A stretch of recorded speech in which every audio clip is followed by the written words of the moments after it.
information, ignore the concerns about what did they use, that discredited information? Of course, it was the dossier. The now famous Steele dossier that was paid for by the Clinton campaign when they hired the law firm Perkins Coie, who hired Fusion GPS, who hired the foreigner Christopher Steele, who wrote all this garbage and lies down. That is what was used to change the intelligence community report. And what happens next? What do Jim, John, and Jim do next? They go to Trump Tower on January 6, 2017, to brief then President-elect Trump about the dossier. Again, the Clinton-financed, foreign-authored dossier that the whistleblower knows is garbage and that they know is garbage. And then there's one final step. One final step. Jim Comey leaves that meeting with the president and immediately leaks to the press that they briefed the president on the discredited information. They briefed the president on the dossier and thereby giving it some credibility and creating the basis and the predicate for all they did to the president.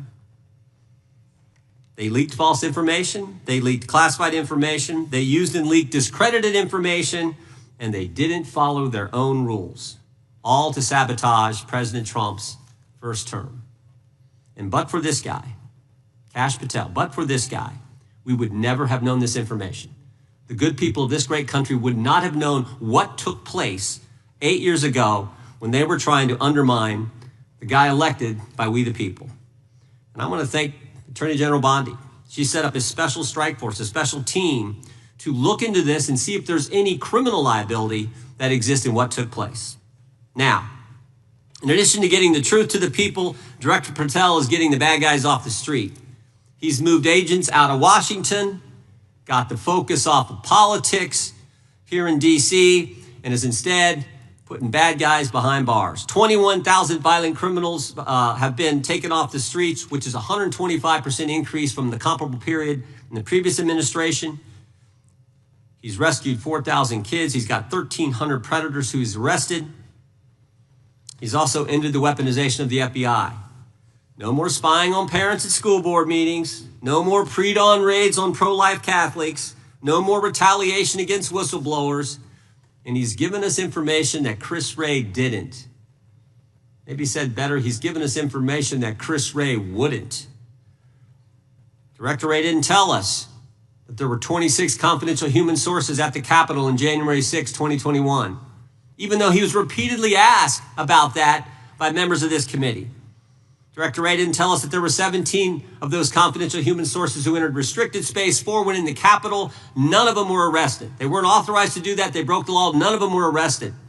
Lots of American citizens were arrested, but the guys whose whose American tax dollars was used to pay these guys who broke the law, none of them were. One was recommended for charging and was not charged. And remember when Chris Wray told us that the Richmond field office memorandum on pro-life Catholics was just a one-off? Turns out he wasn't being square with the Senate either. Director Wray wasn't square with us. He told us that multiple other offices were involved in targeting the Catholics. We got that information from Director Patel.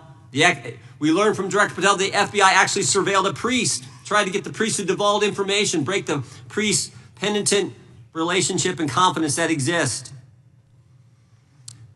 And Director Patel is saving taxpayers' money. He's not going to build a new headquarters outside of D.C. He's going to keep the headquarters right here in the capital city. Save Americans money. Save the taxpayers' money. In 8 months, Director Patel has given us the facts. He's ended the weaponization at the FBI. He's taken bad guys off the streets, and he's saving taxpayers' money. But my guess is the Democrats won't focus on all that good news. They'll focus on politics. They'll stick with Comey and Clapper and Brennan and continue to try to undermine President Trump. With that, I yield to the ranking member for an opening statement.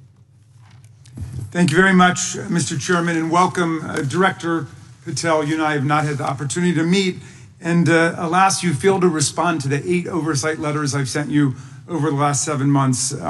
So we do have a lot of questions piling up for you, but I want to start with a word of praise. The first FBI director was J. Edgar Hoover, who steadfastly refused to hire women, African Americans, and other minorities as agents. And although he was a closeted homosexual who lived in domestic partnership for decades with Clyde Tolson. He also participated in anti-gay crusades.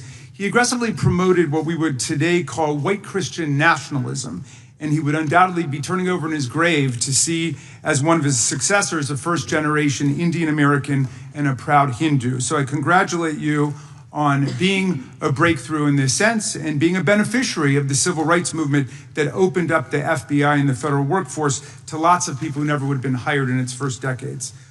Alas, you share J. Edgar Hoover's dangerous obsession with blind loyalty over professionalism and effective public policy.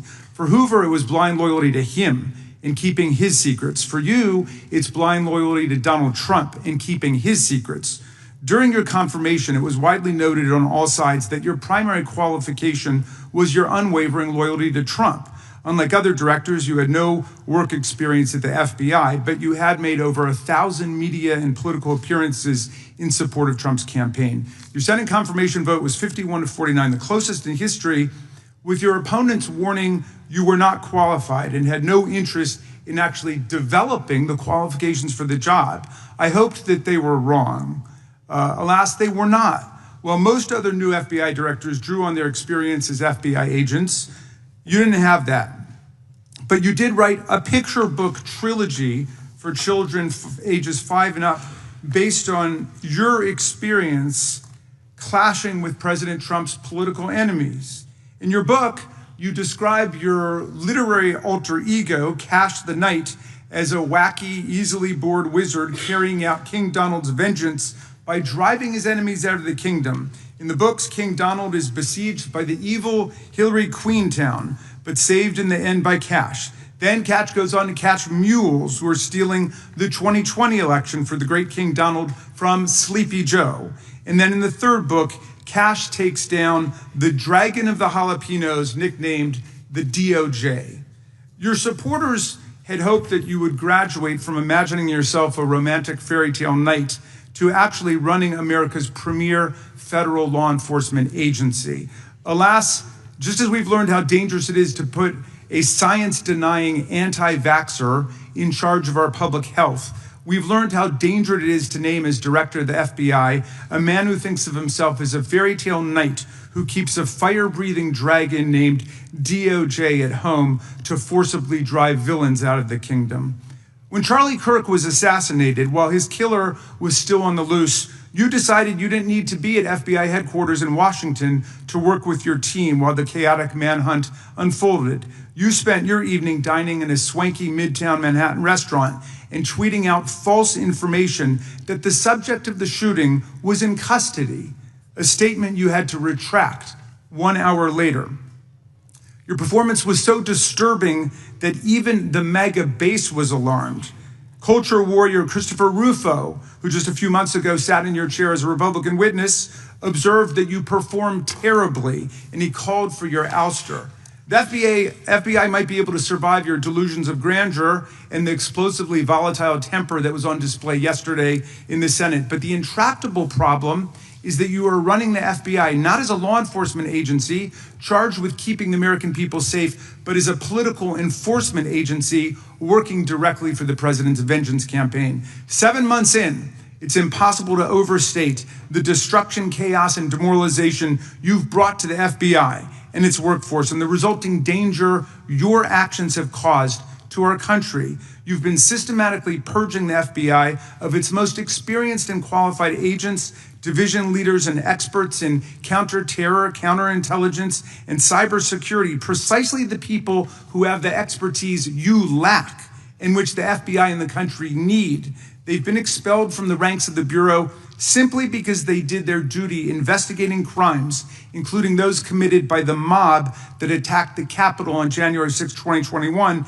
and beat the hell out of more than 140 police officers, or simply because you suspected them of being insufficiently loyal to Donald Trump. You illegally sacked Brian Driscoll, the former acting director of the Bureau and a decorated counterterrorism expert who worked at the FBI for nearly 20 years. According to Driscoll, you told him your own job, quote, depended on the removal of agents who worked on the cases against the president, regardless of whether the agents chose to work on those cases or not. You added, quote, the FBI tried to put the president in jail and he hasn't forgotten it.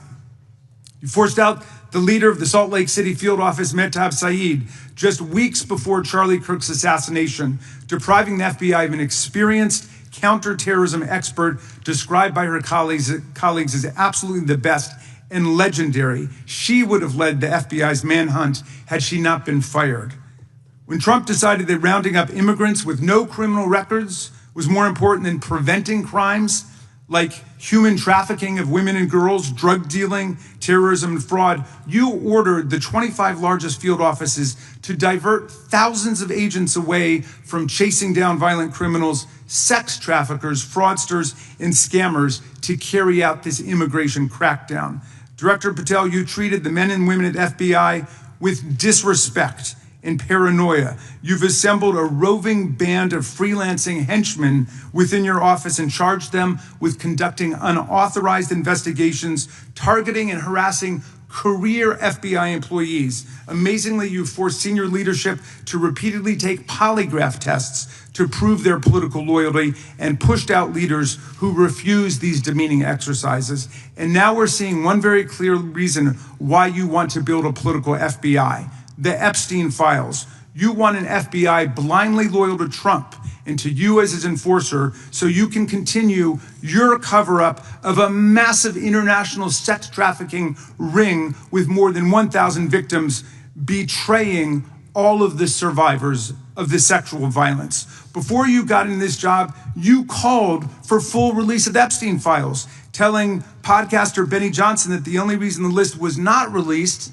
by DOJ and FBI was, quote, because of who's on that list.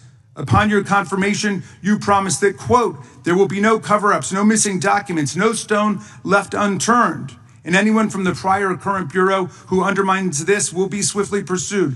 This spring, you ordered hundreds of agents to pore over all the Epstein files, but not to look for more clues about the money network or the network of human traffickers. You pulled these agents from their regular counterterrorism or drug trafficking duties to work around the clock, some of them sleeping at their desks, to conduct a frantic search to make sure Donald Trump's name and image were flagged and redacted wherever they appeared, whether an email, a text, a letter, an interview, a photograph, or a video.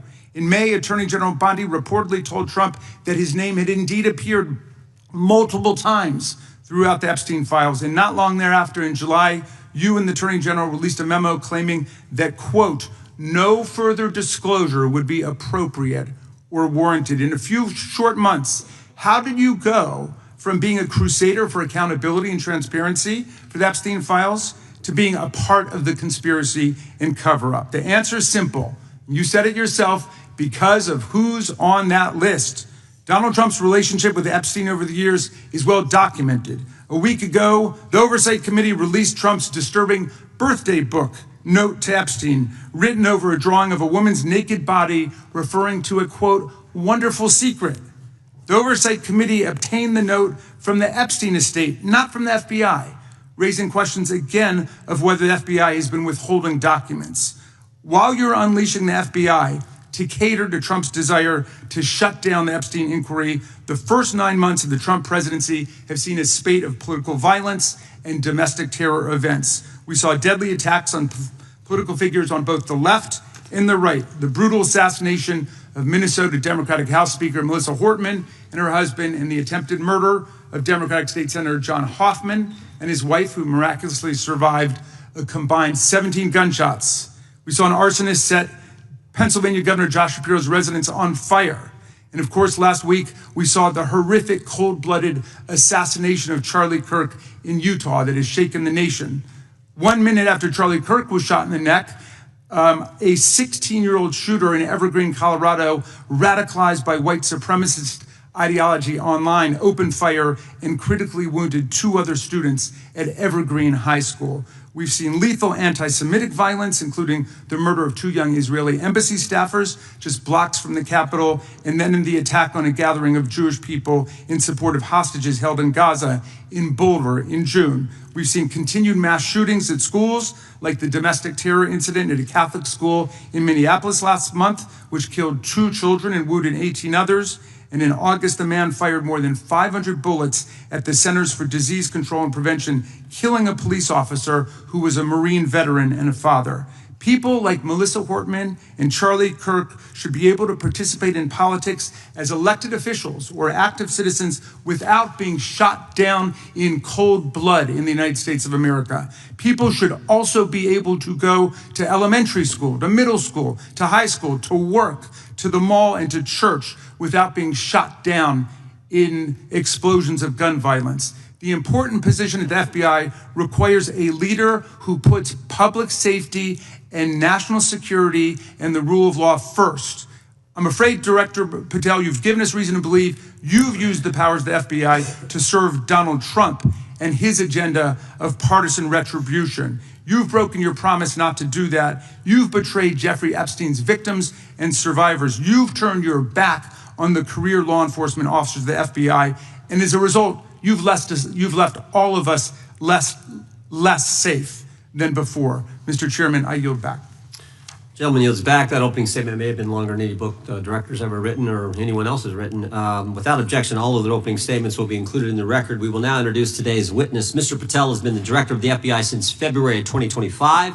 He previously served as chief of staff at the Department of Defense, deputy director of national intelligence with the National Security Council, and also as a congressional staffer, as a federal prosecutor, where he focused on national security cases. And he also worked as a public defender in the state of Florida. We welcome our witness, appreciate his work, and thank him for appearing here today. We will begin by swearing you in. Director, would you please stand, raise your right hand. Do you swear or affirm under penalty of perjury that the testimony you're about to give is true and correct to the best of your knowledge, information, and belief, so help you God? Let the record reflect that the witness has answered in the affirmative. You can be seated as you are. You've been through this yesterday. Did a fine job. Please know that your written testimony will be entered into the record in its entirety. Accordingly, we ask that you summarize your testimony. Director, you may begin. Good morning, Mr. Chairman, Ranking Member Raskin, and members of the committee. I want to begin today by discussing the appalling assassination of Charlie Kirk. It's important for this FBI to be transparent without jeopardizing our investigations, so a little bit of the timeline is important. Charlie Kirk was unfortunately assassinated on September 10th. We immediately, the next day, released images early in the day in local time in Utah to start the public partnership in our manhunt for the assassin and culprits. At approximately 5 p.m. local time, I arrived on the ground and walked the crime scene myself. And we flew multiple FBI assets in and out to process DNA simultaneously while bringing in evidence response technicians, hostage rescue teams, and other experts to assist state and local law enforcement with their investigation. At 8 p.m. local on September 11th, the FBI collected and populated and promulgated at a press conference a video of the suspect on the grounds. We also released enhanced images. Due to that release that I directed and ordered, the suspect involved was apprehended and in custody at 10 p.m. local time. That's less than 2 hours after we did the video release and the photo release. So within 33 hours, that individual suspect was in custody. And his family, who has since been interrogated, specifically stated to FBI interrogators that because of the video that the FBI released at my direction and because of the photographs that they released, they identified their son, they confronted their son when he swung by their home, and that's what led to his apprehension. We are still, the FBI, has that investigation ongoing, and it continues to be ongoing. And I want to thank the state of Utah and the state and local authorities there. And I also want to thank the Attorney General and President Trump for directing resources to allow us to conduct that investigation as we have. Under this administration, the FBI has arrested more than 23,000 violent criminals. 23,000 in 7 months. That's twice as many year to date last year. We've taken over 6,000 firearms off the streets. 6,000 guns are no longer in the hands of criminals in 7 months. We've identified and found and located 4,700 child victims. That is a 35% increase year to date last year. We have arrested 1,500 child predators. That is a 10% increase year to date last year in just 7 months. We've assisted our partners with countless counterterrorism operations around the world. We've captured, at the FBI, 4 of the most top 10 wanted fugitives in the world in 7 months. To put that in perspective, that's as many as my predecessor nabbed in the entirety of the Biden administration. We got 4, we got more coming. On top of that, in 2 weeks, thanks to the help of the CIA, we collected and captured one of the individuals responsible for the horrific Abbey Gate bombing that led to the murder of 13 service members. We did that in 2 weeks. They didn't do it in the 4 years of the entire prior administration.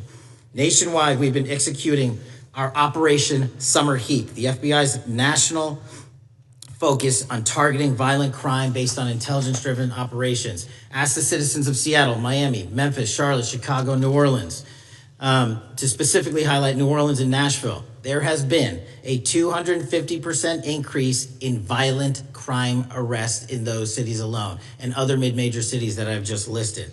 In just a few short months, we have already unleashed 1,000 FBI personnel across this country. Every single state across this country is getting a plus up. This is a fiction that the FBI is short or that we are compromising the men and women in the field. They do not need to be in Washington, D.C., so we're sending them into the field to each and every one of your states. Because of that, crime is at an all-time low. We had to do it because of the explosion of crime. And maybe the most important stat for Americans to realize: in just 7 months, we are on track to produce the lowest murder rate in modern U.S. history by double digits. Those are results not of mine. Those are results of the men and women of the FBI. If you want to criticize me, bring it on, but do not attack the brave leaders in the field. We are also working 24/7, 365 on the opioid epidemic that is killing more than hundreds of thousands of people a year. We have seized 1,600 kilograms of fentanyl off the streets so far in 7 months. Year to date, 25% increase. To put that in perspective, that's enough to kill a third of the American population, 120 million Americans. 100,000 kilograms of cocaine and meth gone off the streets.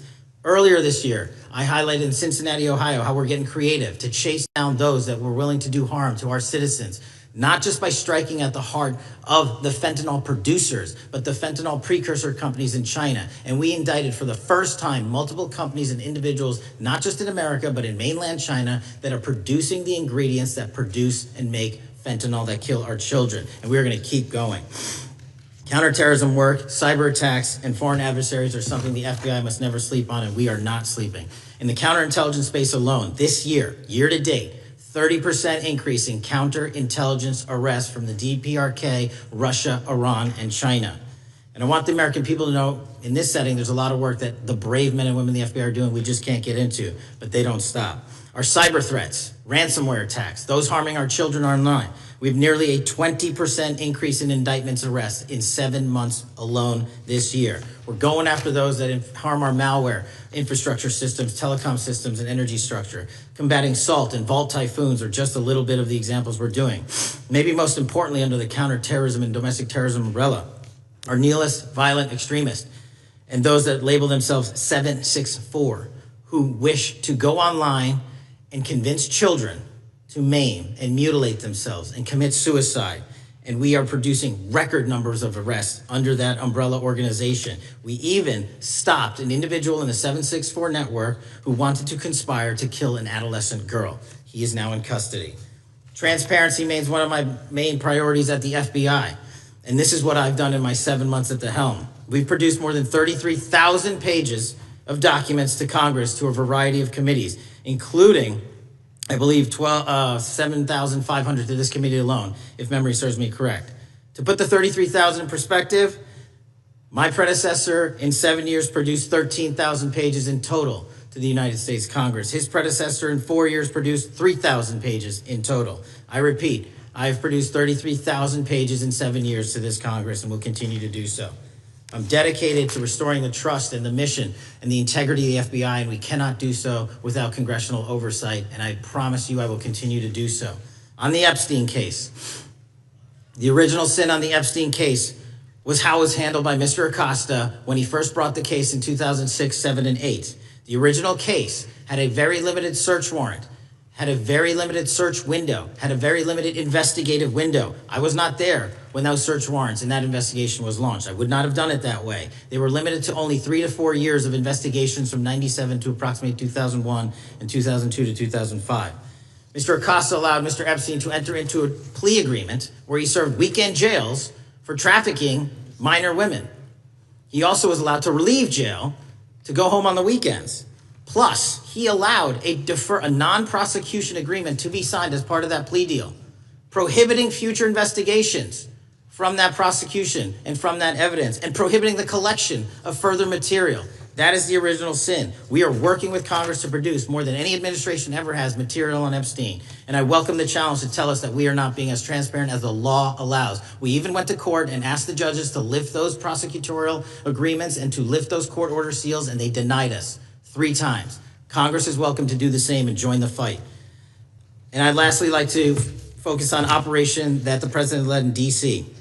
Because of this, we are taking this fight in D.C. to every single city across the country. 2,100 arrests in the last month alone. D.C. has seen a 60% decrease in gun crimes, 75% decrease in carjackings, and 53% decrease in homicides in our nation's capital. And rightly so. We're bringing that fight to the streets of America. I want to thank you for your support, and I'm proud to be the director that leads this FBI into a new headquarters building that they've needed for decades, saving the taxpayer $3.5 billion, and also providing our workforce a safe environment. If you don't know the calamity that is the Hoover Building, I invite each and every one of you to walk around. I'll give you a tour myself, and you can see where the cement falls on the heads of our employees that is only to be saved by netting. Just to give you an example. Thank you for support to our mission. And I do want to highlight one thing about DC. It's because the FBI gathered sources and evidence that we were able to, through our source network, identify the horrific murder of the DC intern, Eric Tarpinian. And I've spoken to his family, and we are working to bring them justice. And Mr. Chairman, in my 16 years, now my 17 years of government service, if anyone has any questions about my service, bring it on. Yeah. Thank you, Director. We will now proceed under the 5-minute rule. The chair recognizes the gentleman from California, Mr. Eisen. Director, delighted to have you here. You are a breath of fresh air. As you outlined, and I won't repeat it, the accomplishments, you did so with the same resources as your predecessor, roughly. Is that correct? I believe so, yes.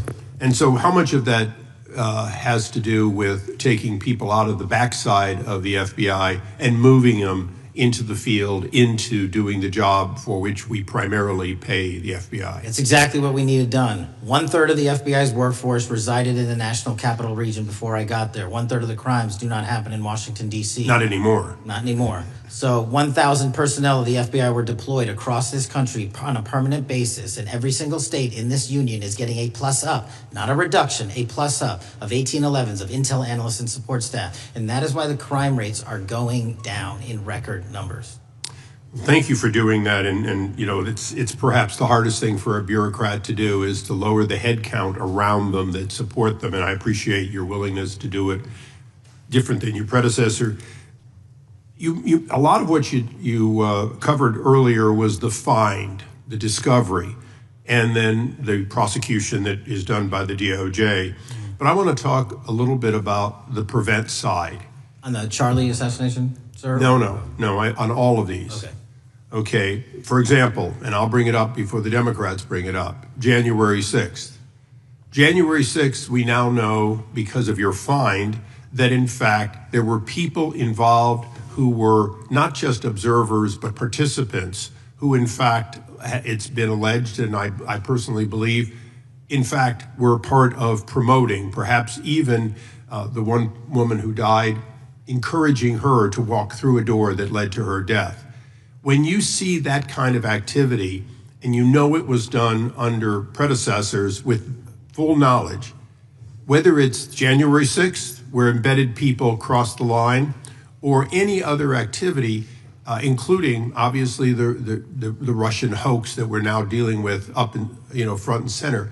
My question to you is, what can you or others do to prevent it from occurring again? Not on your watch, but on future watches. How can we know that this won't happen again the moment you leave the FBI? It's simple. What I'm doing through our leadership cadre is having FBI agents do what they were trained to do, not what they were not trained to do, not put them in situations that both harm them and the public. We're also utilizing our SORT networks and prioritizing the threat structure to go after the narco traffickers, the counterterrorism people, the counterintelligence threats, and the cyber threats. That's what they were trained to do, and that's what we're letting them do.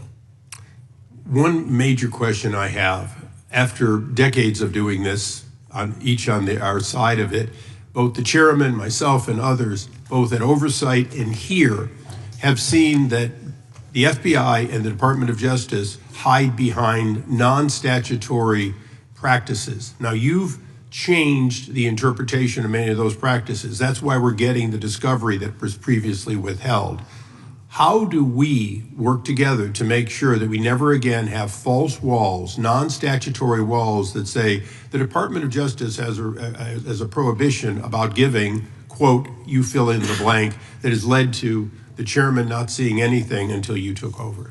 I'm wedded to aggressive constitutional oversight. Having been a House congressional staffer, I know that is an important part of securing our democracy. And the way we make it an everlasting, enduring process is by showing the American people the results of what we are doing and the important work of this committee and putting it out to them so they can see government waste, fraud, and abuse. And then they can demand from our constituents and our electors that they want this process to continue. Last major question here. Some things are so sensitive that we both would agree they cannot be made public. Will you commit to this committee when it is too sensitive to disclose that you would at least make it available for in-camera review by the chairman and ranking members or others designated? I have done that and I will continue to do that. Well, thank you, Mr. Chairman. This is a breath of fresh air. This is the beginning of what we need. But my questions today for the director are ones in which I believe that we do need to codify by agreement or by statute if necessary, the kind of openness and transparency that we're seeing from this administration, the kind of discovery that's allowing us to do our oversight properly. And I would hope that that be the follow-up to this, obviously along with the Attorney General. And I yield back my 4 seconds. Thank you. The gentleman yields back. The gentleman from New York is recognized. Thank you, Mr. Chairman. Welcome, Director Patel. In the wake of the tragic murder of Charlie Kirk, Donald Trump said, quote, "Violence and murder are the tragic consequences of demonizing those with whom you disagree, day after day, year after year, in the most hateful and despicable way possible," close quote. I would note for the record that Donald Trump has famously demonized practically every person he has ever disagreed with, and therefore, using his own logic, he has put their lives at risk. I should know, about 2 weeks ago, when I announced my decision not to decision not to seek re-election, many people on both sides of the aisle, including the chairman, offered me well wishes and thanked me for my service. Donald Trump, on the other hand, took to Truth Social to call me a, quote, psychopathic nut job, among other things. Yesterday, I received a threatening note filled with anti-Semitic comments and hateful attacks that mimic some of the same language used by the president. I am sure many of us on this committee face similar threats every day. We have seen political assaults on both the left and the right. The attack on Charlie Kirk, the attempted assassination of the president, the murder of the Democratic Speaker of the Minnesota House, the assault on Paul Pelosi, and the attack on the Capitol on January 6th, for example. Director Patel, do you agree that there is political violence from both the left and the right?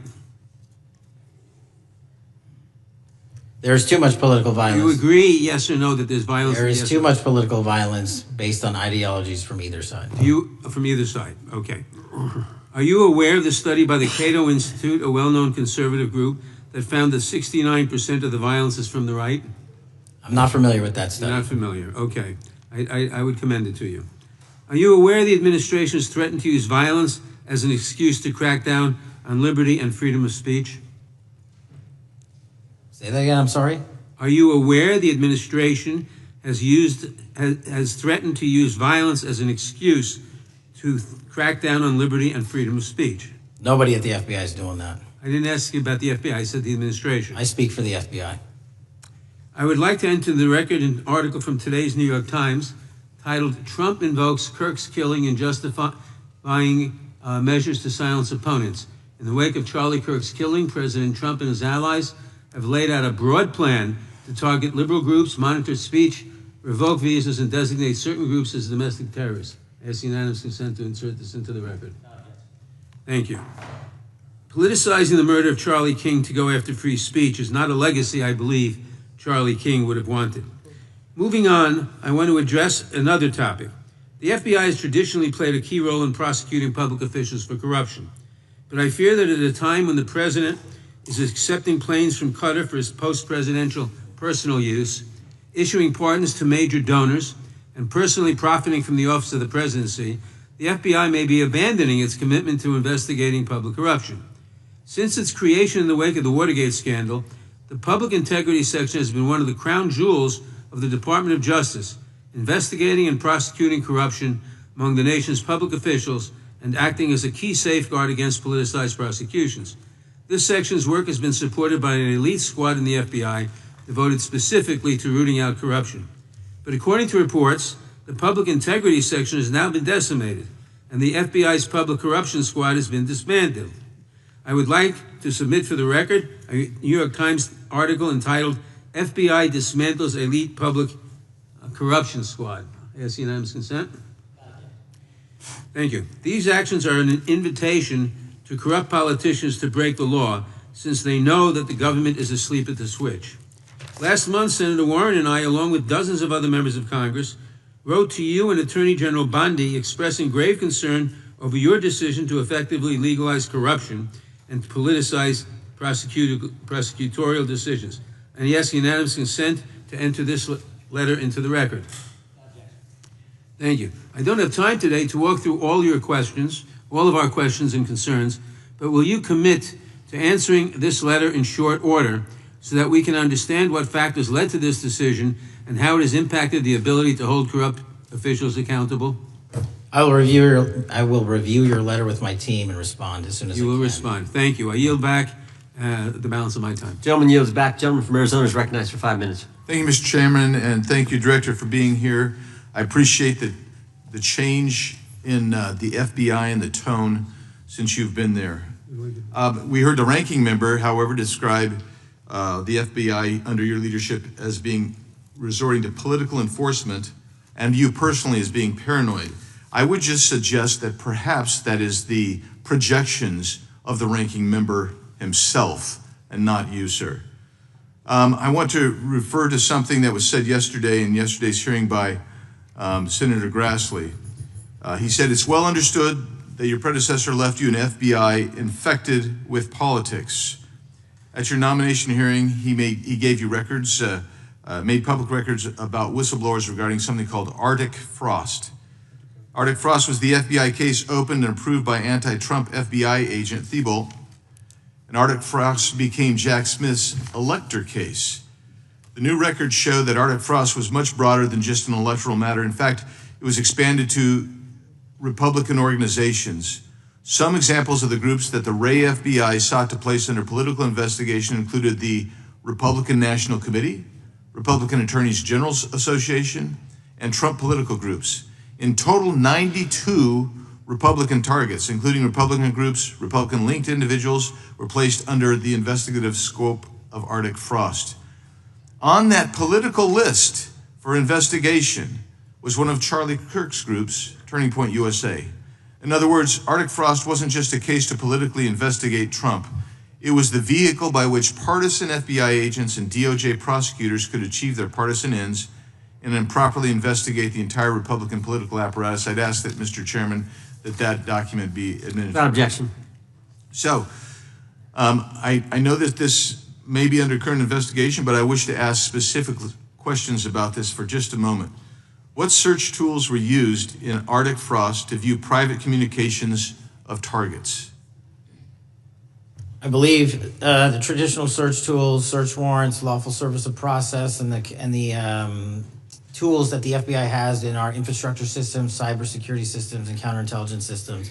But generally speaking, if I may, I want to use this to highlight the fact that I'm continuing my promise to work with Congress to produce documents simultaneously and also conduct ongoing investigations. I'm giving you as much as I can, and I'll give you more when I can. Thank you. Another question regarding that is, were there any directives from the Biden White House concerning the Arctic Frost investigation? Were there any directives or communications from the Biden White House itself concerning the Arctic Frost investigation? I'll just rely on what was turned over to date, sir. Okay. So I want to add here, the search warrants that were used included the seizing of a U.S. member of Congress, his phone. I think we all know who that was and how that was taken away and used for political purposes, Mr. Chairman, Mr. Director. So we'll leave that for a second, and let's go over to the Charlie Kirk case for just a second. Let's emphasize this. How many hours did it take from the assassination to the arrest of the assassin, Mr. Director? 33. That seems pretty swift, and it was because of the actual release of videos and photographs that you directed to be released, sir.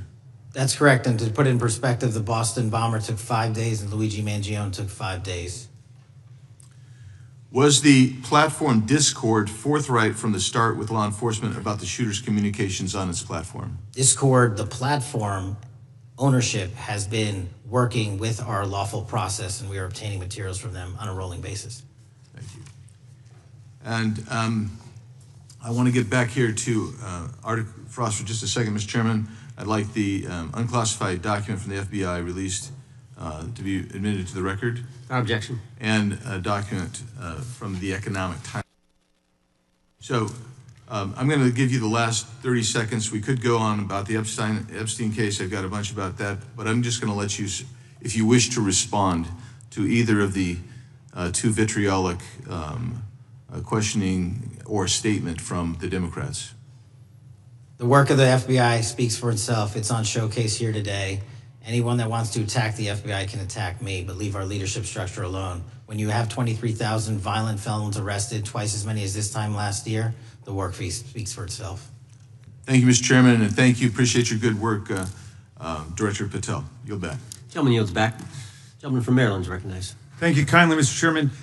Director Patel, before you joined the FBI, you railed against it for covering up Jeffrey Epstein's human trafficking ring. Let me refresh your memory with this clip. It has Epstein's list. They're sitting on it. That doesn't seem like something you should do. You're protecting the world's foremost predator. That seems like an evil thing to do, regardless of who may be embarrassed in the release of that list. Why is the FBI protecting the greatest pederast, the largest scale pederast in human history? Simple, because of who's on that list. So you finished that December 2023 interview with a challenge to the FBI and harsh words for Republicans in Congress for not getting the Epstein files out to the public.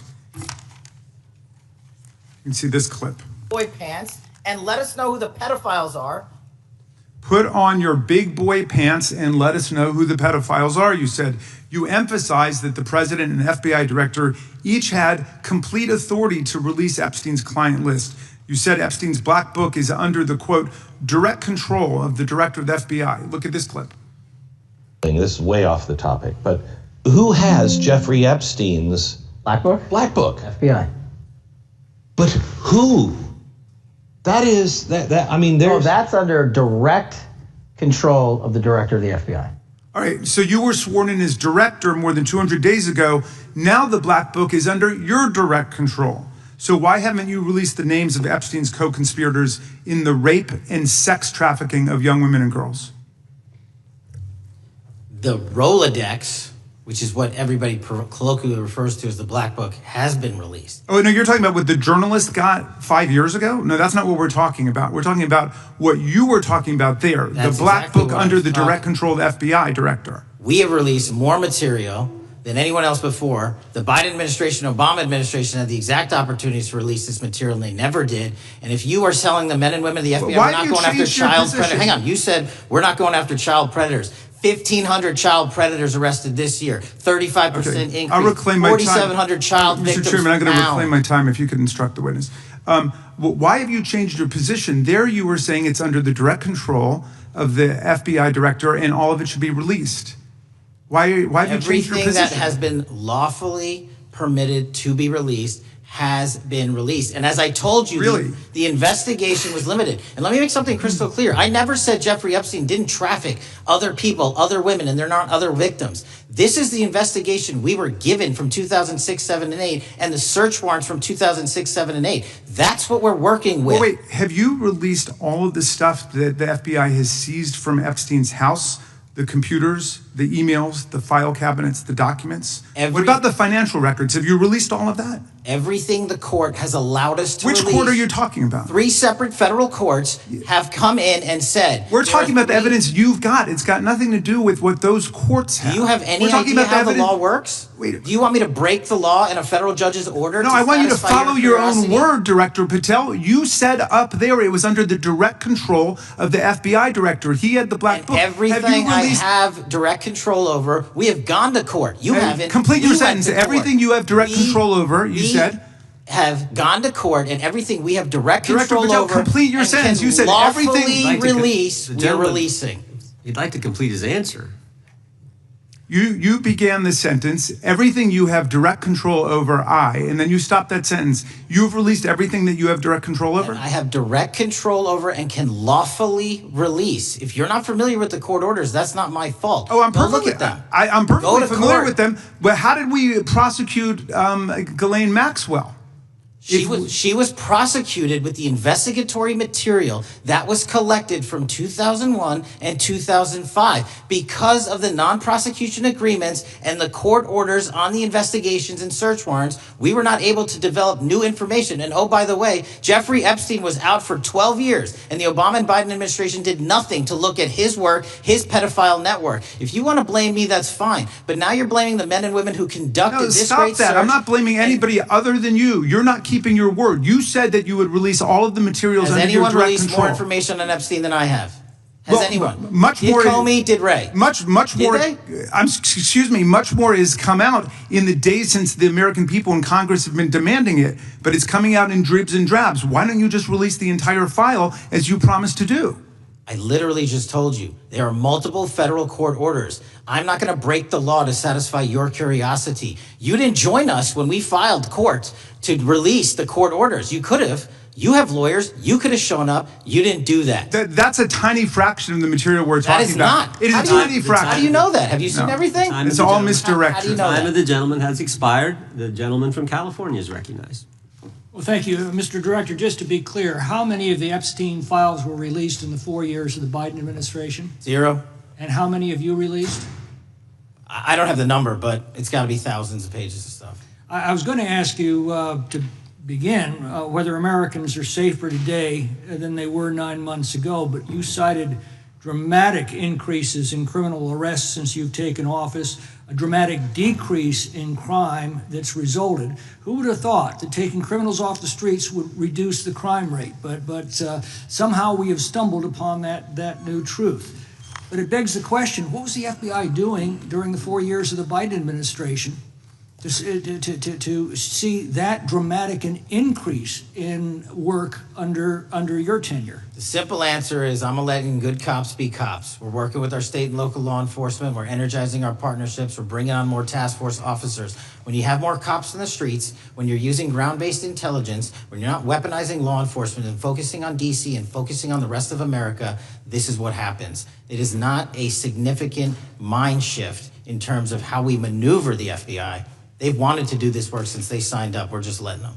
And we've seen many prominent Democrats oppose your efforts to restore law and order to the streets of our nation's capital. I mean, all of us here have seen a dramatic change for the better here in Washington, D.C. Why are so many Democrats attacking you for that? Sir, Democrats have been attacking me for a decade, as is the fake news media. They didn't like the fact that I exposed the Russiagate host and the largest weaponization of the FBI, DOJ, in U.S. history. We proved it to be true with congressional oversight. I'm wed to that congressional oversight and will continue to do that work. Christopher Wray repeatedly warned this committee that the Biden open borders policy had produced a significant increase in terrorist threats that he said kept him up at night. A particular concern, he said, was the 2 million gotaways that entered the country during the Biden administration. That's an average of 41,000 every month. What are the monthly gotaway numbers today? Sir, I'll have to get back to you on the exact gotaway numbers, but identifying that there are gotaways is step one. Going and manhunting them is step two, and that's what we're committing our resources to do. Well, that's my next question, is what progress has administration made in apprehending and removing terrorist threats that came in during the Biden years? I think you're talking about, if you're not, let me know, known or suspected terrorists, and we've encountered almost zero at the southern border since the southern border has been sealed. But the problem that we are running into is our northern border. It's largely expansive. The enemy has adapted, and we need more focus on the northern border to stop known or suspected terrorists from coming in from places like China, Russia, the Middle East, Africa, Afghanistan. And what can you tell us about the remaining threat posed by potential terrorist cells here in the United States? The terrorist threat that continues to be posed by international terrorists here in the United States is one of my highest priorities. We are working through our intelligence community partners to identify those individuals, and we've taken down numerous individuals in numerous rings across this country to neutralize that terrorist threat, including places like New York City, Los Angeles, and I believe Dallas, Texas most recently. How extensively did criminal cartels like Sinaloa, Jalisco, New Generation, MS-13, Trinidad, and others infiltrate our country during the Biden administration? By the tens of thousands. And what progress have you been making in combating their presence? I think the DHS is best to speak to that, but I think I can't remember the numbers of tens of thousands or hundreds of thousands of individuals they found that came in illegally, and the tens of thousands that associations to criminal networks have all been deported. And that effort is being opposed every step of the way by Democratic leaders in our cities, some of our states, and right here in the Congress. Isn't that true? Well, we're just working where we can in every single city we can, and I welcome the opportunity to partner with Republicans or Democrats on fighting violent crime like we're doing. Mr. Biggs asked about Arctic frost. What else can you tell us about that and what we need to do to assure that it never happens again? Continue the congressional oversight work that you're doing on Arctic frost. Let me provide you with more documentation on Arctic frost, and also call in witnesses from the paperwork that we have given you. You have that right, and the American public deserves to hear what those people have to say. As for my ongoing investigation, there's not much I can say.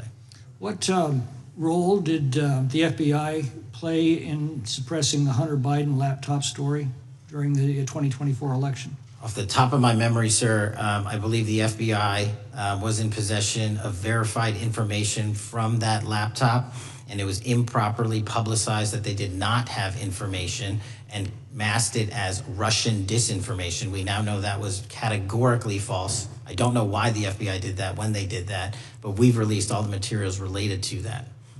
Thank you. Gentleman yields back. The gentleman from New York is recognized. Mr. Goldman. Mr. Patel, does Donald Trump appear anywhere in the Epstein files? I'm sorry, could you say that again? It's not a complicated question. Does Donald Trump appear anywhere in the Epstein files? I didn't say it was a complicated question. I just didn't hear you, so my apologies. We have released where President Trump's name's in the Epstein files and everybody else, and all credible information that we are legally allowed to release has been released. All right, so let's go through that. You're referring to court orders that prohibit you from releasing grand jury testimony under Rule 6E. Is that what you're referring to when you say as the law allows? That's a piece of it. Really? What other evidence do those three court orders you cited prohibit from being released? Information that was collected pursuant to those search warrants that were limited in fashion. Wrong. That's not what the court order says, and that's not under 6E. And you're talking, and I said that's 6E, and I said there was others, and I'm answering that. There are sealed court order documents. There are protective orders. They are unsealed as part of discovery given to Ghislaine Maxwell. They are no longer sealed. That's just not true. We can argue about it all you want. Okay, well, you agree that there are, so your testimony here is that the reason why you are not releasing all of the videos that you have acknowledged, there are so many, and that the FBI spent thousands of hours of reviewing, the photographs, all of the photographs that you have. You're saying that you're not releasing those because there's a court order requiring them to be sealed? Is that your testimony? Never said that about the videos. On the totality of the videos, of the thousands of images that were seized pursuant to the search warrants executed at the time, the overwhelming majority of that video is pornographic material that was downloaded from the internet and child sexual abuse material. We will never release that. Well, as you should not release the victims. But if there are videos that relate to others who Epstein trafficked to, such as maybe Prince Andrew, or photographs, that you have total control to release. Yes, and if it exists... And so why haven't you released it? Why are you supposing that that is a fact when in fact it is false? Are you saying that... You're saying that none of the videos relate to anything relevant to the Jeffrey Epstein trafficking ring? Every single video that we have collected pursuant to the prior search warrants has been examined for the last 10 years. And every single video has been utilized for whatever prosecutions were able to be legally brought. I'm not asking about prosecutions. I'm asking about why you aren't releasing the full Epstein files, including the names of people who were involved in the sex ring that you promised to do before you became FBI director. I just told you, I'm not going to release downloaded porn. I'm not asking about that. Fine. I'm asking about all the other files. What other videos? Tell me. Tell me. That's what I'm asking. Tell me. You're saying there are no videos that would be relevant to anyone else involved in the Jeffrey Epstein sex ring. Pursuant to Mr. Acosta's collection of information based on the search warrants. That's all we have in our possession. And I'm asking you, that stuff. That's all we got. I'm not asking all you got. I'm asking you, in that stuff, there's nothing that's related to to any other sex traffic, any other people engaged with Epstein in underage sex. That's correct. To my knowledge, no. Okay. Let's talk about the witness interviews. 302s of witness interviews. Those are not subject to the court order. Those are not subject to any fictional sealed order for a search warrant. Why aren't you releasing those with the redacted names of the victims? We are releasing as much as legally allowed. That's why we went back to the courts. How is that not legally allowed? Sir, do you know how court orders work? Do you know how protective orders work? Actually, Do you know how Mr. sealing Patel, orders I was work? a real prosecutor for 10 years. I know exactly how so I was a court fake orders. one? And I want to understand what the court order prevents you from releasing witness statements that the FBI took. You should know that as a real prosecutor, when the court hand downs a protective order and a motion to seal, the material is sealed unless So that your judge testimony waives here it. is that all of those witness statements are under a court order, a protective order. We are providing everything we can legally provide. Now, that's not my question. My question is. is, why are those witness statements that are not grand jury testimony, that if they were under a protective order are no longer under a protective order, why are they not being released? How are they not under a protective Why order? are you not going to the court like you did for the grand jury testimony to unseal those records? The DOJ did go to the court. No, not on those records. Why aren't you going? You just went on grand jury. Time of the gentleman has expired. You are hiding the Epstein files, Mr. Time of the Patel. gentleman has expired. You are part of the cover-up. Can I respond? You sure can. Any allegations that I'm a part of a cover-up to protect child sexual trafficking and victims of human trafficking and sexual crimes is patently and categorically false in the work of my So I hope you will talk to them when they have requested to speak with you. Because the victims have requested and you are not responding to them. Director, yes or no, is the FBI still spying on parents at school board meetings? No, sir. Is the FBI still targeting Catholics? No, sir. Is the FBI still spying on President Trump? I don't believe so. Is the FBI still censoring Americans? No, sir. Is the FBI still targeting Americans for shopping at Cabela's or purchasing Bibles? Nobody is targeted for their faith. Is the FBI still targeting Americans who are pro-life? Nobody is targeting anyone for their beliefs. Is the FBI still cooking the books on crime data? The crime data is real. Is the FBI still purging agents for conservative viewpoints? No one at the FBI has asked their viewpoints on Is politics. the FBI still labeling the Betsy Ross flag, the flag of the American Revolution, a hate symbol? No. Well, maybe that's why you've been able to, what was the number? 23,000 bad guys you've arrested, a huge increase from the same time period in the previous administration. I think you said 1,400 predators, 4,000 children rescued. Were those the facts? 4,700, 35% increase on children rescued. Yeah. And you got the guy to Abbey Gate. We got the Abbey Gate guy. The guy from the 4th District of Ohio who lost his life there serving our country. We appreciate that. Maybe when you're not focused on politics, you can actually do what the FBI is supposed to do. Go get the bad guys, right? That's what the men and women of the FBI do. Director, did John Brennan lie to Congress? Let me just read a couple things actually before you answer that. 2 years ago, we had Mr. Brennan in for an interview, and I asked him, how'd you learn about the dossier in December of 2016? Mr. Brennan replied, I received a copy of it from the FBI, and the CIA was very much opposed to having any reference or inclusion of the Steele dossier in the intelligence community assessment. That's what John Brennan told the United States Congress. 7 weeks ago, the Director of National Intelligence told us this: John Brennan lied and denied using the dossier in the intelligence community assessment because he knew it was discredited. CIA officer told the House Intelligence Committee Brennan refused to remove it, and when confronted with the dossier's main flaws, he responded, "Yes, but doesn't it ring true?" John Brennan lied to us? Mr. Chairman, I won't stylize the evidence. What I will say is that the intelligence community assessment, those that created it and any individual involved with it, is an ongoing investigation.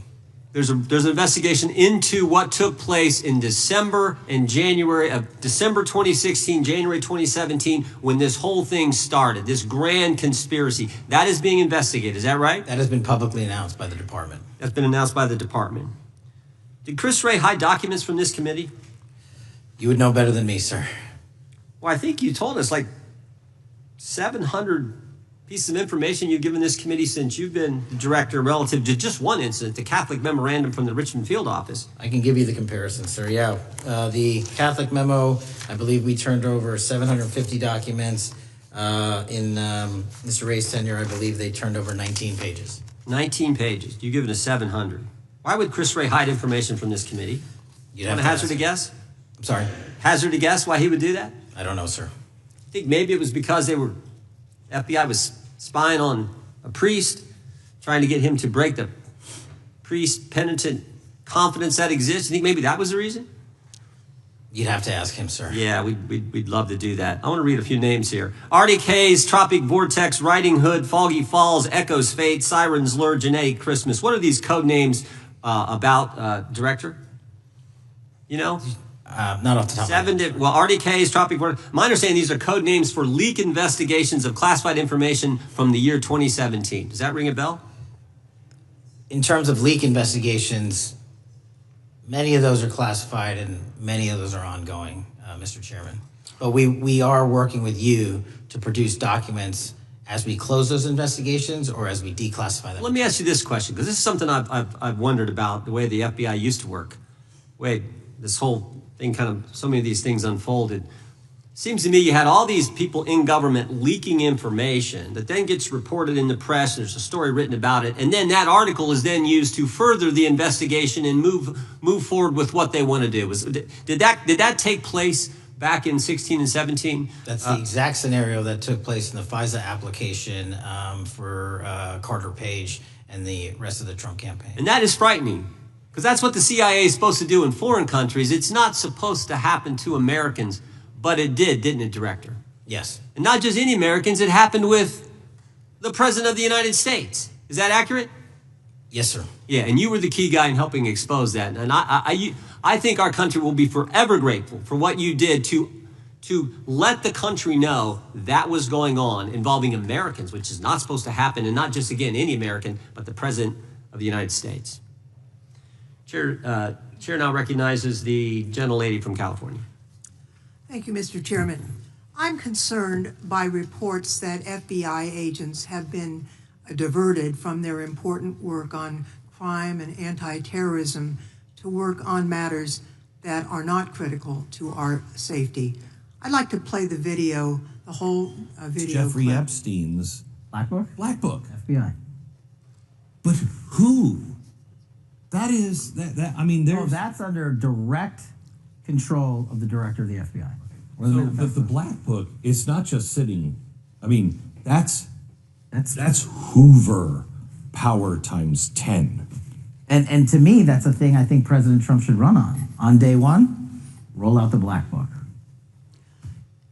In contrast to that attitude of let it all out, we're getting reports of actions that run contrary to getting everything out, and that also involve diversions of FBI resources. For example, an FBI whistleblower reported that you were pressured by the Attorney General to place 1,000 personnel on 24-hour shifts to mine roughly 100,000 Epstein-related records to redact President Trump's name from the files. Bloomberg reported this, that you directed FBI special agents from the New York and Washington field offices to join the Bureau's FOIA employees in Winchester and another building a few miles away, and that while reviewing the Epstein files, FBI personnel identified numerous references to Trump in the documents, and people familiar with the matter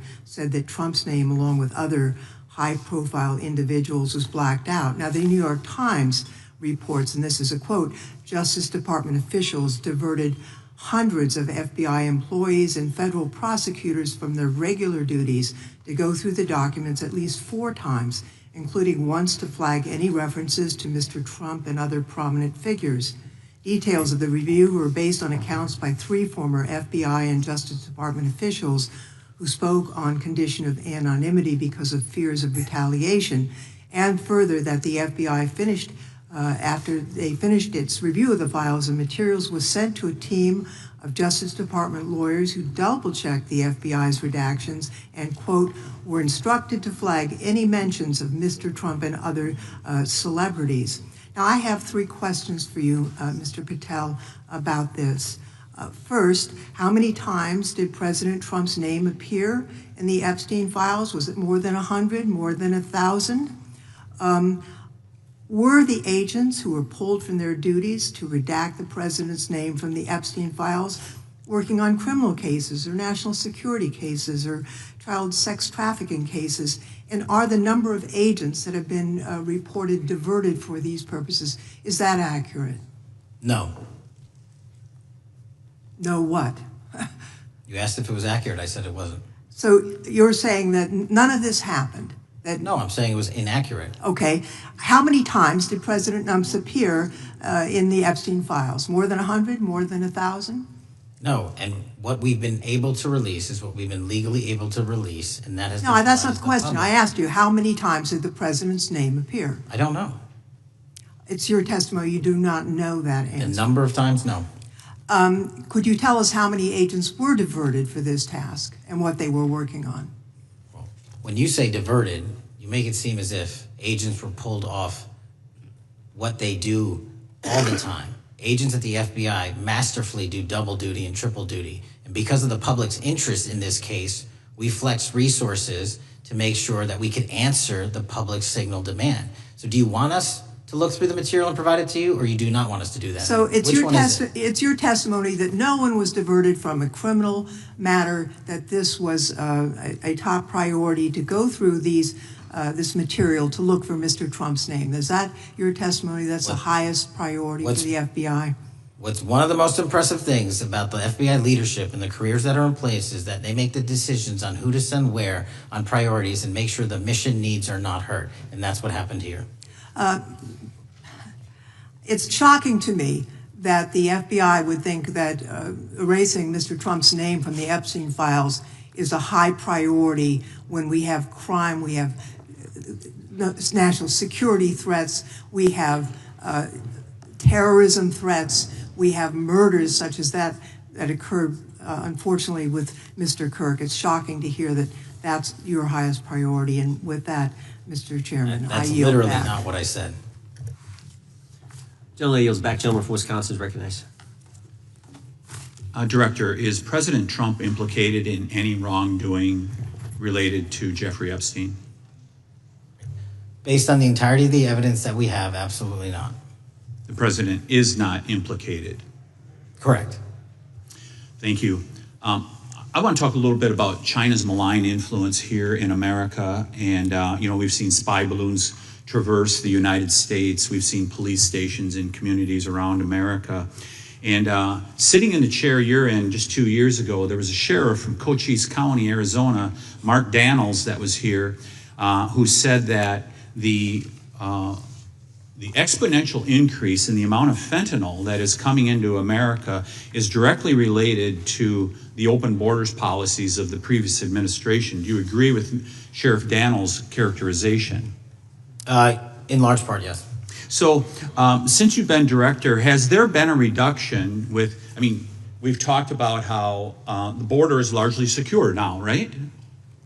The southern border, yes, sir. The southern border is largely secure. Has there been a concomitant reduction or a reduction in the amount of fentanyl that is coming into America?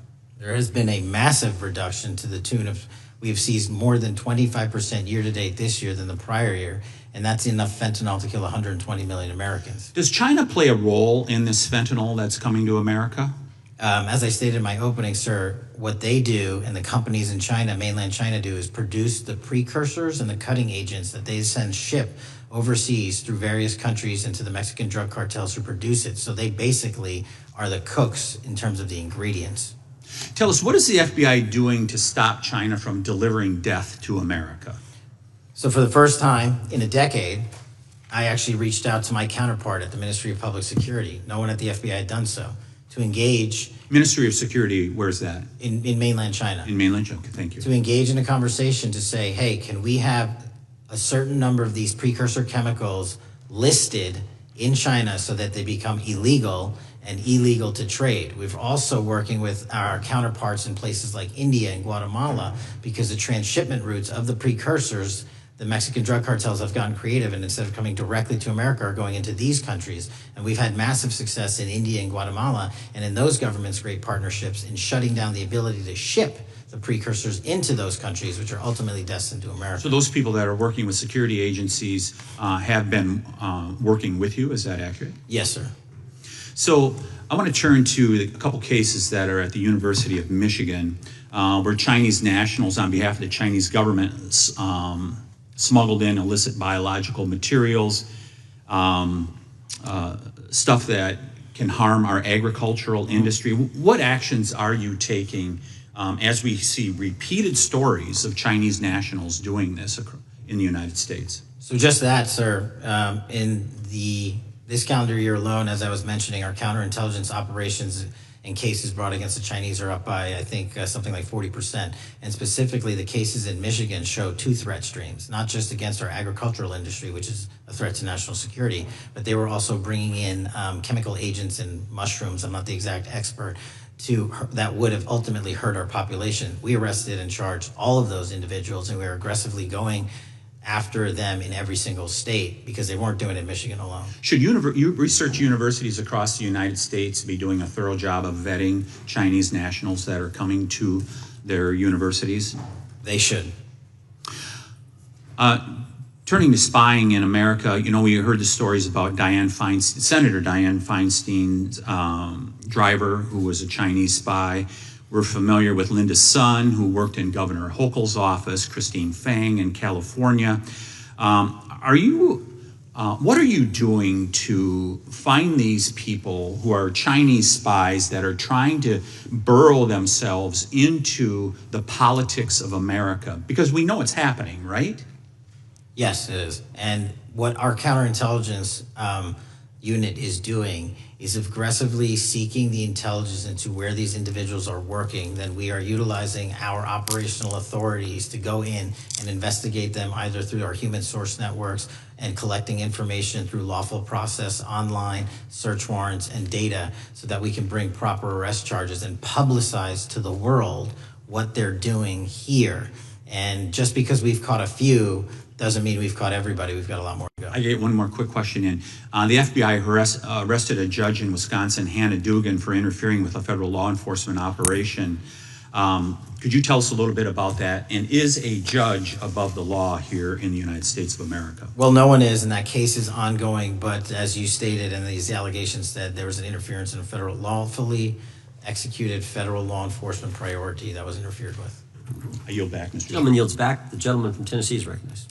Thank you, Mr. Chair. Director Patel, I believe you had primary importance in starting Operation Viper in Memphis. Is that correct? Yes, sir. And Operation Viper brought in the FBI, the DEA, the ATF to help the Memphis police in policing the city? That'll be phase two, sir. Phase one was FBI and local law enforcement in Memphis for the last few months. Okay. You did a good job, and the police director and the mayor have told me that was been helpful, the FBI working with the police. And the FBI are trained in law enforcement. They know Miranda rights, they know how to do policing, and they do a good job working with the police. Do you think that the National Guard is necessary to do the work that the FBI is doing now? Thank you. I do think it's necessary to finish it. What we've done is 500 arrests in Memphis and 110 federal indictments. But what we need to do is we've only secured a piece of where the criminal conduct is occurring in Memphis, and we can't work inside perimeters that are not established and safe, and we don't have the manpower to give us the space to fully go into the areas where the criminal activity remains. Well, are you suggesting that the National Guard is going to go into the more heavily crime areas? They're going to establish, like they did in Washington, D.C., perimeters where local law enforcement and the FBI, DEA, ATF, and U.S. Marshals can go into. We can't be going into all these areas knowing that they're extremely volatile and jeopardizing the safety of our agents. Did the National Guard do anything in Washington to help the FBI stay safe from these dangerous elements? They established perimeters. Established perimeter, and the criminals knew about it, so they... It was a visible force, sir, so they kind of saw it. Well, what you did, I commend you for what you did, and I think the FBI coming in, we have a crime problem in Memphis. The FBI has helped, DEA will help, and the ATF will help. I don't think the National Guard is going to help, and what I've seen, they're not trained in law enforcement, are they? No, sir. And so that could be a problem. Who will direct the National Guard in Memphis? Will it be, will they have control over your agents?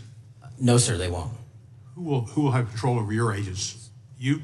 Well, the SAC and then ultimately the chain of command up to Washington, D.C. will control the FBI, but there's a task force that was put together that is going to be led by an interagency. The heads of U.S. Marshals, DEA, and FBI will be working together with DHS collectively on this. Have you visited Memphis before? Yes, sir, I have. So you know how good a city it is. I love Memphis. A lot of us do. And Memphis is a great city, great history, civil rights museum. Might say something about slavery, but that was history. It needs to be taught. Blues, Elvis. Beale Street, right. Barbecue. And people should come. It's not a troubled city. We've got some crime, but it's not a troubled city. We're not troubled, and we love our city, and we hope that the National Guard doesn't come in and cause people to have questions about Memphis because it's a city they should visit. Let me ask you this about, you said that the homicide rates are coming down to an all-time low? In modern recorded U.S. history, yes, When sir. does modern recorded history start? I think the FBI, and I'll get back to you on this, has stats on that going back about 30 years, sir. Okay, I was thinking back to Ozzie and Harriet, and I didn't think you could beat Ozzie and Harriet's time.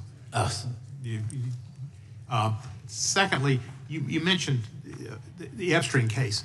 Did any of the women that were victims, and they came up here and had a press conference and all, did any of them contact your office and ask to give information? To my knowledge, no, sir. If they did, let me ask you first, is there a statute of limitations on sex crimes like that, with sex with a minor, rape? The DOJ is the expert, but I do not believe there's a statute on that, limitations on that. So if there's not a statute of limitations, should you not be interviewing those people who know who raped them and the names and the places and give you that information? That seems like that's a treasure trove of information, and it's a serious, serious, serious number of crimes. Sir, I couldn't agree with you more. We've been very public about asking individuals to come forward with new information, and we would run out every single lead on that. Well, I'm sure the women will come forward, especially today, to be sure that they will get an opportunity, because that seems like something we ought to do.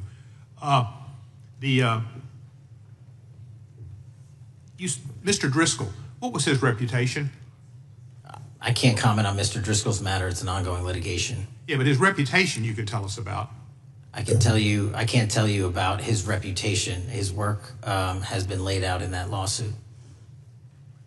How many of the FBI agents who worked on the January 6th case have been fired? I don't have that number, sir. Do you have a ballpark figure? No, but I can tell you that individuals based on case assignments in the FBI that I have led have not been terminated for case assignments. Thank you, sir. Come back to Memphis, and you work with Kevin Kane in our Tourism Bureau. He's great. Thank you. And thank you for your work in Memphis. Gentleman, yes, back. Mr. Chairman, I have a unanimous consent request. Gentleman's recognized. So I've got 4 documents I'd like to introduce into the record. The first one is Jeffrey Epstein's 6 story played out for years in plain sight. And Acosta is quoted in here saying, "I was told Epstein belonged to intelligence and to leave it alone." The second document is entitled, "What Epstein's Bodyguard Warned About His CIA Connections." The third document is from Fox, digital. It's titled Epstein's Private Calendar Reveals Planned Meetings with Obama Admin Official, CIA Chief. And the last document is Wall Street Journal article that highlights Ehud Barak's 36 meetings with Jeffrey Epstein. He was the former Prime Minister of Israel and head of military intelligence for Israel. It may have held that title when he met Epstein, and then, yes. Without objection, the gentleman will hold for a second. The gentleman from Maryland is recognized. Thank you, Mr. Chairman. Just one UC request. This is Judge Engelmeyer's decision from August in U.S. versus Epstein, stating the government's 100,000 pages of Epstein files dwarfs the 70-odd pages of Epstein grand jury materials. Without objection, the gentleman from Kentucky is recognized for 5 minutes. Thank you, Mr. Chairman. Director Patel, I watched some of your Senate hearing yesterday when Senator Kennedy asked you, you've seen most of the files, who, if anyone, did Epstein traffic these women to besides himself? You replied, according to the transcript, there is no credible information that he trafficked them to anyone else. You also said somewhere in the hearing and here today that the problem is that the case files are constrained by limited search warrants from 2006 to 2007, and that the non-prosecution agreement hamstrung future investigations. Those constraints only apply to the Southern District of Florida. They do not apply to the Southern District of New York, the location of the 2019 sex trafficking indictment, which produced many things, including a series of FD 302 documents. According to victims who cooperated with the FBI in that investigation, these documents in FBI possession, your possession, detail at least 20 men, including Mr. Jess Staley, CEO of Barclays Bank, who Jeffrey Epstein trafficked victims to, victims including minors such as Virginia Roberts Giuffre, may she rest in peace. That list also includes at least 19 other individuals, one Hollywood producer worth a few $100 million, one royal prince, one high-profile individual in the music industry, one very prominent banker, one high-profile government official, one high-profile former politician, one owner of a car company in Italy, one rock star, one magician, at least 6 billionaires, including a billionaire from Canada. We know these people exist in the FBI files, the files that you control. I don't know exactly who they are, but the FBI does. Have you launched any investigations into any of these people, and have you seen these 302 documents? Sir, I have asked my FBI agents to review the entirety of the Epstein files and bring forth any credible information. And we're working with Congress not only to divulge that information and produce it to you, but any investigations that arise from any credible investigation will be brought. There have been no new materials brought to me launching a new indictment. So is the loophole here, or is it your assertion that these victims aren't credible, that the 302s maybe didn't produce credible statements that rise to a probable cause? It's not my assertion, sir. It's the assertion of 2 different United States attorneys' offices from 3 separate administrations who investigated those same materials in lifetime. Are the 302 documents in the FBI's possession? They reviewed all that, yes, sir. And so have you reviewed those 302 documents where the victims name the people who victimized them? If I personally know, but the FBI has. So how can you sit here and in front of the Senate and say there are no names? I said I named one today. I said we are not in the practice at the Department of Justice FBI of releasing victims' names. That is not what we do. We are also not in the habit of releasing incredible information. That's not what we do. But multiple authorities have looked at the entirety of what we have. Okay, I got to move on here. Were you present when the AG had the White House event when she released the binders to the social media influencers? I was, yes. So if you're willing to meet with social media influencers who stood to benefit from the sensational and sad stories of these victims, will you meet with the victims as well? The FBI will meet with anyone who has new information. Will you personally meet with them? The FBI and the professionals who are handling the cases will. Were you instructed that it was important to release the documents to the Oversight Committee on the day of my introduction of the discharge petition to release these files? I don't know what day that was, so no. Well, they were released that day, and there were victims' names who weren't redacted because they were in such a rush, and the victims are not happy about that. Have you investigated any of the CIA connections? Have you seen the CIA file on Jeffrey Epstein? And if you wanted to see it, would they show it to you? Well, I can speak for the FBI, and that's presuming there's a CIA case file, and I've reviewed everything that the interagency, not I, the FBI, that was provided to us.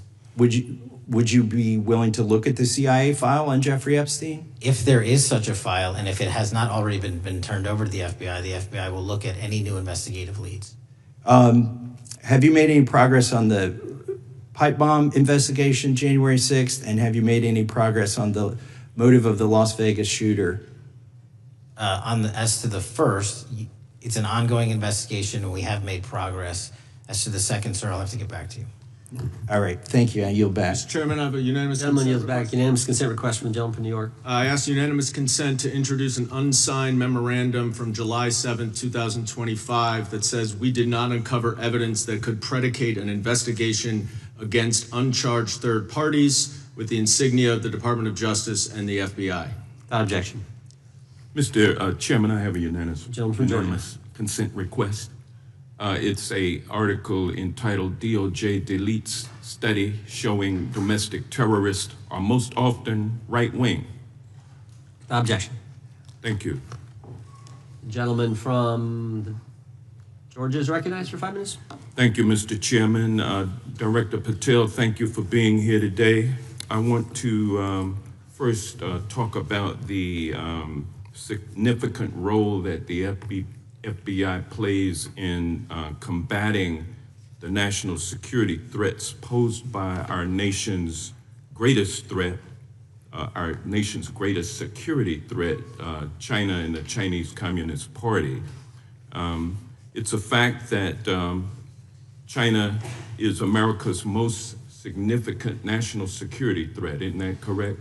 I would say so, sir. And you would agree with me that China wants to dominate the United States of America? I think that's largely their plan. And they want to dominate the world, both militarily and economically, isn't that correct? I think so.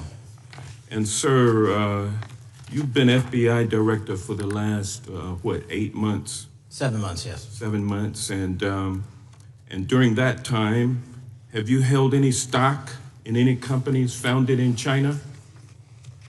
I don't believe so. Well, you do own stock in a company known as Elite Depot, don't you? Which one, sorry? Elite Depot. You own stock. I think that's, I'll have to get back to you. I think it's a law firm and it's a company out of Singapore. Okay, well, no, the company out of Singapore, which is owned by Elite Depot, is the Shein Company, which was founded in China, correct?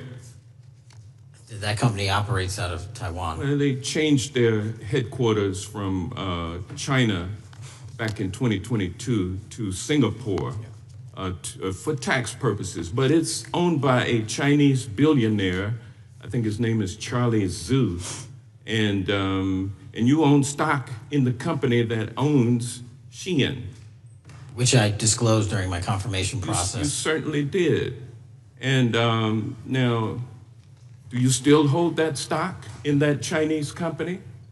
Pursuant to the Department of Justice, who reviewed my material that was submitted during my confirmation process, I was able to hold certain stocks, and they made the decision. You still hold the stocks that you have? You still hold on to these Chinese stocks, these stocks in this Chinese company? I disagree that it's a Chinese company, but I was in the DOJ, when you're appointed, makes a call on what you can and can't possess. Well, now, let me ask you this. Chinese companies steal trademarks, they produce counterfeit products and sell them over the internet on platforms such as Shein.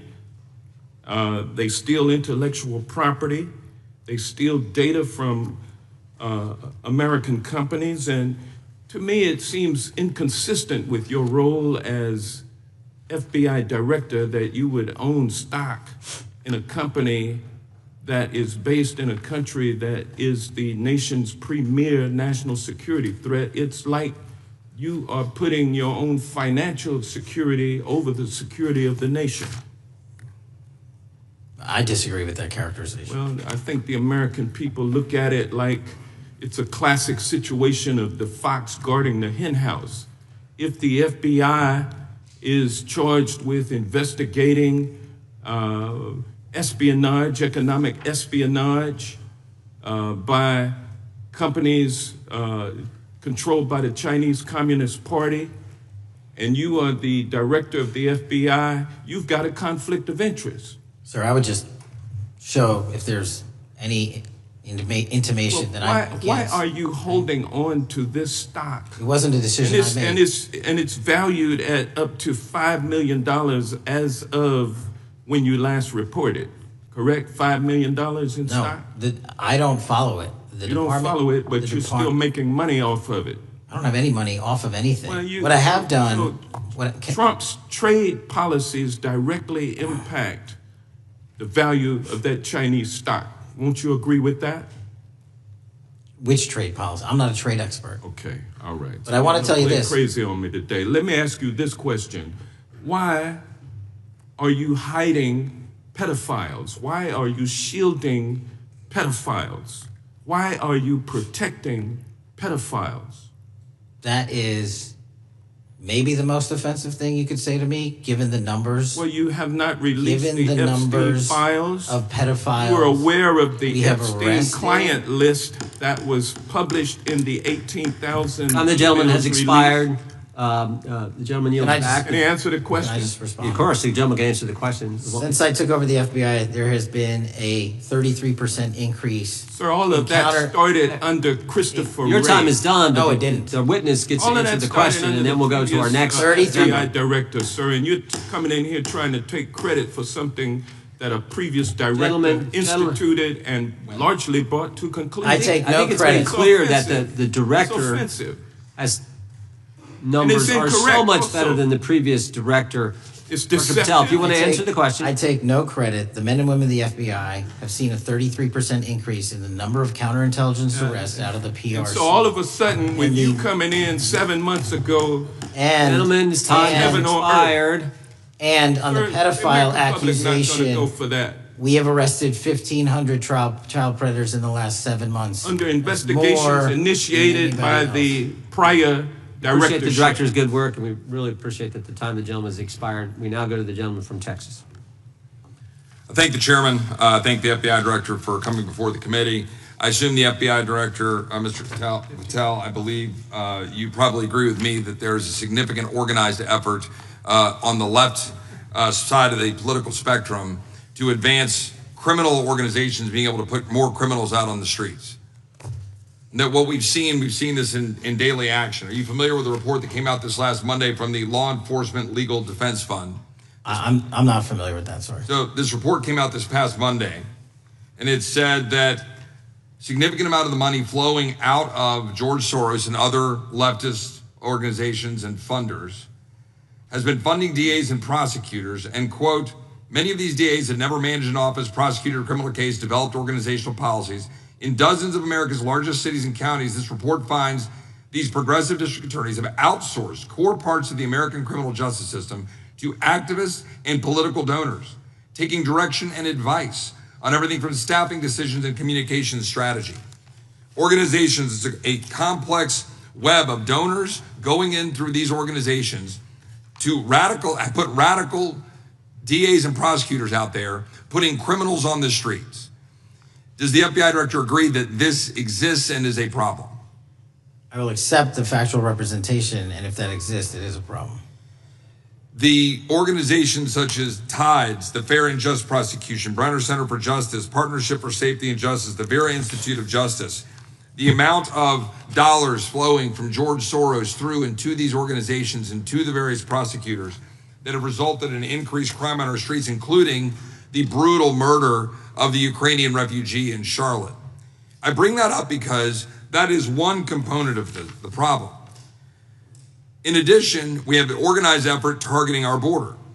The NGOs, the nonprofits, and the deep pockets, the United Nations, charitable organizations, and a long list of over 250 organizations that the Center for Immigration Studies put out that lays out a complex web of organizations that were moving people into our country, knowing that they're dangerous, knowing that they're criminal, associated with taxpayer dollars flowing through the United Nations and donor dollars flowing through organizations, including ostensibly religious ones, putting these dangerous individuals on the street that resulted in fentanyl in our communities, that resulted in the death of Jocelyn Nungare, of hundreds, thousands even, as the director testified, 100,000 people dying from these narcotics every year.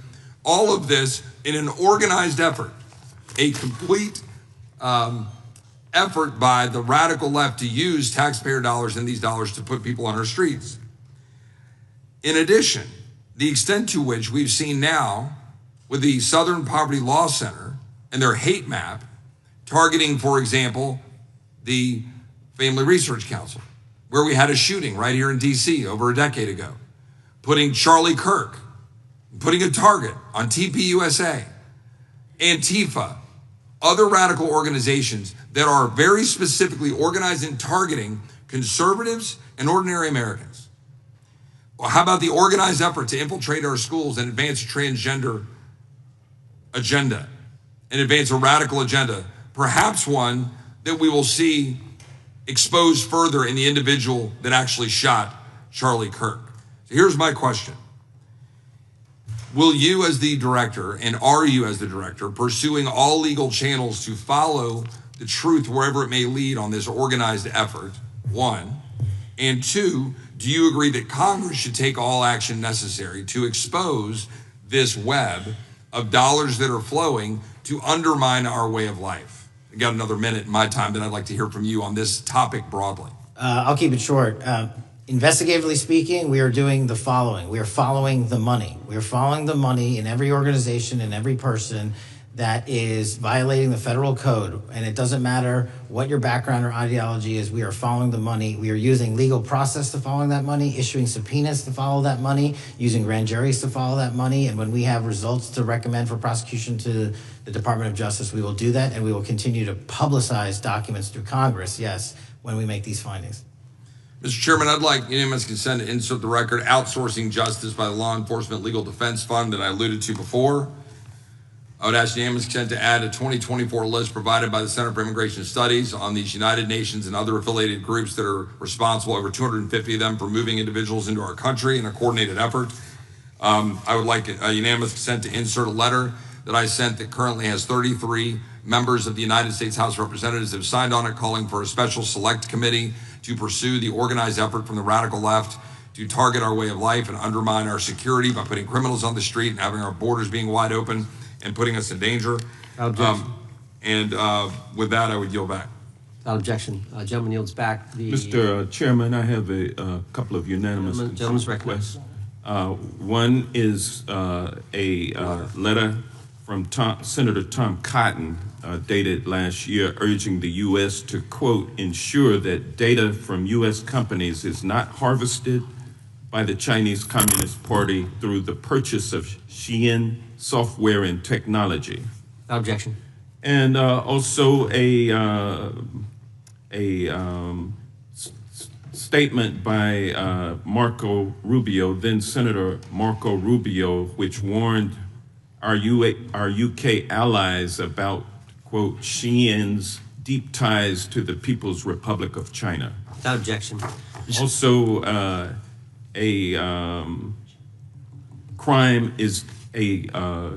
the record crime is down in 2025. Trump doesn't deserve credit, which demonstrates that the crime rates have been decreasing since 2023, which was published by the Vera Institute. Also, a unanimous consent request to enter into the record a NPR report from July of 2024. GOP vows to make America safe again. Statistics contradict their growing crime claims. Without objection. Also, a report out of the American Presidency Project dated January 17, 2025, record low crime during the Biden-Harris administration. Without objection. Also, Joe Biden is correct that violent crime is near a 50-year low, which was a PolitiFact publication of May 2024. And last but not least, a FBI releases 2024 reported crimes in the nation statistics. These are FBI statistics published on August 5th, 2025, which details decreases in murder, rape, aggravated assault, and robbery in 2024. Without objection. Gentleman from Kentucky is recognized for unanimous consent. Mr. Chairman, I ask unanimous consent to submit two sets of documents. The first is a series of emails from the victims of Jeffrey Epstein. They are making FOIA requests to get their own FBI files and not having any success. So I want to bring attention to that by submitting that to the record. The second document that I want to submit to the record, for the record, I know we don't usually read these. This one's not readable. It's completely redacted. For the most part, the first 50 pages.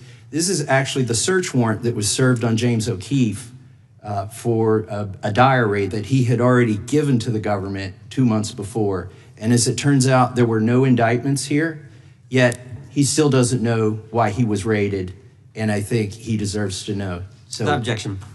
Thank you. The chair now recognizes the gentleman from California. Director, the first time you saw Donald Trump's name was in the Epstein files. Did you close the files or keep reading? I have reviewed not the entirety of the files, so You haven't reviewed all of the Epstein files? Personally, no. You're the director of the FBI. This is the largest sex trafficking case the FBI has ever been a part of. Buck stops at the top, and your testimony today is you have not reviewed all the files. What I've been doing is been busy providing the safest country this country has seen in modern U.S. history in historic speed, because the men and women of the FBI are given the resources to reduce the homicide rate, to reduce the drug trafficking rate, to reduce the amount of children that are being trafficked, and the number of It sounds like those children being trafficked would appreciate the director reviewing the files. You said you don't know the number of times Trump's name appears in the files, so it could at least be 1,000 times. Is that right? The number is a total misleading factor. We have not released anyone's name in the Epstein files that has not been credible. Director, could it at we have least be 1,000 released times? every piece of legally permissible information. Okay, you can so- characterize the numbers however you want it. Claiming my time, Director. It sounds like if you don't know the number, it could at least be 1,000 times. Which It's not. leads me- It's not. Is it at least 500 times? No. Is it at least 100 times? No. Then what's the number? I don't know the number, but it's not that. Do you think it might be your job to know the number? My job is to provide for the safety and security of this country. My job is not to engage in political And that innuendo includes protecting so you can go out to the sexual assault sticks and get your 20-second hit in your fundraising reclaiming my article. time, and Director. keep going, reclaiming your time, because the Director, people of California If are being Trump- if the underserved by president- your The representation. president is not implicated. Why not release everything that involves We him? have released everything, the president and anyone else's side, that is credible and lawfully be able to be released. Your fixation on this matter and baseless accusations that I'm hiding Also, child Mr. Massey's pedophiles is disgusting. interest. Anyone that says that needs to look at the stats alone. And go back to the state of California, who's receiving the biggest surge in FBI resources through Director- my redeployment, because the cities of Los Angeles, San Diego, and San Francisco Reclaiming my time, need it. Director. Remembering your oath to tell the truth, did you ever tell Donald Trump his name is in the files? I have never spoken to President Trump about the Epstein files. Did you ever tell the Attorney General that Donald Trump's name is in the Epstein files? The Attorney General and I have had numerous discussions about the entirety of the Epstein files and the reviews conducted by our team. Did you tell the Attorney General that Donald Trump's name is in the Epstein files? And we have released where President Trump's Did you- name is in it's the a simple attorney's question. file. Did you tell the Attorney General that the President's name is in the Epstein files? During many conversations that the Attorney General and I have had on the matter of Epstein, we have reviewed. The question is painstakingly simple. Who Did you can tell the Attorney General that Donald Trump's name is in the Epstein files? Yes or no? Why don't you try spelling it out? Yes if or you're gonna mock no, me? Director? Use the alphabet. Yes or no? No, A, B, C, Director, D, E, F. it Don't sounds wanna like do you don't want to tell us. Did you tell the Attorney General that Donald Trump's name was in the Epstein files? Why don't you try serving your Director, constituency did by you tell the focusing on Attorney reducing General violent that Donald crime in this Trump's country and the number of pedophiles that are Director, legally reclaiming harbored my time, in your Director. sanctuary cities in Director, California? reclaiming I'll my work time. with you on that. Do Regular you wanna order, Mr. work with Chairman. us on that? Director, I reclaiming my belong to the time. gentleman from California. Did you tell the Attorney General that Donald Trump's name is in the Epstein files? Question has been asked and answered. You've not answered it, and we will take your evasiveness as a consciousness of guilt. Director, did Donald Trump ever say to you, just find and release the entire truth? Don't worry if I'm in it. The instructions from the administration were to release all credible information, and we have done that. Did Donald Trump ever provide information about Jeffrey Epstein as an informant? Donald Trump has not been, and I can only speak for the FBI, an informant of the FBI. So, Director, you've played this cute shell game where you say you can't release everything because the court has said that it legally is not allowed to be released, but the court calls bullshit. Judge Richard Berman said that when you went to the court, quote, information contained in the Epstein grand jury transcripts pales in comparison to Epstein investigation information and materials in the hands of the Department of Justice. So let's move on, Director. You wrote a book called Government Gangsters. You identified 20 individuals in that book. You put me on that list at the top of the list. Thank you. My children find it flattering. 20 of those individuals have been investigated or have had adverse actions. Director, considering that you have identified these people as, quote, government gangsters, will you recuse yourself from making any investigation decisions about these individuals? Anyone that has been terminated at the FBI has been done so the because question they failed again. to meet the muster in Director, their constitutional I will obligation. work on the audio-visual capabilities. I'm going to borrow your terminology and call bullshit on your entire career in Congress. reclaiming my It time, has been a Director. disgrace to the American Director, I'm people. reclaiming my time. You can reclaim your Will you time all you recuse want. yourself? Mr. Chairman, you're going to allow a witness to speak this way?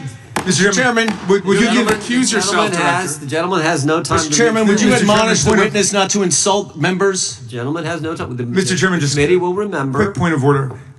Could the gentleman be extended an additional 20 seconds to complete his thoughts since the witness decided to interrupt him continuously? And the witness will be able to respond if he wants. We'll make sure he has time to do that. My question Gentlemen, is, continue. will you, Director, recuse yourself, yes or no, from investigating or making decisions about the 60 individuals, including myself, that you identified as government gangsters? Yes or no? Time of the gentleman has expired. The witness may respond if he would like. And the answer was no, as I heard. Correct. Okay. The gentleman from Wisconsin, the gentleman yields back. The gentleman from Wisconsin is recognized for 5 minutes. Thank you, Chairman. Thank you, Director Patel, for being here today.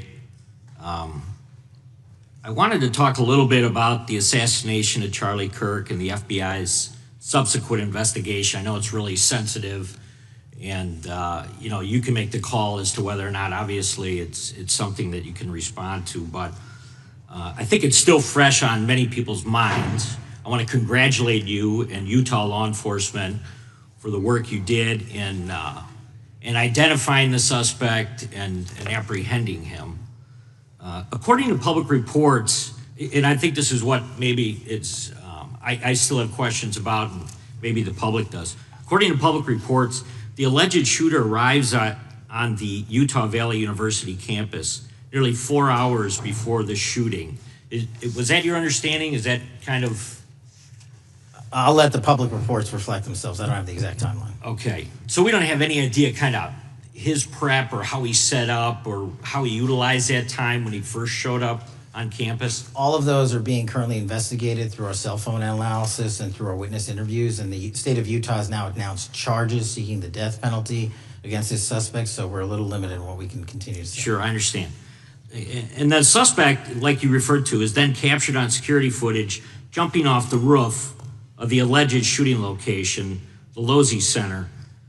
Do we have any idea how the suspect got up on the roof in the first place? I think for members of Congress, especially after Butler and Pennsylvania, it's just unimaginable that there could be some type of security breakdown prior to an event of that size where somebody could access a rooftop.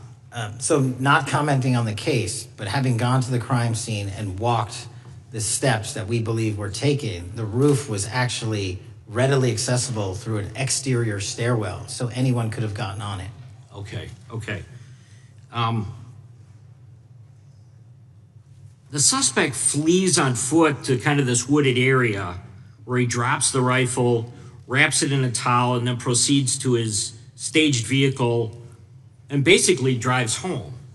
So do we have any idea what the towel was about? Was it used later to identify a place where the firearm was left, or do we? Well, what we can tell you is the towel, there was a screwdriver found on the rooftop, which DNA was collected off of, and the towel was found wrapped around the firearm in question in a wooded area next to the campus. All have been processed for DNA.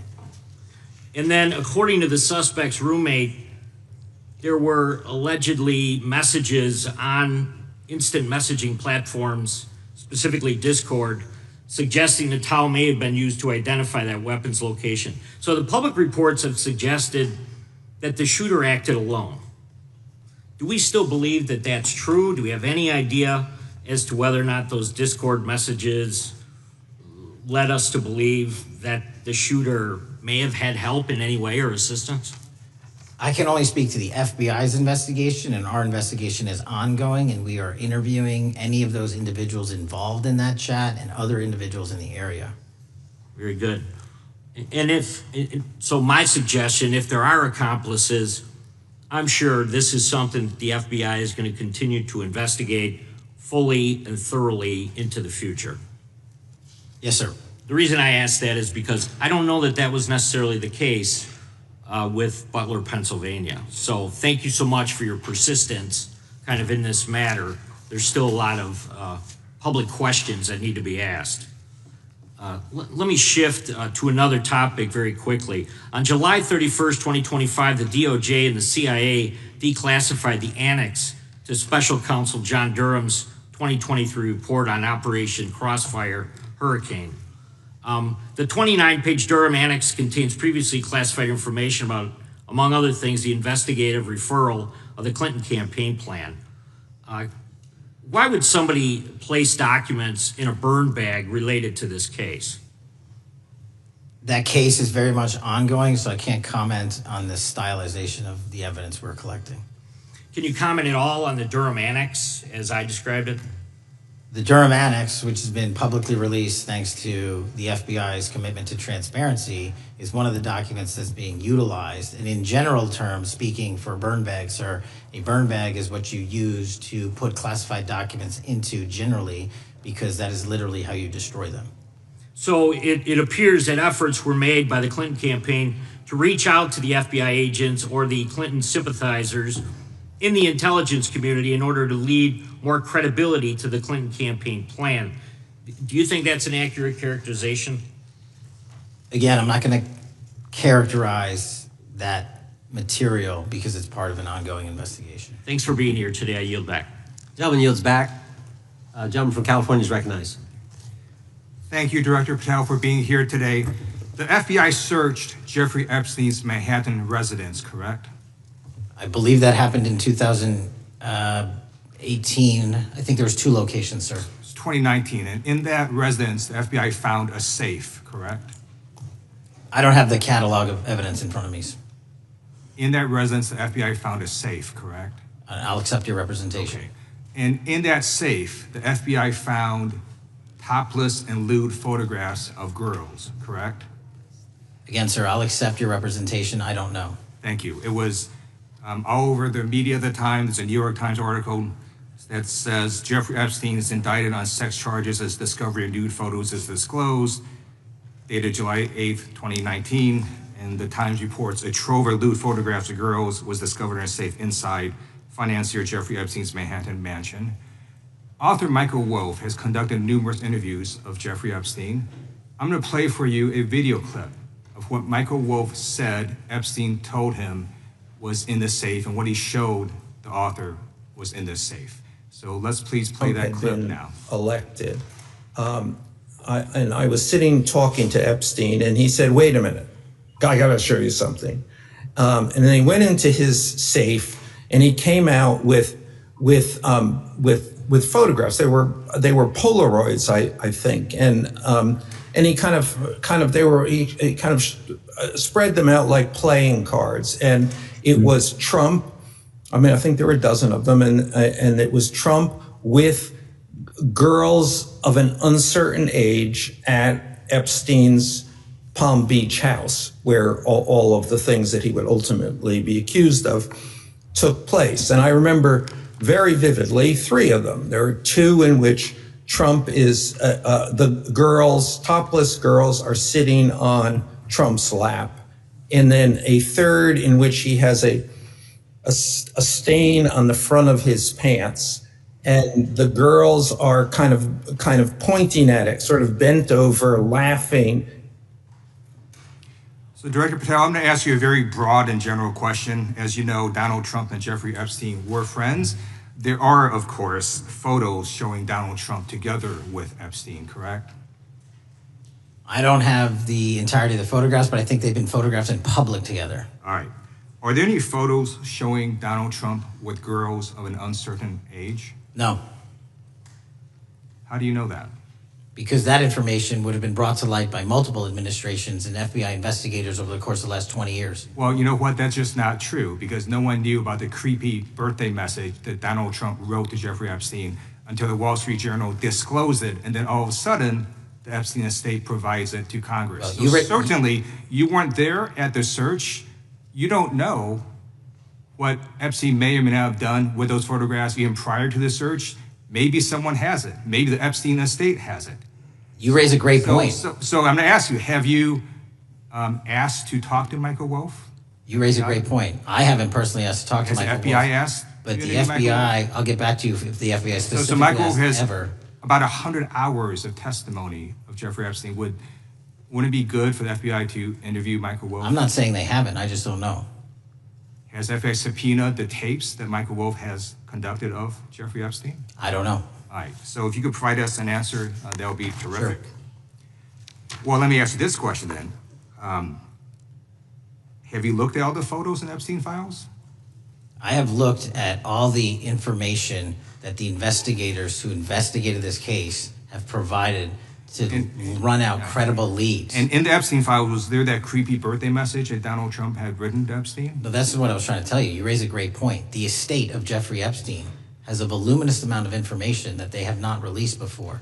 Okay, so that's great. So wouldn't it be great if FBI subpoenaed the estate of Jeffrey Epstein for all that information? The estate is under no obligation to provide that material, even pursuant to a subpoena. That's a great point. Yeah, that's just false. Okay. That's just false. You're the frickin' FBI. You can subpoena the information from the estate, and you better do that. That's literally not how it works. I'm going to move on now and talk about Epstein's client list. You confirmed that it exists. Attorney General Pam Bondi confirmed earlier this year that it exists. So I just want to ask you a simple question. Is Prince Andrew on Epstein's client list? The material related to Prince Andrew has been made public. Is Prince Andrew on the client list? We have released the index of names that were in Jeffrey Epstein's. Is Donald Trump on Epstein's client list? The index has been released, and the index will speak for itself. So I'm just going to say, America is a huge red flag. The FBI director could not answer whether Donald Trump was on Epstein's Gentleman's time has list. expired. I now recognizes the gentleman from Virginia. Thank you, Mr. Chairman. I want to thank the director for being here and for his work over the last several months, removing the taint of partisanship that has infected the intelligence community over the past several years under the last administration, under the last several directors, standing up for law enforcement, standing up for the brave men and women who work in your agency. But to set the record straight, we have to correct the record. And the record, early days of the first Trump administration saw a dramatic spike in news stories that contained sensitive and sometimes classified details about the FBI's bogus Russia probe, about a leak a day.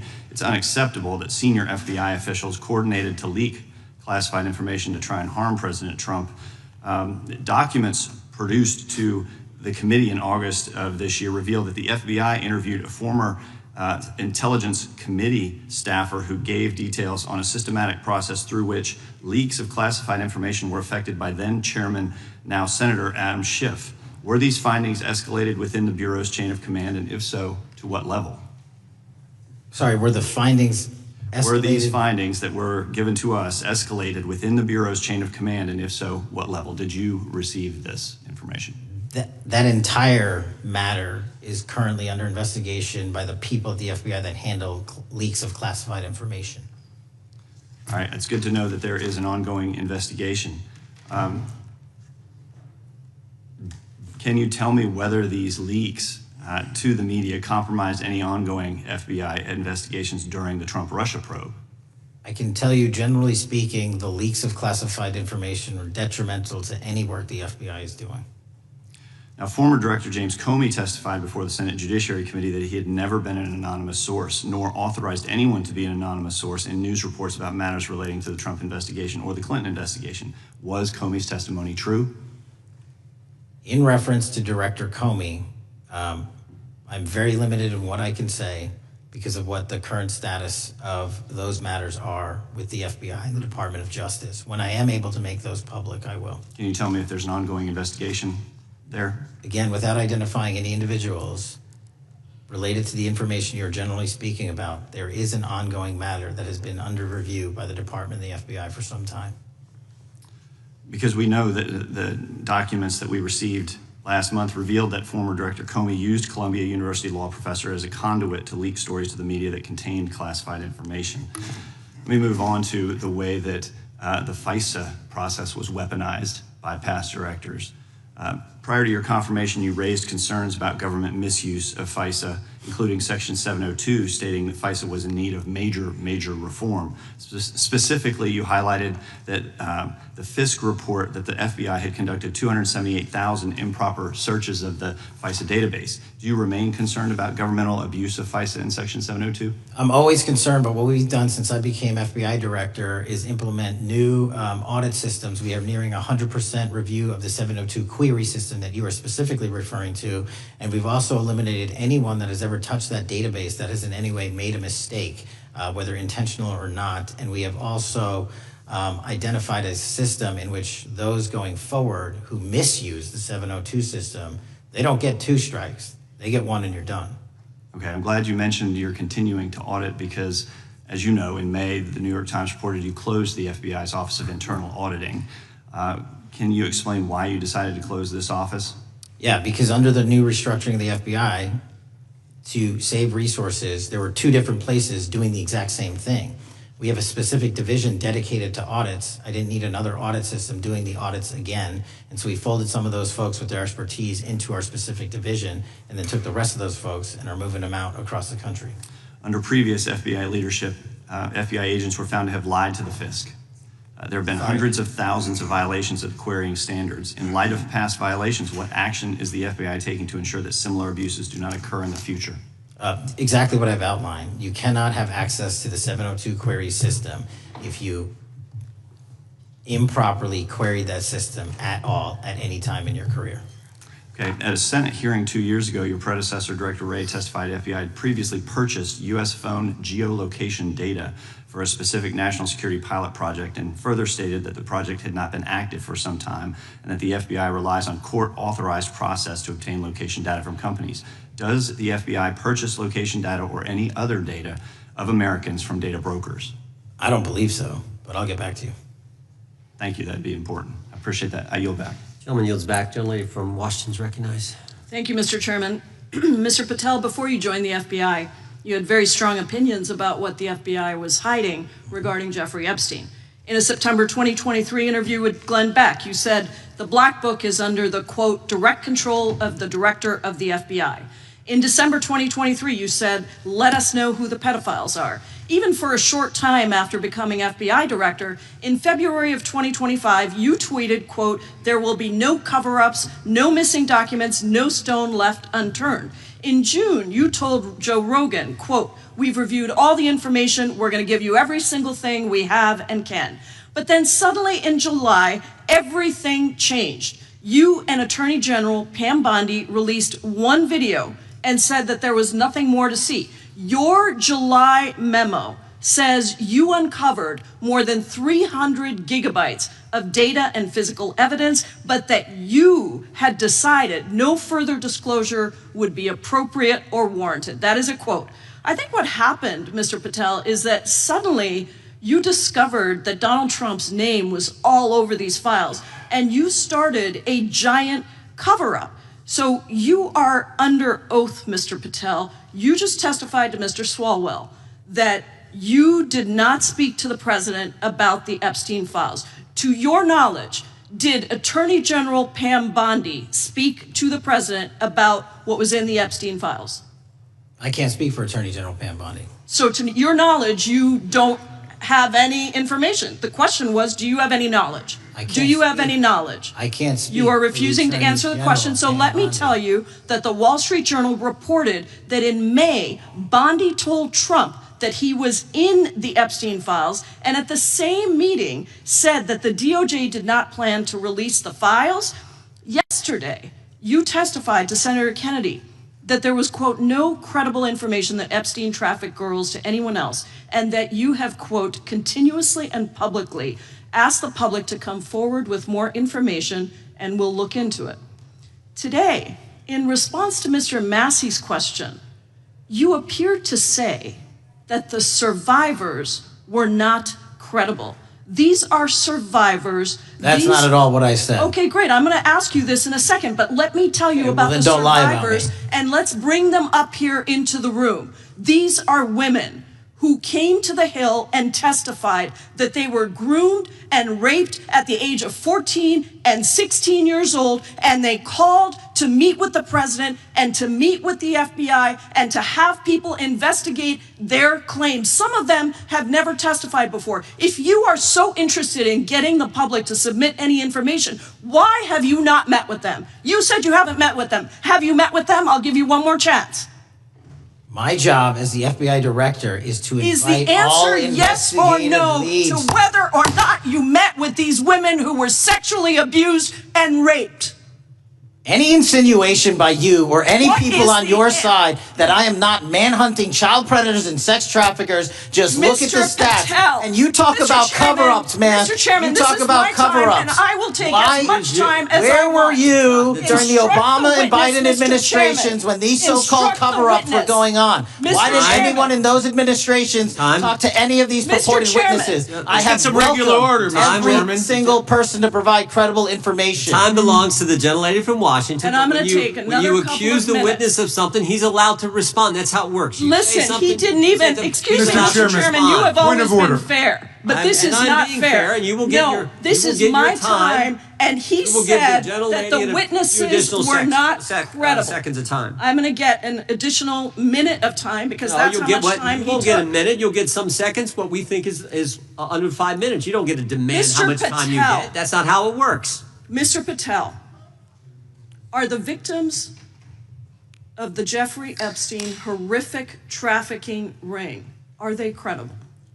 Any person with information about ongoing I sexual didn't. trafficking. I'm asking you if they're credible. Ma'am, I'm Are commenting they on the credible? evidence we have. But And we have routinely asked for people to come forward with more evidence, and we will look at it. And the evidence that we have was the same evidence that the Biden and Patel, Obama Justice Departments Mr. had. Patel, And they this is determined, new. not me, they determined that that Chairman, information was not Mr. credible. Chairman, he's not letting me even ask my questions. You This is ask the ridiculous. questions, he gives an answer. You may not like what he says, No, but that I'm doesn't mean you get to he's not interrupt answering him. my question. Mr. Chairman, could we restore the gentlelady 45 seconds so she can We will complete give her her question? additional 30 seconds, which is what I said I'm earlier. going to keep taking my time because you'll take here's the time thing. that you get. You get are 30 not seconds. answering the question.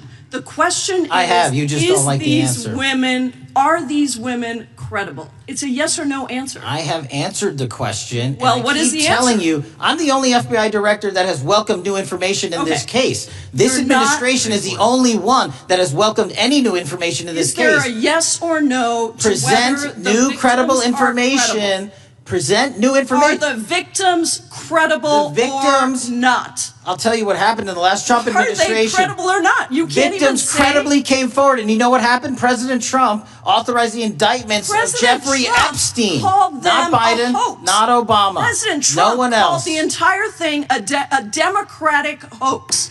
So I would like to ask The gentlelady's if time has you expired. will I gave her meet- the additional if 45 you- seconds she if you requested. will The meet- gentlelady yields back. The gentleman from Mr. New Chairman, Jersey is I would like recognized to for his ask if 5 you would minutes. meet with the women who were sexually time does not abused belong. and raped and grew time at does not the belong ages to the of gentlelady from 14 Washington. and The time now 16 belongs- years old. Are the you time- going to cover up? No, I'm Are not you gonna- going to I'm continue gonna to recognize cover the up gentleman for from the New Jersey rich for and his 5 minutes. powerful men, including those that might be on this committee? I can yell or too, are Mr. you Chairman, going but I don't want to yell allow above them this. to The time belongs testify? to the gentleman from New Jersey. I Are you appreciate going the to allow gentlelady them to yielding testify, back. Mr. Patel? Go ahead. Will you allow them to testify to you, Mr. Patel? Mr. Patel, thank you for being here. I know it's been an interesting and difficult 2 days. And I wasn't going to talk about the Epstein thing because there's a lot of other issues that affect the FBI, but I have to say a few words. I've sat here, I've listened to this, I've watched it, and you know, my Democratic colleagues are so concerned now, Mr. Patel, all of a sudden. Where were they last year? Where were they the year before? Where were they the year before that? Where was the last president in any of this? All I know, the only thing I see is a single letter from the ranking member that was sent in 2019 that he didn't like the plea deal, and some people signed on to that. Most of the truth, the real truth, let's be honest, let's be intellectually honest. The real truth is we didn't hear from them at all. Anybody of them. Hardly any of them ever mentioned it. Some of them didn't mention it at all until the beginning of this year. Earlier in the year it started. Not one Democrat asked Director Wray. We all remember Director Wray was here.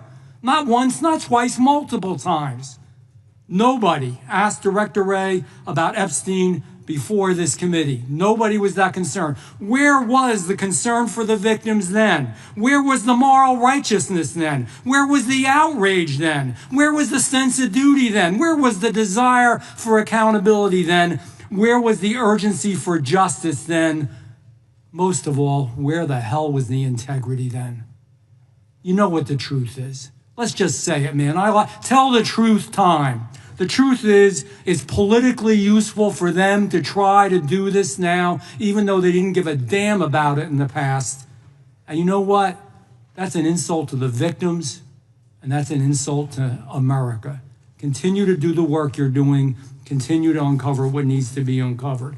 One real quick thing before I say anything to 9/11. We know that was mishandled by the past director and by the past FBIs. There are family members here. There are family members who are concerned. God Almighty, we want to get to the truth of that. I ask you, please, to meet with them, to talk to them, and to investigate this with truth. You know, in the Biden administration, we went through a very dark and difficult period of time. The FBI trust was broken with the people. Catholics were, this is the stuff we've been talking about, were labeled radical threats for praying in their churches with their rosaries. Parents at school boards were called terrorists for standing up for their children. Hindu holy men in New Jersey.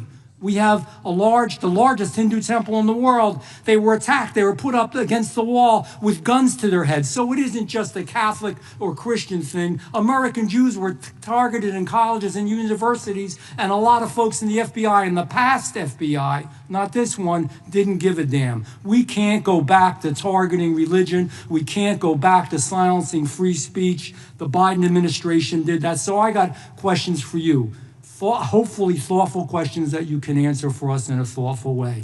How is this FBI now, under your leadership, how are we restoring trust for Catholics, for Hindus, for Jews, for parents, for all the other, for just American people that were targeted by FISA because they had a different viewpoint? How are we restoring that trust in the FBI? Multiple ways, sir. One, and maybe most importantly, is through transparency and providing the American public with the material so they can see, read it themselves as to what the abuses were in the past, whether it relates to the Catholic memo or the Hindu incident you talked about at the largest temple in North America. Any institution of faith and any member of faith will not be investigated by this FBI because they are men and women of faith ever, period. And nor should they. Nor should they. I don't mean to interrupt you, but my God, of all the amendments to the freedom of speech, freedom to believe in what you want to believe in, I know you're standing up for that. Continue. I'm sorry. No, that's it. Sorry. Okay. The Richmond memo was driven by a reliance on sources. The Southern Poverty Law Center, you know, the words sound nice, but the organization's not so nice. And we've seen the Anti-Defamation League distort data that counts as violence. Have you been able to identify and eliminate these kinds of partisan sources? We welcome all sources, but we want objectivity and neutrality and decency in the way we report all this. Have you been able to uncover any information there? How do we make sure our sources are good in the future? We have reviewed the source processes that infiltrate any institutions of faith, and they will no longer be going into institutions of faith. They will be directed towards criminal activity and protecting the homeland, the two most important missions the FBI has, and that's what we're going to continue to do. Good. And I'll say this, there was a lot of bull today, a lot of you know what, and I'm not going to say it because I respect the institution so much going on around here. Continue to do the work of the people. You are here for that reason. The administration is here for that reason. It was weaponized and politicized, the FBI, in the past. I hope to God we never, ever see that again. One of the darkest parts of American history. Thank you, Mr. Patel. I yield back. Mr. Chairman, I have a unanimous consent. Gentleman yields back. The gentleman from New York is recognized for UC. I would like to introduce a CNN article that explains how an alleged top leader of the MS-13 gang was dismissed. His case was dismissed in Brooklyn so that he could be deported back to El Salvador, even though he was charged with murder. Without objection. Mr. Chairman, I have some unanimous consent. The lady from Washington is recognized. I ask unanimous consent to enter into the record an article titled "Justice Department Told Trump in May that his name is among many in the Epstein files." Without objection. I have another one that is a July 2025 article by the New York Times entitled "How a Frantic Scouring of the Epstein Files Consumed the Justice Department," stating that DOJ and FBI employees reviewing the Epstein files were instructed to flag any mentions of Trump and other celebrities. Without objection. And I have another unanimous consent request to enter into the record an August 2025 article by The Guardian entitled "Ghislaine Maxwell Hinted at Epstein's Ties to Trump Officials. Why Wasn't She Pressed for Names?" stating that Maxwell told Deputy U.S. Attorney Todd Blanche that some of the, quote, cast of characters around Epstein are in Trump's cabinet. Without objection. Chair now recognizes the gentlelady from Pennsylvania. Thank you, Mr. Chairman, and thank you, Mr. Patel, for coming before us to testify today. I am concerned by your repeated claims that you're not able to disclose anything further about the Epstein investigation and files, and that there's no evidence of a broader conspiracy or other people who should be charged, because the American people aren't buying that you've been transparent or that there's nothing further to be seen. In your exchange with my colleague, Mr. Roy, you reiterated something that I heard you say yesterday in your Senate testimony, and that is, under your direction, the FBI will always follow the money. Is that right? The money, did you say? Yes. Yes, you said you'll follow the money. That's great. And just now you said you welcome the opportunity to investigate new evidence. So there has been significant recent reporting just in the last couple of weeks that after Jeffrey Epstein was arrested, 4 major banks flagged more than $1.5 billion in suspicious transactions connected to him that suggested a massive conspiracy related to his child sex trafficking activities. Director Patel, has the FBI reviewed the $1.5 billion in suspicious bank transactions flagged to the government relating to Epstein and his co-conspirators? I know the FBI has reviewed numerous SARs. I don't know the totality of that number. Okay, can you provide us with that number? I'll get back to you. Okay. And have you initiated any new investigation of those bank transactions since, say, September 8th, when the new reporting came out? I'll check with the Treasury Department because they're the lead on that. Okay, so Director Patel, how many individuals or entities has the FBI interviewed, subpoenaed, or compelled to testify? Can you give us those numbers with respect to these bank transactions? Not off the top of my head. I'll have to work with Treasury. Okay. We're concerned, you see, because you say you're going after child predators, but obviously this is how you follow the money, is if you follow the bank transactions that apparently enabled the child sex trafficking. Would you agree? It's one of the valuable investigative tools is to follow the money. Okay. Have Jeffrey Epstein's victims have asked us to ask you whether or not you've investigated Epstein's lawyers, the lawyers who facilitated those payments? Have you subpoenaed or questioned any of those lawyers? So in 2018 and 19, what I recollect is many, if not every one of those lawyers was part of the investigation. But you weren't there at that time, I wasn't right? there. Okay, so can you get us the names and the numbers of who was investigated then with respect to those lawyers? As long as I'm allowed to release it, absolutely. Okay, well, if we provide you with subpoenas, I assume you can release it, is that right? We have a current subpoena and we're working with Congress to provide it.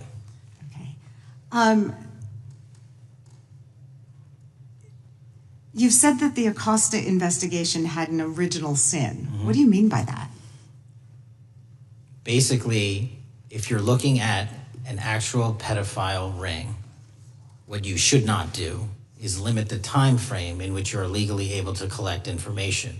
So search warrants that Mr. Acosta utilized in 2006 and 7 leading to the 2008 plea agreement had a very specific narrow window of years, I think 3 or 4 years. And so information pursuant to legal process wasn't collected for 10 years or 15 years or 20 years. It also, subpoenas were not sent out to hundreds of witnesses at the time, hundreds of victims at the time. None of that was done. None of these people were put in grand juries. And so the totality of information from the jump, instead of being this big, was like this. And that, in my opinion, is not how you run an investigation if you're trying to break a sex trafficking ring. So you're now in charge of the FBI. Why haven't you done that investigation? Great question, and here's the answer. Simply because I am not able to go back 20 years and collect information that the courts had decided was already subject to search warrants. They have said, this was in the investigation, there's a non-prosecution agreement out of that plea, and when the case was reopened, and this is where it comes into play, when the case was reopened in 2018 and 2019, the search warrants, again, were limited to the conduct of Jeffrey Epstein. Now, whether that's right or wrong, that's a different discussion, but I'm telling you that's the information well, we I think reviewed. that is a different discussion, and I think the discussion we'd like to have today is why you aren't following the money with respect to the broader conspiracy that it has been reported in the New York Times and elsewhere, and that if you really want to attack the issue, if you wanted to attack the issue, if you wanted to get to the bottom of it, if you wanted to disclose what really was involved in the Epstein files, the Epstein cover-up, that you would be taking very different actions that you are today.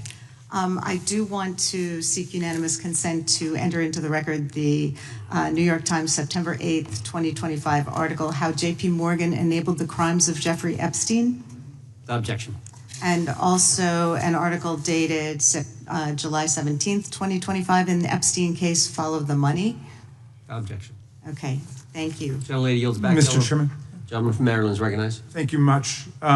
Pursuant to Clause 2K6 of Rule 11, I move that the committee subpoena the CEOs of 4 banks, J.P. Morgan, that's Jamie Dimon, Bank of New York Mellon, Robin Vince, Bank of America, Brian Moynihan, and Deutsche Bank, Christian Sowing, in order to get the suspicious transaction reports. These 4 banks have flagged to the government $1.5 billion in suspicious transactions related to the sex trafficking crimes and conspiracy of Epstein, Maxwell, and all of their collaborators. And as you know, Mr. Chairman, we got the SARS reports for Hunter Biden totaling around $20 million. And so these $1.5 billion in SARS reports we should get, especially since the director doesn't seem to be forthcoming. And I request that we do this immediately. I think the director's been very forthcoming. We will hold any motion to subpoena in abeyance until the conclusion of the hearing. The chair now recognizes the gentleman from Texas.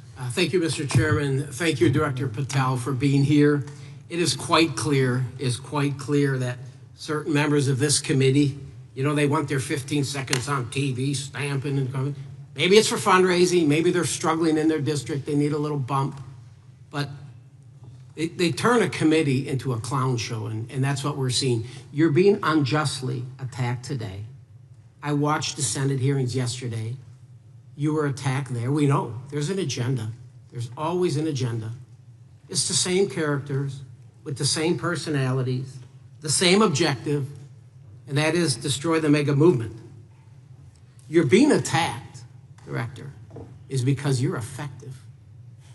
You highlighted what you've been doing in D.C. with the president in reducing violent crime. You're very effective. Another individual that was very effective with meaningful debate and dialogue was Charlie Kirk. And they killed him for it. Charlie Kirk was a man of faith. First and foremost, he loved his Lord Jesus. He loved his family. Beautiful wife, beautiful children. Just a remarkable, honorable man that was silenced with this assassin's bullet. I would say if Charlie Kirk lived in the biblical times, he'd have been the 13th disciple. He'd have been the 13th disciple. We have a new committee, if you're not aware, a new select committee regarding January 6th. I'm honored to be on that committee. I'm looking forward to working with other members to expose truth, questioning federal agencies that were involved on January 6th, like the FBI, played a role, but we don't really know, Director, to what extent. We don't know. The January 6th sham committee was not formed by Nancy Pelosi to seek truth. It was nothing about getting to the truth about January 6th. Their sole mission was to damage Donald J. Trump and end his political career. And everybody knows it. That's what the purpose was. You know what's nice, so I kind of get to ask the question, though, how did that work out for you? Donald J. Trump is back in the White House, and America loves him. I spent 30 years in law enforcement, retired sheriff from a large county in the great state of Texas. I have seen, Director, I have seen more enthusiasm and support for law enforcement today because of what you and Donald Trump have done over the last 8 months to protect the American people. The American people couldn't count on their government to protect them. Crime is rampant. And now we have a president and an administration that puts the American people and their safety first. It's interesting, a few minutes ago, a classmate reached out to me and sent me I told him, I said, yes, we got Director Patel in front of our committee today. And Andy Kane wanted me to tell you, he said, quote, tell him we love him. Tell him we love him and all the brave warriors exposing the deep state. Kash, you're a great American, sir. You're a great American. Your work as the director of the FBI is commendable. It's commendable. And I want to thank you, sir. Thank you for your service. Keep up the good fight, brother. Don't let him tear you down. Keep up that good fight. You have it in you. With that, sir, I yield back. Gentleman, yield to me.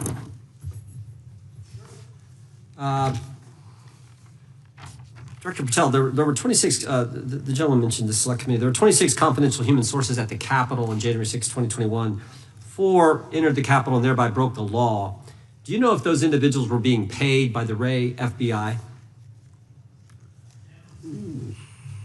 So we've provided 600 pages of documents to this committee alone regarding January 6th. That's 600 pages more than any of my predecessors. Yep. Generally speaking, confidential human sources are always paid by the FBI. That's how it works. I can't speak to the specifics on each one and how much they make. And we appreciate it. We've reviewed some of that material, and you've given us a lot of material that we didn't get from Director Ray. That specific question, I think, is important to the American people. Were people who were confidential human sources of the FBI who broke the law, one was recommended for prosecution, my understanding is, by the information we've received from you. Were they actually paid by the very taxpayers who may have got charged with the same offense? I think that's important for us to understand. I'll get back to you on that. Thank you. Chair now recognizes the gentleman from California. Thank you, Mr. Chair. Welcome, Director Patel. I'm going to focus a little bit on domestic terrorism. We have a graph here, data up to 2021, but as you can tell, domestic terrorism is on the rise. Nation, our citizens under threat. We saw the assassination of Charlie Kirk, 2 assassination attempts on the president, school shooting, Minnesota last month, and closer to home, just a couple of days ago, Huntington Beach, peaceful vigil for Charlie Clark, infiltrated by neo-Nazis who essentially made the local individuals attending that event fear for their safety. All of us know that a lot of these domestic attacks are by lone wolves, but yet they do leave clues, social media or elsewhere. Director Patel, you're it. You're the thin blue line. The FBI, your job to protect our citizens back home from those that would harm us. You have to find the needle in the haystack. Takes a lot of work, a lot of resources. Talking to my local sheriff this morning who said they're concerned. Federal cuts to local grants that help them do the job. Then, of course, let's not forget about other threats that are coming before us, like high-tech fraud. Local senior recently was talking to me about a text she had gotten, a demand by the IRS to send a payment immediately, or the IRS agents were on their way to arrest this individual. Pretty gutsy stuff by folks probably from Europe, North Korea, Russia, China, people, okay, going after those precious savings our senior citizens rely on. Yet the president's proposing a budget cut of $500 million or more to your organization, the FBI. You've said that that'll essentially equate to about 1,300 less jobs at the FBI. So I'm going to ask you essentially, what is it that we can do to help you do your job? Little concerned. Friday Night Lights. One of the events I love to do on Friday nights, go to the local high school football game. Sit there at the stadium and you always say, what if? What if? You're the thin blue line. Can you do your job cutting $500 million from your budget? Thanks, sir. I think we are doing our job, and the distinction is with the budget that we have, we are flexing more resources to the field. California is receiving the largest FBI plus-up of any state in the union due to that plus-up. They're not getting a reduction. No state is getting a reduction. Every state is getting a plus-up. And so I'm utilizing the money that we have to first plus it up. And the empty vacancies that we have, those haven't been filled in years, not under my leadership. Here's my concern. You're going to do well. You're doing more with less, is what you're saying. Yet we're about to vote on a budget that has $88 million more to protect members of Congress, the executive branch, and the Supreme Court. There's a contradiction here. Back on Main Street, we're saying you can do more with less, you can protect them with less money. Yet here in Washington, we're saying we need more money to protect members of Congress. It's a little contradiction here. Or maybe, sir, you ought to talk to leadership about coming in with your management style to protect the Supreme Court, Congress, and the administration. Otherwise, it's essentially a hypocritical situation. We need more protection, yet folks on Main Street can do with less. My concern is folks on Main Street. We also were, I think we received over $300 million in the big, beautiful bill, and we're also receiving pots of money from our interagency. So this sort of $500 million cut isn't entirely accurate. You're still getting cut $200 million plus. You're still moving your agents to do ICE work. So you are leaving a lot of bases uncovered. And I'm not going to be argumentative with you, Director Patel. I'm just saying, if that thin blue line does not hold, people on Main Street will pay the price. I agree with you, sir. And I just look forward to working with you because I am very concerned that these kinds of budget cuts are short-sighted, especially when my local sheriff calls me and says, we need more support, and we're looking at budget cuts. I'll work with you, sir. Thank you, Mr. Chair. I yield time. Mr. Chairman, I have another unanimous consent request. The gentleman yields back. The gentleman from New York is recognized for unanimous consent. I seek to introduce a December 2024 OIG report from the Department of Justice, which confirms the conclusion of the Bill Barr Justice Department that the so-called whistleblower, a disgruntled former employee of the Intelligence Committee, was not a credible witness and there were no further actions taken. Without objection. Mr. Chair, I'd like to submit some items for the record. You bet. Gentleman from California. First one, Trump's deportation diverts FBI agents off child predator cases. Second one, FBI director backtracks on administration's proposed budget cuts. And number three, Trump administration says 70% of ICE detainees do not have criminal convictions. Without objection. Gentleman from Texas is recognized.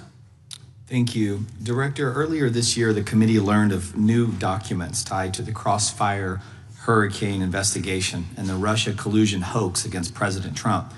Your efforts in declassifying key documents tied to this investigation allowed the committee to acquire thousands of pages that it did not have previously. Did any of your predecessors make any effort to declassify these documents? Not to the extent we have. Did any of your predecessors share or leak any details that were classified at the time? There are ongoing leak investigations across the board at the Bureau related to this. I believe one of those is Mr. Comey, and I thank you for continuing that investigation. Among the declassified documents are the Durham Report Annex, the Crossfire Binder, and the Nellie Orr Criminal Referral. Could you summarize for those watching what we know about the Russia collusion hoax so far? Well, sir, I think the record will speak that the Russia collusion matter was perpetrated by a political party to go overseas and obtain information from a foreign intelligence asset, only to have that information, which was demonstrably false, turned over to the FBI, who walked into a federal FISA secret court and asked for a secret surveillance court order and lied to the federal court, and we know that because someone was convicted of it, and only to surveil the political opponent. So that is a massive scandal. We helped expose it. And in terms of the pages of productions, I provided 1,400 pages of production related to Crossfire Hurricane, and my predecessors have provided 0. I appreciate that, and I appreciate your courage and commitment to declassifying these important documents for our review, and hope that you'll continue with this commitment. Can we expect to see more declassification efforts regarding the Crossfire Hurricane and Russia collusion hoax? Yes. Thank you. I yield the remaining balance of my time to Chairman Jordan. Oh, I thank the gentleman for yielding. And Director, that's when it all started, right? The whole Russia, that's when it all began. And then it was Mueller, then it was impeachment, then it was Jack Smith and Fonnie Willis and Alvin Bragg and you name it. But it all started then. And that's why I think the gentleman from Texas wants to make sure we get all the information there. And I want to go back to when it was changed. We talked about this earlier. I just want to read to you what the CIA officer said to the House Permanent Select Committee on Intelligence. Quote, Brennan refused to remove the dossier, and when confronted with the dossier's main flaws, he responded, yes, but doesn't it ring true? So that's what he initially said. And then when he was talking to this committee, he said the CIA was very much opposed to having any reference or inclusion of the Steele dossier in the intelligence community assessment. So on one hand, you got a witness who was there who said he refused to remove it even though he knew it was garbage. And then he's, on the other hand, telling the committee, no, we didn't want anything to do with it. It shouldn't have been a part of the intelligence community assessment, which we know it was. You know it was. You found that. Those are two entirely different stories. I think Mr. Brennan has some explaining to do, frankly, what happened there. And I think you said earlier that this whole thing, and I think you said to Mr. Gooden, this whole thing is being looked at as part of this grand conspiracy to undermine the president, whether it's Comey, Brennan, Clapper, former head of the Intelligence Committee, now senator from, whoever it is, that's all being looked at. Is that accurate? Yes, sir. Well, we appreciate that. And part of what's also being looked at, and I think the gentleman from Wisconsin brought this up earlier, what is a burn bag for, by the way? Generally speaking, the intelligence community obviously utilizes and possesses classified documents, but drafts of those classified documents and even ultimate finished products of those classified documents have to be recorded and or discarded. And if they are discarded, the only way we do that, the hard copies, is we literally put them in burn bags that are identified specifically for that purpose. And there is a very exact courier system in which those burn bags are obtained and the material inside is destroyed. So it's to get rid of the material, right? Yes, sir. And it looks like the annex that Mr. Durham in his investigation had was put into a burn bag by your predecessor, I assume, to be destroyed. Is that accurate? Without getting into the stylization of the evidence, anything that's put in a burn bag is for purposes of destruction. Do you find that interesting that the Durham annex was placed in a burn bag, that you would discover that when you took over as the head of the FBI? We found a lot of information in a lot of burn bags.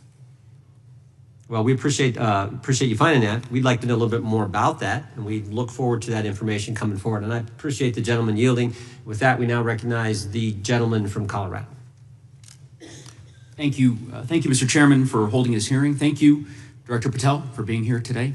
I have a couple of questions regarding a terrible shooting that occurred in Colorado, a state, as you may know, that I represent. You've testified previously about, I think, what you would describe as your efforts to provide more information regarding the investigation with respect to the horrific assassination of Mr. Kirk. And so, in that same vein, I'm hoping you can provide this committee and my constituents in Colorado with some clarity. Absolutely. I think, as my colleagues know, in Evergreen, Colorado, Jefferson County, a county that I proudly represent, at Evergreen High School, a shooter ultimately injured. 2 students were praying for their swift recovery. There's an article here from Colorado Public Radio. The title is, quote, FBI was already investigating an account that may have been linked to the Evergreen shooter. You're familiar with the circumstances generally, Director, regarding this terrible tragedy. Yes. So my understanding from the public reporting is that an organization reported to the FBI in July of this year regarding, just reading here from the article, that the FBI opened an assessment into a social media account user whose identity was unknown and who was discussing the planning of a mass shooting with threats non-specific in nature. This is the FBI's statement to the press. And that the FBI continued to work this assessment investigation to identify the name and location of the user up until September 10th, 2025, which was the day of the tragedy.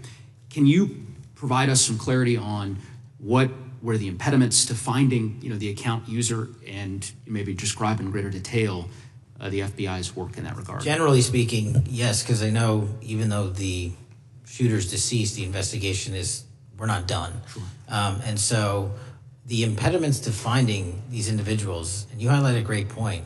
We had 2 huge tragedies in the span of days in this country. The school shooting in Evergreen, Colorado being one of them. And proactively going out onto these social media platforms, which are so large, is our biggest impediment. And we need to rely on the service providers. There's actual legislation, I can't remember the name of it, that's up for renewal, which will, and I think at the end of the month, which gives service providers the ability to report that information in from their end without liability. We need that to continue, because while the FBI has so many people and the police are great at doing it, there's just too many platforms to cover down on.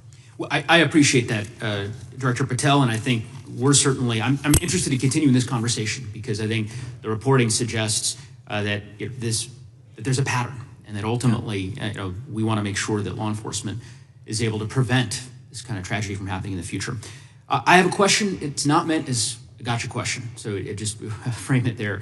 But it is in regards to some reporting around a periodic transaction report that you had filed earlier, this year. So this is in July, pursuant to the ethical obligations as a senior executive official. You remember filing that in July? Yes. Yeah, so in that report, as best as I can surmise, you disclosed that you divested $100,000 or more in a variety of different stocks, which I presume was pursuant to the ethics agreement that you negotiated with the Department of Justice. In that same report, there's a disclosure regarding purchases of 2 different transactions. So between $15,000 to $50,000 in a national coffee house chain, and between $50,000 to $100,000 in a semiconductor company on May 9th and May 12th. Are those transactions that you're doing personally, or are these through a stockbroker, or are these transactions that you're handling yourself? So how they happen is I submit proposals under DOJ guidance to say, hey, I would like to trade this or that, and they run their review, and the FBI runs a review, and then they come back and say yes or no, and then I make the transaction. Is there a reason that you decided to make the purchases into those 2 companies? Generally speaking, before I got this job, I was, trading stocks, but not a lot like most people, and I just follow certain industries, and I thought that would be a good investment. So the reason why I ask, right, because you had divested in other companies, and I presume that wasn't because there were actual conflicts. It's just that you wanted to avoid an appearance of impropriety. It was both. But not all of the companies were conflicts. Whatever they make divested from. I don't make the call, they make the call. Sure. Yeah. I guess my point would be, the reason why I ask this, why I said it's not a gotcha question, I have for years led an effort here in Congress to try to ban members of Congress, senior executive officials, from trading stocks. And it's bipartisan in nature. We're working really hard to get that done, Republicans and Democrats. And you can understand, I think, given your role, given the nature of the position that you hold as the leader of the largest law enforcement agency in our country, that divesting entirely, not doing day trading now, I think would be something that would be in the interest of the American people. So I just would hope you would consider that, and that moving forward, that perhaps not purchasing stocks in individual companies, I would think would be something that would be worth pursuing. Gentleman's time is... I'm happy to give the witness an opportunity to... No, thank you. I'll work with you on it. Gentleman from Alabama is recognized. Thank you, Mr. Chairman. Thank you, Director Patel, for being here today. Newly declassified documents confirm that the intelligence community under President Barack Obama knowingly relied on unverified and fraudulent evidence to manufacture a false claim that Russia, in fact, meddled in the 2016 election. Is there more to be done to uncover the depths and origins of the Russian collusion hoax? There is, and we're doing it. Why should Americans still care about that, Director Patel? Everybody wants to talk about a weaponized bureaucracy. When we put out the facts about a weaponized bureaucracy, not because I said so, but because we found the FISA documents, because we found the 302s and the 1023s, then it becomes a political football. My job is to continue to put out that information and let the American public read it for themselves when I'm lawfully able to do so. And that's been my commitment on any subject, Russiagate or otherwise. Wherever the law allows me to do it, I will do it. You know, when I first came in 2020, the number one concern as I was doing town halls was the weaponization of the government against the American citizen. And so are there things that you're doing, structural reforms that implementing so that the FBI cannot be weaponized again, whether it's against President Trump or future elected presidents? Well, it shouldn't be weaponized against anyone. And the structural reform is simple. If you're going to go after a political individual or someone seeking political office, there has to be a grounded basis in law and fact to open up a criminal investigation. And if there's not, the investigation isn't even opened. And I've also gone back and reviewed other cases that were opened in prior administrations related to public officials. And we've closed a number of them because we felt that some of these actions were weaponized on either side of the aisle. I felt it wholly inappropriate for the FBI to be playing umpire and referee amongst these decision makers when there was no factual or legal basis to continue those investigations, so I shut them down. And I think that's so desperately needed because we need to restore trust in law enforcement and certainly in the DOJ and the FBI so that the American people don't fear the very government that's supposed to protect them. And so thank you for doing that. On August 11th, you released to the committee documents concerning leak investigations that began in 2017. You believe these leaks were accidental or were they intentional in order to influence public opinion against President Trump? When I can publicly make a final decision on that, either through a recommendation of charging that the DOJ makes or findings that I have, I'm able to do so, but they're still not complete. Why did the FBI under Director Comey want to undermine the Trump administration? I don't know. You'll have to ask him. Think it might have been political? How will Director Comey be held accountable for his leaks and classified information concerning the Russian collusion hoax? Well, anyone. Doesn't matter what you did before or what seat you were in. If you leak classified information, that's illegal. And we will investigate it fully. And if we can bring enough evidence to recommend charges to the Department of Justice, we will. But as you know, in these leak investigations, it's very difficult to produce the information necessary. We know leaks happen. They literally happen every week. It's one of the most destructive things to this country. Media receives classified information beneficial to one side or the other. I'm a fan of none of it, and I want to shut all of it down. And we need to bring some real cases to deter individuals from doing that, and that's my focus. What was Comey's role in creating the ICA?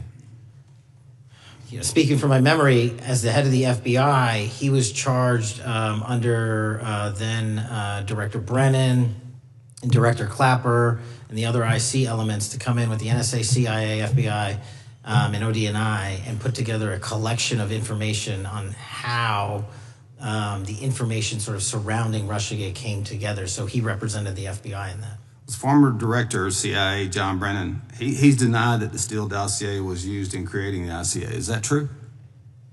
Well, without commenting on him, the FISA has been released. And the dossier was in the FISA. It was in 4 FISAs. So I'll let the public decide. Well, former Director Brennan actually denied repeatedly that he pushed for the Steele dossier to be included in the ICA. Is that true? Denied. I'll let his testimony speak for itself, but then Deputy Director Andy McCabe also testified to the House Intelligence Committee, which has now been declassified, that were there no Steele dossier, there would have been no FISA. Well, my time's getting close, but let me tell you this, sir, and my colleague from Texas said, thank you for the job you're doing. You're making the American people safe. You're restoring trust in these agencies that so many of us have lost trust in. So thank you for the work you're doing. That thin blue line, you're doing a fine job, and we want to let you know we appreciate it. Thank you. God bless you. Lady from California is recognized. Thank you, Mr. Chair, and thank you, Director, for coming here today. And actually, thank you for your response to my colleague from New York who asked you earlier about violent extremism. And you said that there is violent extreme ideology on both sides. And I think you actually alluded to that same statement yesterday in the Senate. So I too have some questions I'd like to ask you. These are not gotcha questions, and just deny, please, what you deem to be false. So Dylan Roof, who followed white supremacist propaganda, murdered 9 black parishioners in Charleston in 2015. Do you deny this? I'm sorry, Dylan Ruth? Roof, can you give me some more information? You're head of the FBI, you probably know this. If you don't know, that's fine. You can give me a reminder. I've got a lot in front of me. It was national news. Robert Bowers murdered 11 Jewish worshipers in Pittsburgh in 2018. I do remember that. And it was the deadliest anti-Semitic attack. So do you admit that that happened? I'm not saying the other thing didn't happen. I'm just asking for a little information. Patrick Cruces, who posted a manifesto about a Hispanic invasion, walked into a Walmart in El Paso, Texas in 2019 and began firing. He murdered 23 people that day, and the youngest was 15. Do you admit or deny that that happened? I'll take your presentation as accurate. All right, well, I have to say all of these cases have been adjudicated. As I said, they are not gotcha questions. These incidents were national news. And as director of the FBI, you have access to all of this information. So in 2022, Peyton Grendon walked into a supermarket in a black neighborhood in Buffalo, New York, and started shooting. He murdered 10 people that day. And on September 10th, your friend Charlie Kirk was assassinated. Tyler Robinson has been taken into custody and charged, but also on that day, Desmond Holley, a 16-year-old white male, shot and injured 2 students at a high school in Colorado before killing himself. And according to the Anti-Defamation League, he had a fascination with mass shootings and white supremacy. So do you admit to, deny these facts? Those happened. Okay. Your predecessor, former FBI Director Christopher Wray, said that one of the most dangerous concerns is that racially motivated violent extremism, especially white supremacists, has been the biggest chunk of our domestic terrorism cases and is responsible for the most lethal attacks over the last decade. Do you admit or deny, A, that he said this? I'll let the record reflect that. Whatever he said was what he said. All right, and do you agree? That there is racially motivated crimes being committed in America, yes. Yes, especially white supremacists, which is the biggest chunk of our domestic terrorism. I'm glad that you said this. So last week, President Trump was asked if there were extremists on both the left and the right. He was actually asked this by Fox and Friends, and his exact words were, "I'll tell you something that's going to get me in trouble, but I couldn't care less. The radicals on the right oftentimes are radical because they don't want to see crime. The radicals on the left are the problem, and they're vicious, and they're horrible, and they're politically savvy." Do you agree with the president? I don't speak for the president. The president speaks for himself. Do you agree with the president? On what matter? On the question that I just asked, do you agree with his statement about the radical left? That there's ideology that's driving violence on both sides? Yes, that's what he acknowledged. No, he didn't. But I'm glad that you're saying that and actually creating some separation between you and the president. And I'm glad that you That's literally are not what happened. He said acknowledging both. that there is violent extremism on both sides. What's interesting is that the research arm of the Department of Justice, the National Institute of Justice, do you know what that is? I'm familiar with them. Okay, great. It is the research arm of the Department of Justice, and it published an article in 2024 devoted to domestic radicalization, violent extremism, and terrorism. I have it. It's interesting that it's no longer on the website. It has been scrubbed, but I ask these questions because what makes a strong, qualified director of any business, of any household, of the FBI, what makes a reputable prosecutor is not lapdog loyalty, but a commitment to the creed that evidence is agnostic and that the evidence will lead you to making the right decisions. And your job, no one's job is to like the data or the evidence, it is to collect it. That is how you gain trust. And Mr. Chair, I would like to enter into the record, if I may. White supremacist group stands by racist ideology with unanimous consent. Without objection. Dylan Roof, the radicalization of the alt-right and ritualized racial violence. Without objection. Thank you. Another article, how Robert Bowers went from conservative to white nationalist. I'd like to enter that into the record with me. Without objection. Patrick Cruces believed he was fulfilling Trump's wishes in El Paso attack, his attorneys said. I'd like to enter into the record. Without objection. Buffalo shooting, how far-right killers are radicalized online. I'd like to enter that into the record. Without objection. Evergreen high school shooters online activity reveals fascination with mass shootings, white supremacy. I'd like to enter that into the record. Without objection. Murder and extremism in the United States in 2024, a report by the Anti-Defamation League. I'd like to enter that into Without the record. objection. And the article, the report that was scrubbed from the DOJ just recently, National Institute of Justice Journal focusing on domestic radicalization, violent extremism, and terrorism. I'd like to enter that into the record. Without objection. And lastly, the libertarian think tank Cato and their analysis on violent extremism and the right rising in extremist acts. I'd like to enter that into the record. Without objection. Thank you, and I yield back. Gentlelady yields back. Gentlelady from Wyoming is recognized. Just very quickly, Director Patel, thank you for being here, for your service to this country, and for the transparency that you have brought to the FBI and for the American people. Transparency that was absolutely non-existent in the Biden administration and FBI. I believe that you might have been asked earlier about whether you had had an opportunity to visit with any of Epstein's legal counsel. Were you asked that question earlier? I think so. Okay. One of the legal counsels or legal fixers for Mr. Epstein was Stacey Plaskett, the Democrat delegate to Congress from the Virgin Islands. So perhaps for those on the other side who are interested in talking to Jeffrey Epstein's attorneys, they could sure visit with one of their own colleagues. I want to focus on something that I think is very important that has not been addressed enough today, and that is related to the consequences of the Biden open border. One consequence of the Biden border crisis is the impact that it continues to have on our tribal communities, with the cartels taking advantage of our open borders, the Mexican drug cartels, by infiltrating our reservations and bringing violence, drugs, murder, trafficking, and more. Last year, when I questioned the Attorney General Garland about what the DOJ was doing to protect these communities, he simply deflected responsibility and said that Congress had not appropriated sufficient resources for them to be able to protect our tribal communities. Mr. Patel, what is the Trump FBI doing to counter the drug cartel infiltration and other violent crime targeting our Native American communities? Thank you. It only took more than half of this proceeding to talk about one of the priorities that the FBI has, which is crimes on tribal lands.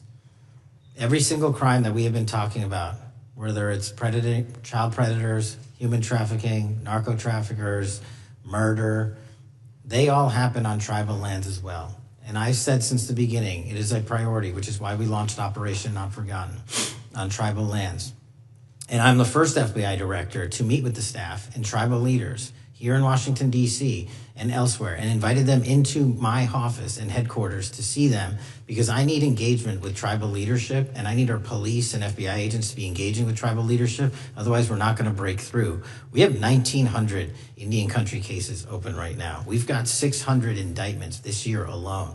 We cannot forget tribal lands. Every single one of those people lives in the United States of America, and it is an absolute priority to protect them and their children just as it is anyone else. So I think it's fair to say that what Mary Garland testified to, that the FBI and DOJ did not have the resources to address that. I think that was an absolutely false statement. Would you agree with me? It's a decision by him not to do so. That's not my decision.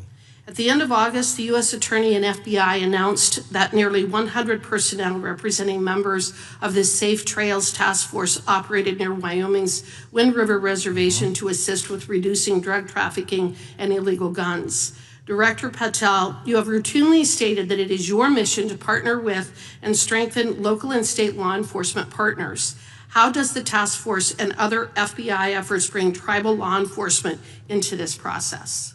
The major problem with tribal lands is the sheer tyranny of geography and the amount of coverage that they have on land versus the personnel they have to do it. So what we've done is constantly surge resources to tribal lands across this country on a 30, 60, 90-day rotating basis, reporting back to us saying who needs more.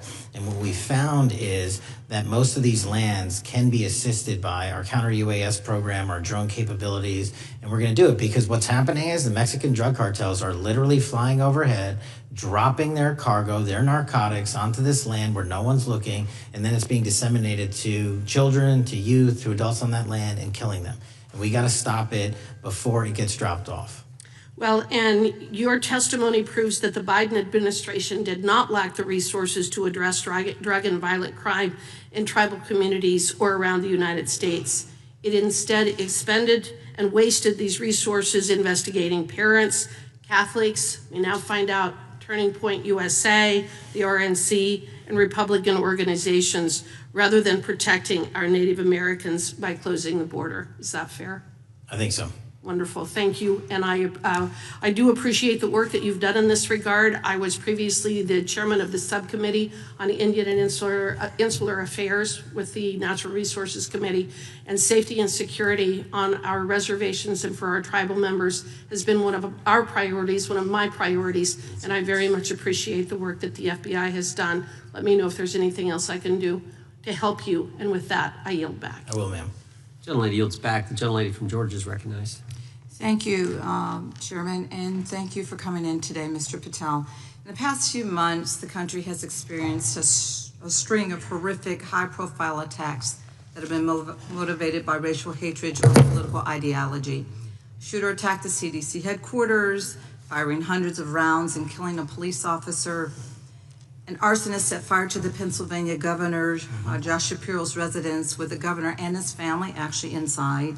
Minnesota House Speaker Melissa Hortman and her husband were assassinated earlier this year. Clark and Charlie Kirk was murdered last week. Bomb threats have been made against HBCUs and the DNC, and just the list goes on and on.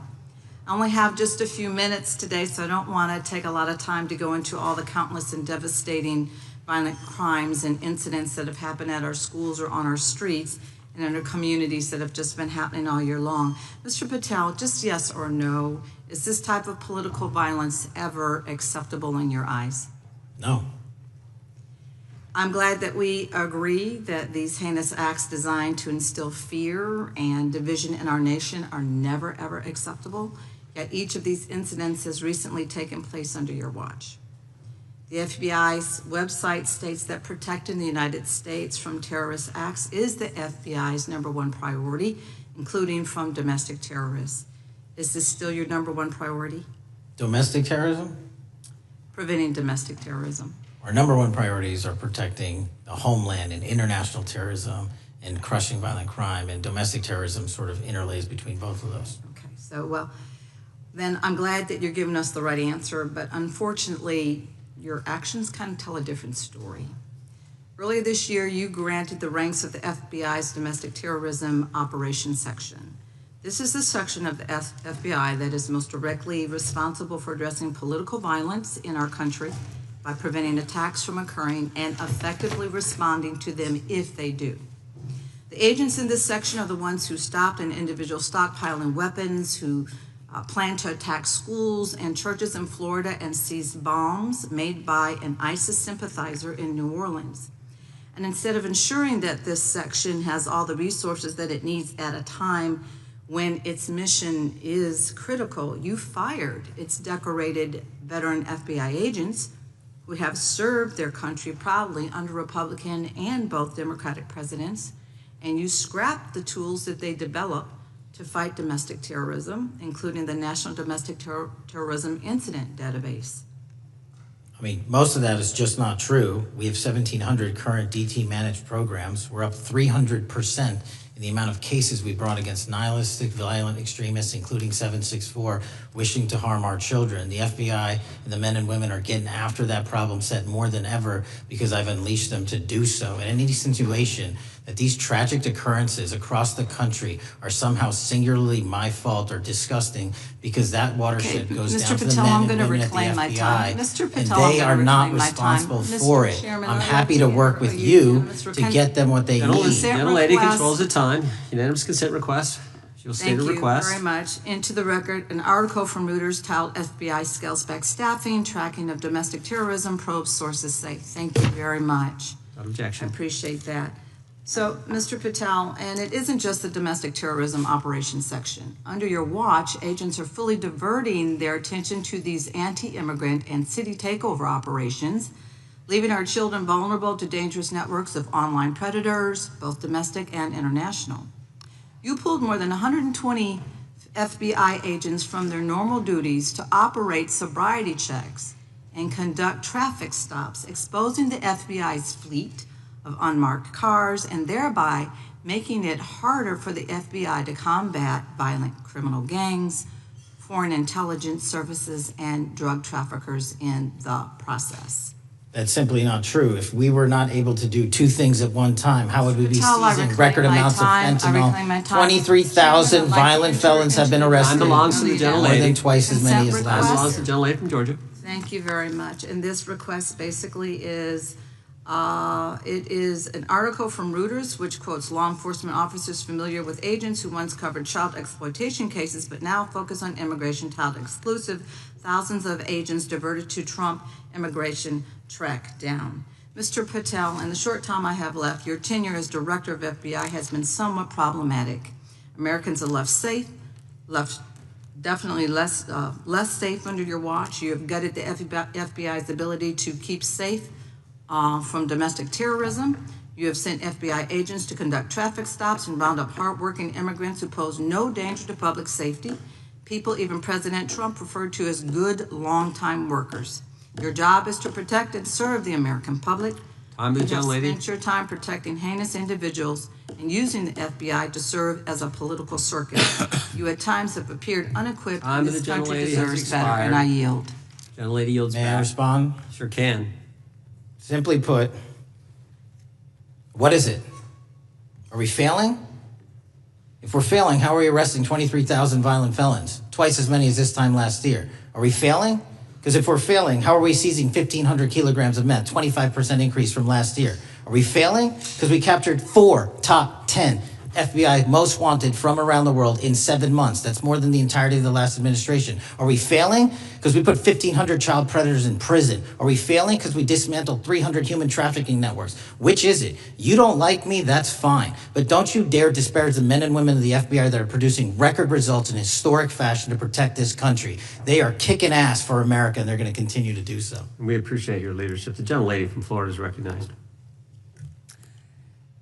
When I was home recently, I met with the agents leading the Tampa office of the FBI, and I saw what they're focused on in my community: stopping drug traffickers, rescuing children from exploitation, fighting cybercrime, protecting us from acts of terrorism, foreign and domestic. And I know from my time as a federal prosecutor and a judge that this work by the Bureau doesn't make headlines, but it is happening every single day. At the top, accountability is necessary, transparency is critical, but today we've seen an effort not just to diminish, but to distort the work of Director Patel and the agents he leads. If we really care about transparency and about truth, then what we owe to the American people is this reality, that thousands of dedicated professionals at the FBI wake up every single day thinking not about themselves but about this country and keeping every single one of us and our children safe from harm. And Director Patel, I would like to hear from you the facts about what the FBI is doing in your efforts to fight crime. Director Patel, isn't it correct that since January 20th, 2025, the FBI has made over 25,000 immigration-related arrests, including 350 members of Tren de Aragua and 195 members of MS-13?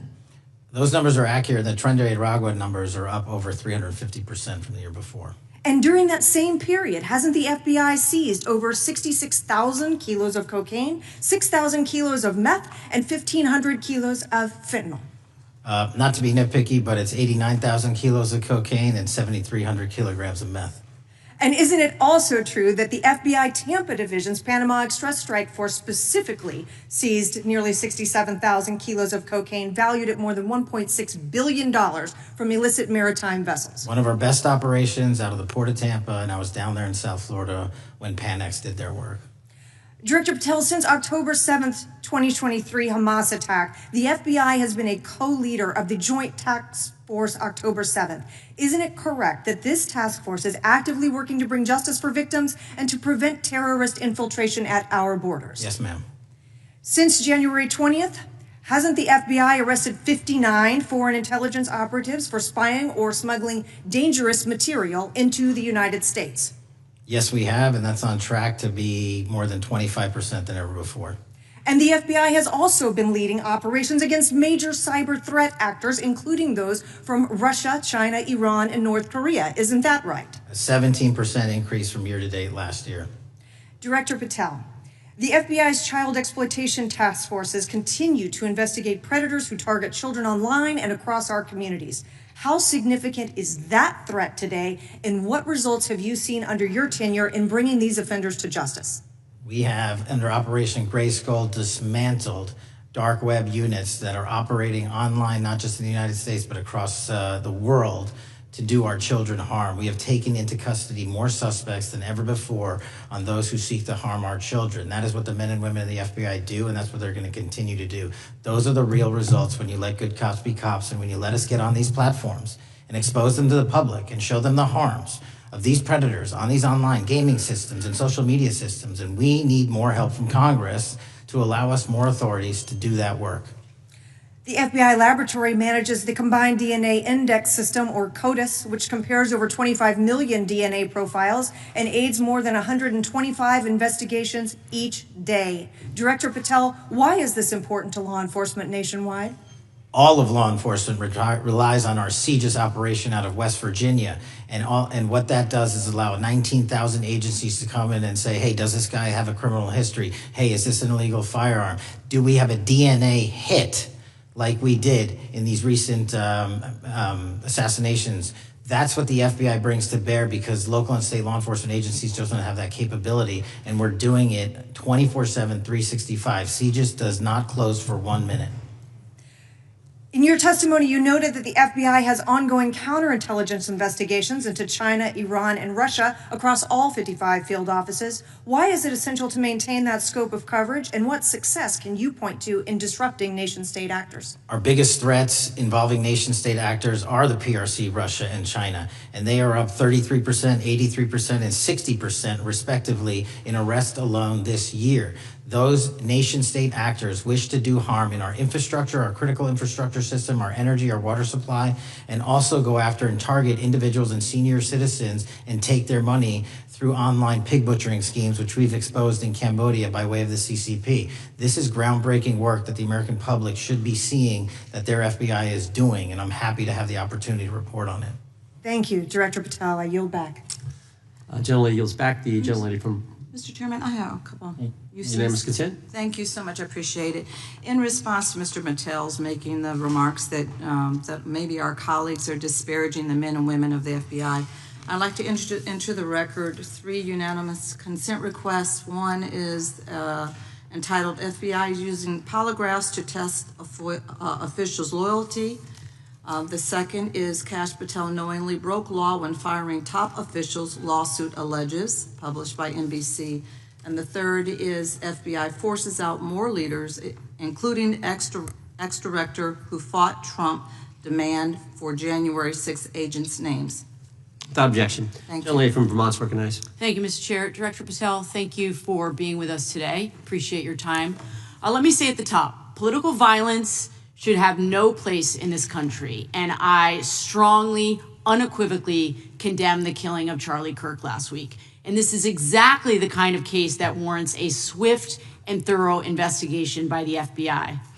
What shouldn't be happening, however, is this administration's seeming attempt to exploit Mr. Kirk's death within minutes of this horrible, horrible assassination, dividing us even further without knowing enough about the killer's complicated, confused political ideology and the extent of his motivation.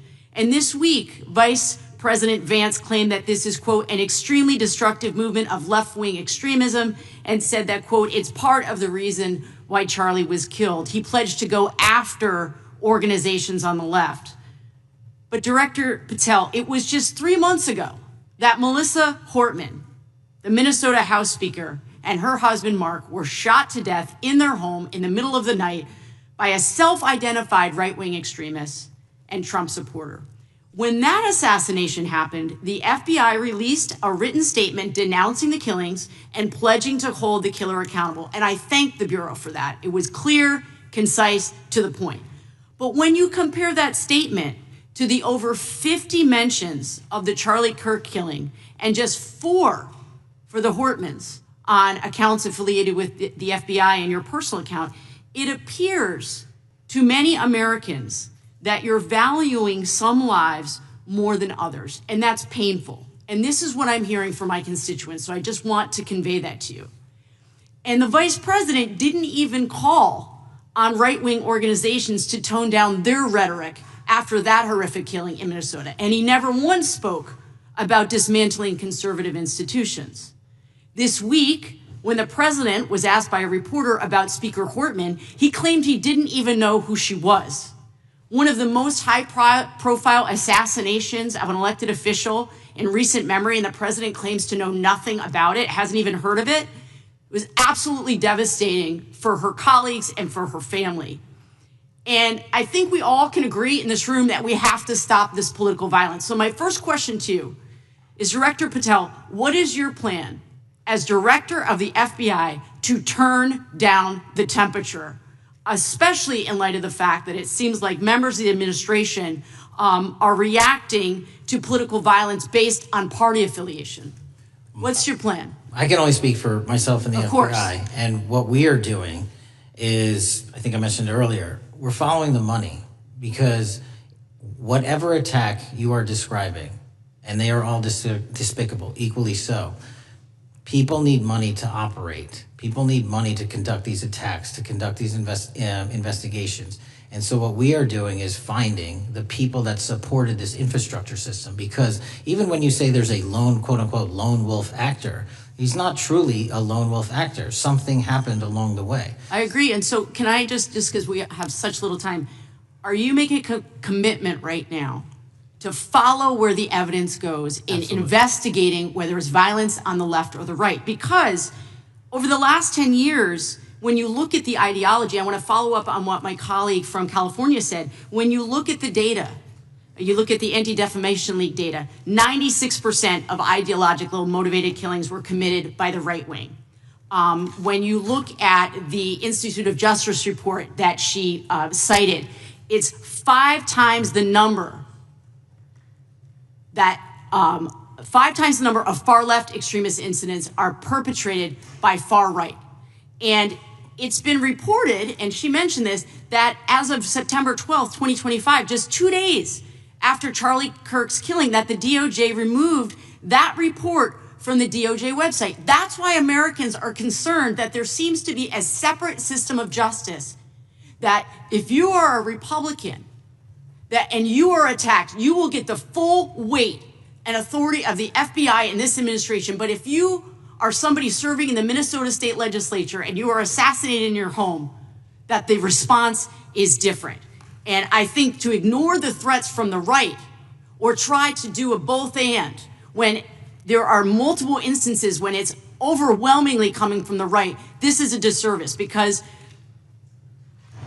Americans want to know that whoever they are, whatever their political affiliation, that the response is going to be the same and it is going to be done with the same diligence. And I'm wondering if you will commit to me right now that you will be a voice right now standing up to those voices in the administration that are adding to the violent rhetoric right now. That's what I'm asking you. Will you commit to this? Time the gentlelady's expired. The gentleman can respond. My voice will be through the investigations that the FBI conducts, and we will conduct them all lawfully and equally. Can we expect in the future that your tweets in related to one killing will be the same level of concern? The gentleman from Texas is recognized. Thank you, sir.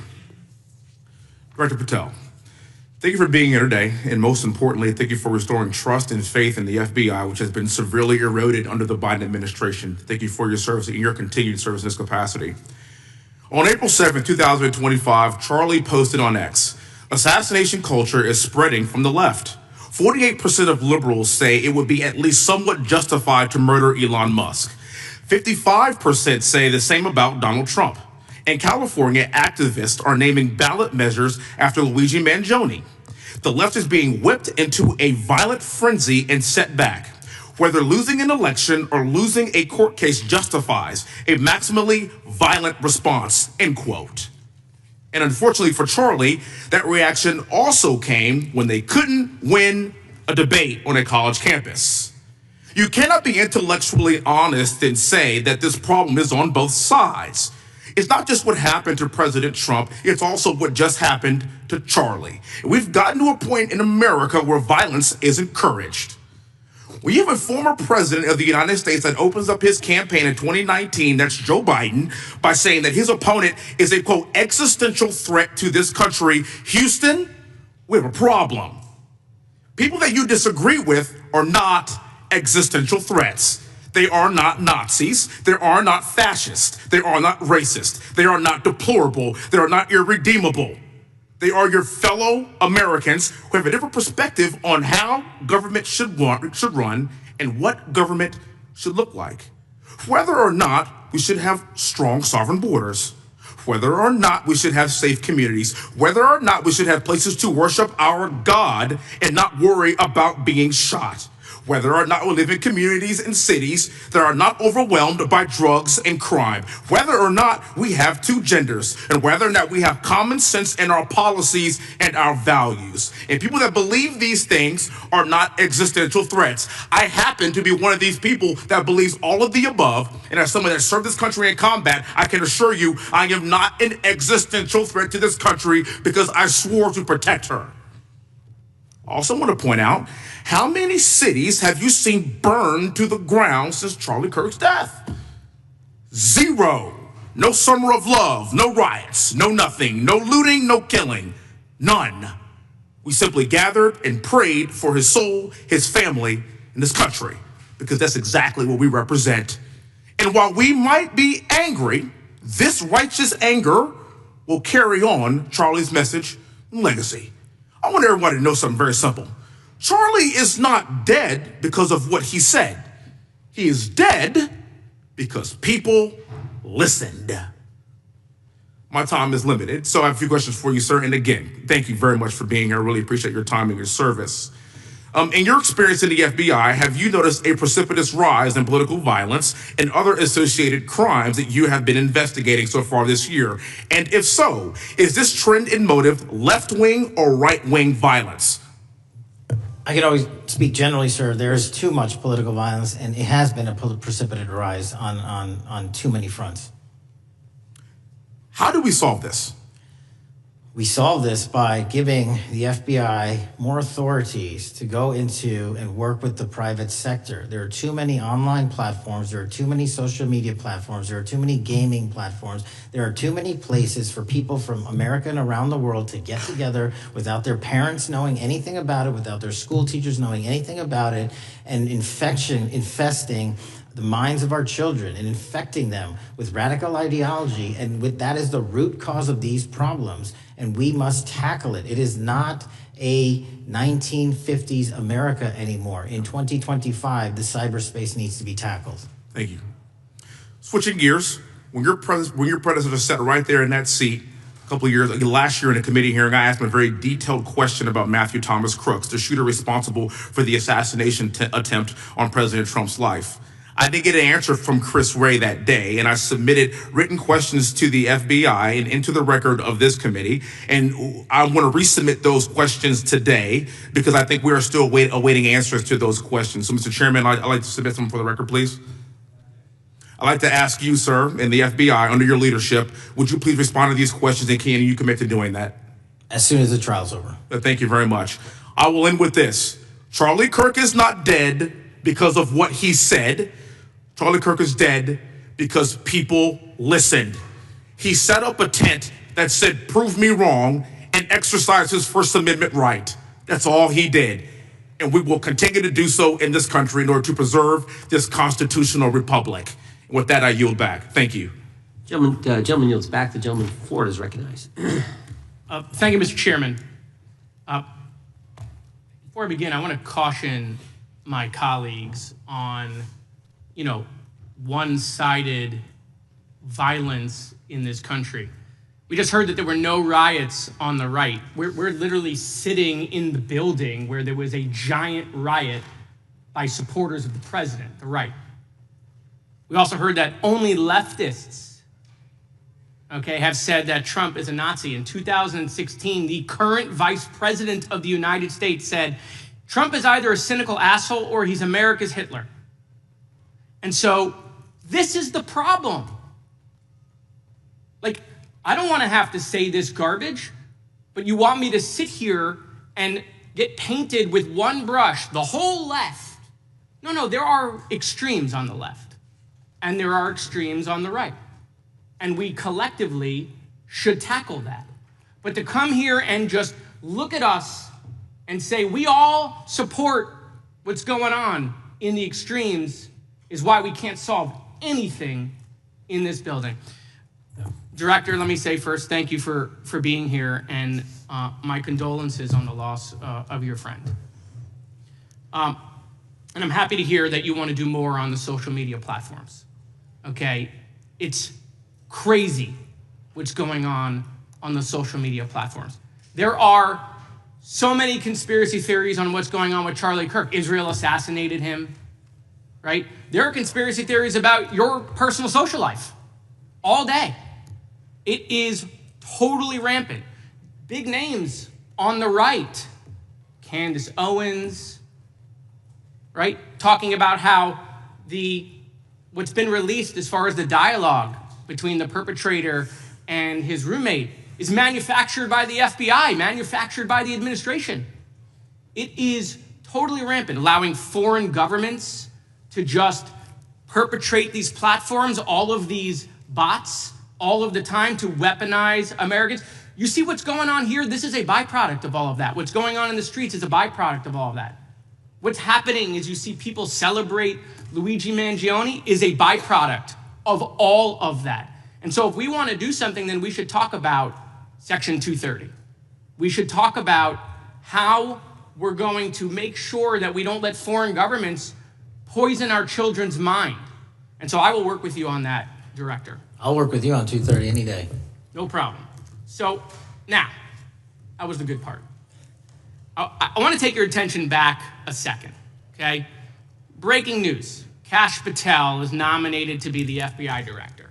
Dan Bongino is nominated to be the number 2 at the FBI. MAGA celebrates, rejoices, bells are ringing out.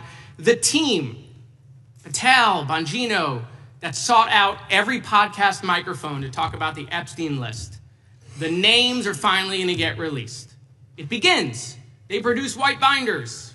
Phase 1 with the podcasters. This is not actually one of them, of course, I made this. Your name's on it, right? And the names are gonna come out. Pam Bondi says the list is on her desk. Then a memo comes out all of a sudden and says, there's no list. Oh no, no phase 2. Phase 2 binders never happened. You said the conspiracy theories around Epstein just aren't true. They never have been. And yesterday, in an answer to Senator Kennedy, you said the FBI is not in possession of any credible evidence that Epstein trafficked girls to anyone but himself. So according to your testimony yesterday and in this committee, according to the evidence the FBI has, the number of names on the list are 0. No, zero. The index has been released, and the number of people involved in that trafficking operation were charged in 2018. Other than Epstein and Ghislaine Maxwell, your testimony in the Senate and here is that according to the evidence you have, the number of other names is 0. That were charged based on credible evidence. Well, who are the other names? Give me the other names that weren't charged. We are not releasing the names of anyone because the Department of Justice never does that of anyone that didn't have any credible information to attack them. Let me move forward. The president has, you've seen the picture of the woman's body with the writing and the president's signature. The president says that's not his. Okay? President says it's not his. The Republican colleagues say it's not his. The administration say it's not his. Will you be opening up an investigation into the Epstein estate for putting out a fake document with the president's signature linking him to the world's largest pedophile ring? Will you be opening that investigation into that? On what basis? On what basis? They literally put out a fake document, according to the president, with a fake signature. It's a forgery of the president of the United States signature. That's the basis. Sure, I'll do it. Okay, I look forward to that investigation. Am I over? Thank you, Mr. Chairman. I appreciate your diligence. Gentleman's time has expired. Chair now recognizes the gentleman from California.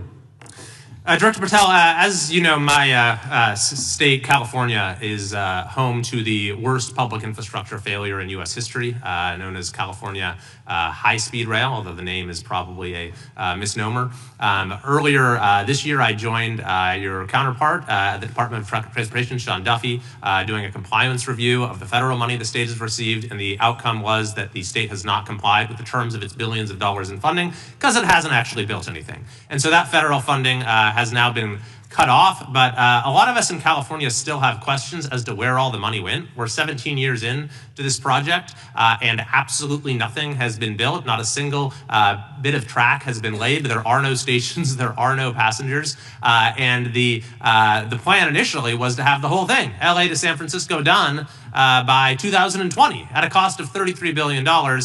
Yet here we are in 2025, nothing has been built. And according to the New York Times, the project won't even be completed this century. And the total cost is now estimated to be over $130 billion. So I just wanted to ask you, do you think this is something that bears scrutiny, or can you confirm whether there's any kind of investigation going on at the FBI? The FBI certainly can't investigate incompetence. But the FBI certainly can investigate and does investigate waste, fraud, and abuse. And so if we have any information that indicates that that happened in this situation or anything else, we'll look at it. Thank you very much. We've also, been talking some today about the issues that occurred at the border during the Biden administration. And you might not agree with your predecessor on everything, but you probably would agree with some of the statements he made in testimony before this and other committees, raising alarms about the risk of terrorism from illegal border crossings. Since becoming director, have you gotten some insight into how well calibrated those warnings were, and what is the status of that risk now? Since becoming director, there's been a sharp decrease of border crossings for known or suspected terrorists from the southern border. But unfortunately, there has been a sharp increase of known or suspected terrorists entering through our northern border. And so what I'm trying to do is work with our northern border states and our interagency to tackle that problem. But it is an absolutely massive border that can't physically be sealed. So we're going to have to get creative and put more resources into that. And in a similar vein, there were over 500,000 unaccompanied children that crossed the southern border during the Biden administration. As we know, many were trafficked either through forced labor or sex trafficking. Do you have any insight as to what the scale of that problem was and how have things changed over the last several months?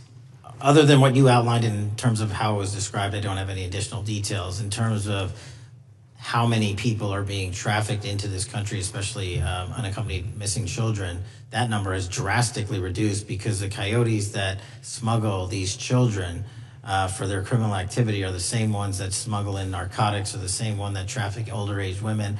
They're all interconnected, and because of the sealing of the southern border by this administration, that has come to a near halt. That is a very important point, that we have seen far fewer victims of human trafficking because we finally prioritized border security. And by the way, you have children who are getting rescued because of the immigration enforcement activities that unfortunately some politicians in my state are trying to stop, thereby stopping those kids from getting rescued. We've seen, of course, a substantial reduction in crime here in Washington, D.C. since the FBI and the National Guard got involved. I'm kind of asking you to state the obvious here, but what is the mechanism there? Why have we seen a reduction of crime when DC has had such a huge crime problem for years, and then almost overnight we see such a big difference? Because of the dedication and resources from President Trump's administration to utilize all federal, state, and local assets in a heavily crime-ridden area. I mean, if we did not have a crime-ridden area, then homicides, carjackings, and gun violence would not be dropping by 40, 50, 60%. And when you allow the police, the MPD, to work with federal authorities and allow the National Guard to set up your perimeter, this is what you can do in a few short weeks. And we at the FBI, under Operation Summer Heat, have set those Phase 01 operations in motion 4 months ago, quietly at the direction of President Trump. So we are scattered across cities across this country doing just that. But we're going to need more help to complete the job. Yeah, in too many places in this country, crime has just been treated as sort of a norm, that this is the way things have to be. What's happened in DC shows that is not the case if we have the right policies and the right priorities. Finally, you know, this is tragically the second time in as many years that we've had an FBI director here following either an assassination or an assassination attempt. And so since there's been some time now since from the attempted assassination on President Trump at Butler, would you say that the public's understanding of what took place on that day is fairly consistent with all of the facts as you know them, or do you believe there's still material facts that have not been made public or are not fully understood by the public? No, I think it's fairly consistent. Thank you. I yield. Gentleman yields back to the lady from Texas, recognized. Man, oh man, there has been so much today, and I truly don't know where to start. So I'm just going to make sure that we start off with a few facts. So a couple of facts that we need to make clear for everyone is that, number one, Director Christopher Wray, when he was appointed to be the head of the FBI, was appointed by Donald Trump. Now, I will agree that I definitely take issue with a number of decisions that Donald Trump makes, especially when it comes to the people that he decides to appoint to very important positions, including this one, because I did have to make sure that I wasn't going crazy. But when I say that you are the least qualified FBI director in the history of the FBI, that is real, because you are the only one that never even served with the FBI prior to joining, yet we are supposed to believe that That's you are false. the greatest thing since sliced bread. I didn't ask you a question.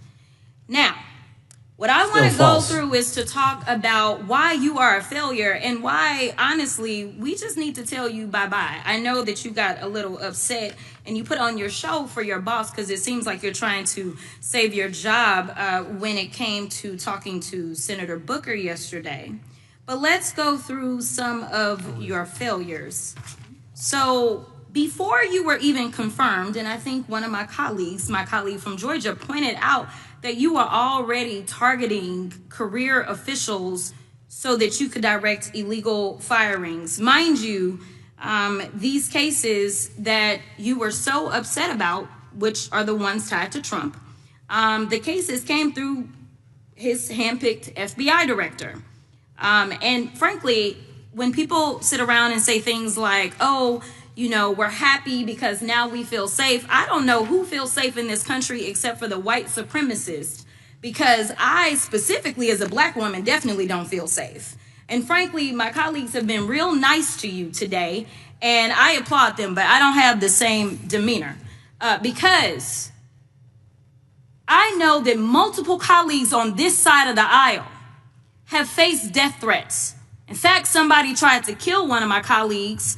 And frankly, I don't know if this FBI or under your leadership if those people would have been caught. I don't have any confidence in you. And if we start talking about the reasons that I lack confidence, we could start with you not just wanting to acknowledge some simple facts. Simple facts like the vast majority of the threats are coming from right-wing extremism. And I know my colleagues have tried to stress this, but I decided that I would maybe do it in a different way. Number one, I have a couple of UCs. Kim Buck, one of multiple Republicans receiving death threats for voting against Jim Jordan as House Speaker. Without objection. Another one, Republican lawmaker says she received death threats after voting against Jim Jordan in Speaker's race. Without objection. In addition, there was another one from another colleague who now is leaving Congress because they said that they were calling his wife anonymously and threatening her life to the extent that she ended up sleeping with a firearm. Without objection. Okay, so here's the deal.